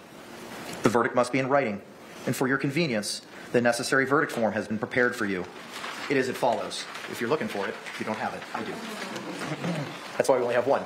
The verdict form reads, in the Circuit Court of the 9th Judicial Circuit in and for Orange County, Florida, case number 48-2020-CF, 1-002603-0, State of Florida Plaintiff versus Sarah Boone Defendant. Verdict. We, the jury, find the defendant guilty of murder in the second degree as charged in the information. We, the jury, find the defendant guilty of the lesser included offense of manslaughter. We, the jury, find the defendant guilty of the lesser included offense of culpable negligence. We, the jury, find the defendant not guilty. So say we all, dated at Orlando, Orange County, Florida, on this blank day of blank, 2024, signed, foreperson. Final instruction, members of the jury, page 22. Instruction 3.13, submitting case to jury. In just a few moments, you will be taken to the jury room by the court deputy, person who will preside over your deliberations. The foreperson should see to it that your discussions are carried on in an organized way and that everyone has a fair chance to be heard. It is also the foreperson's job to sign and date the verdict form when all of you have agreed on a verdict and to bring the verdict form back to the courtroom when you return. During deliberations, jurors must communicate about the... Who's the type of person in my chat that would be the foreperson? Which one of you guys would volunteer to be the foreperson? I'd be like, not me. Only with one another and only when all jurors are present in the jury room. If a juror goes to the restroom, the deliberations should stop until the juror returns. You are not to communicate with any person outside the jury about this case. Until you have reached a verdict, you must not talk about this case in person or through the telephone, writing, or electronic communication, such as an email or any other means. Do not contact anyone to assist you during deliberations.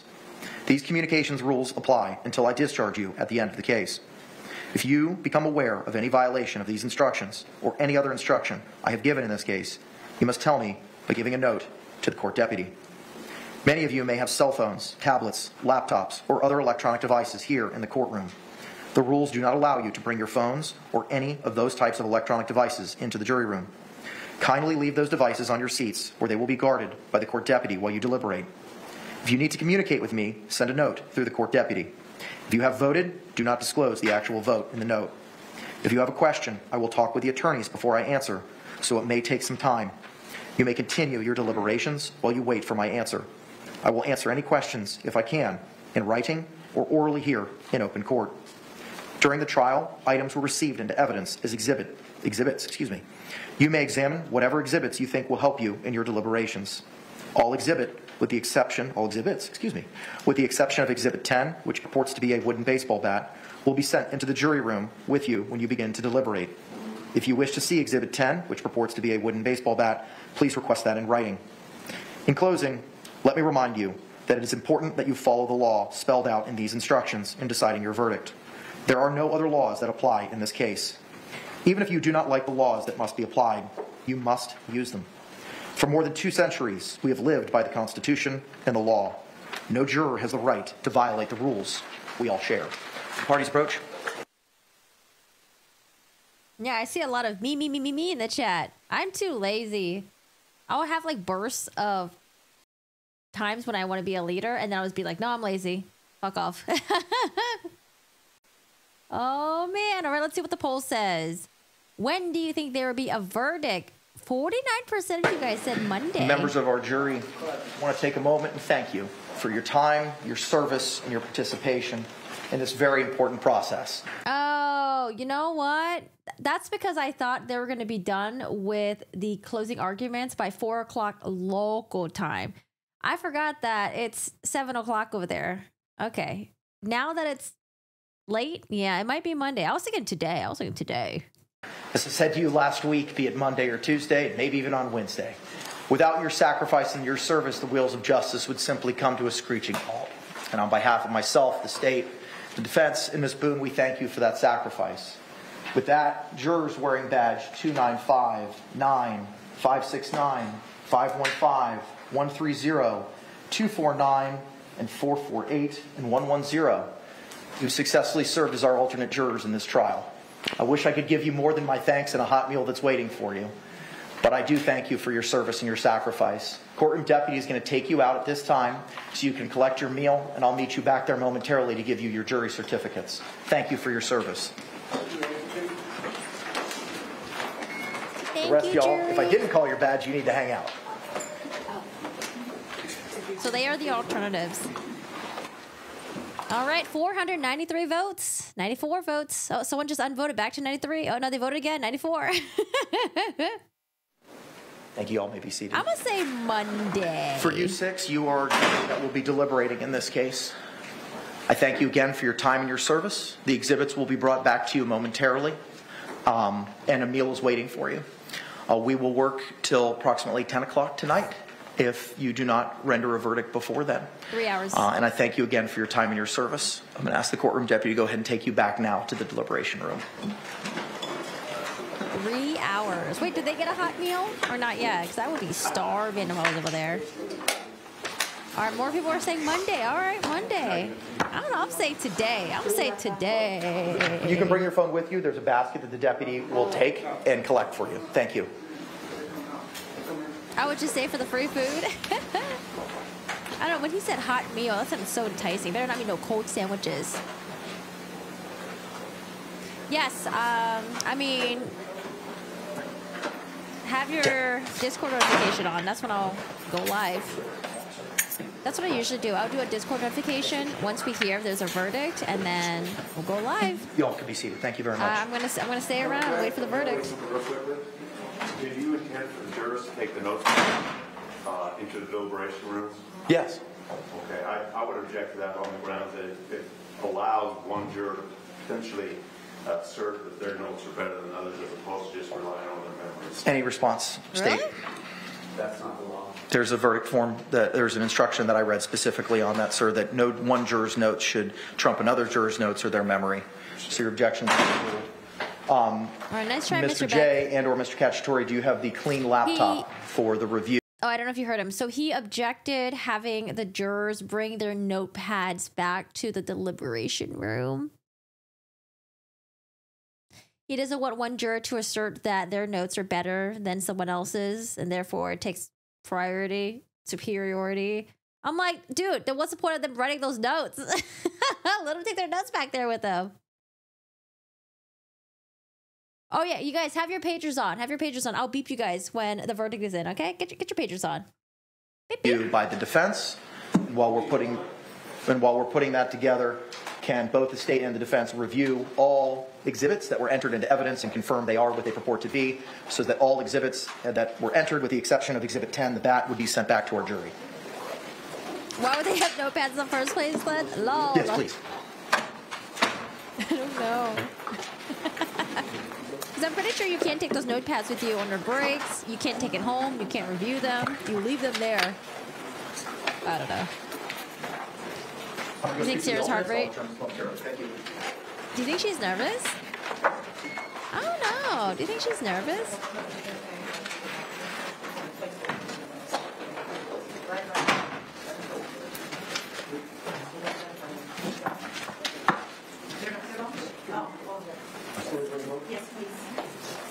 I mean, what is going on with the YSL trial? Are they almost done or nowhere close to being done? How many weeks is it supposed to be? I don't know. Sarah's smiling. Where Mr. Owens at? I want to know where Mr. Owens is at. Where he at? Mistrial pending for the YSL one? Will I come on today if the verdict comes in? Yes, I will be on standby. I'm on standby duty. I'm hungry though. I gotta go eat. I gotta eat my late lunch. It's 4 o'clock already. But I want to watch them for a little bit. Let's watch them, and then let's watch George's family's interview. Damon, I won't read that out loud. How you doing, Damon? What have you been playing lately? Mistrial pending. Court returns Monday, no jurors. The YSL trial needs to be dismissed as a mistrial. It's the most corrupt trial I've ever witnessed. The state and Fannie Willis office needs to be charged with RICO. The Fannie Willis, I watched her testimony. It was fucking hilarious. She was like, I heard they were talking about me, and I stopped what I was doing. I ran my ass over there. And I came here to testify. But I had no idea what was going on, though. I was like, is this I don't know, is it like a Carrie Morrissey moment there?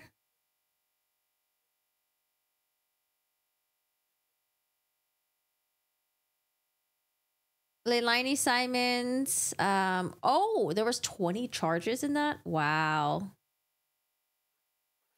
12 Angry Men. You know what? They kept saying 12 Angry Men in the Karen Reed trial. So I was like, what the fuck is this? So I watched it. I enjoyed it. Oh, no. Owens. Owens. Bye, Owens. All right. All right, y'all. Tiring. Oh, man. Tiring. All right. Well, we are on verdict watch.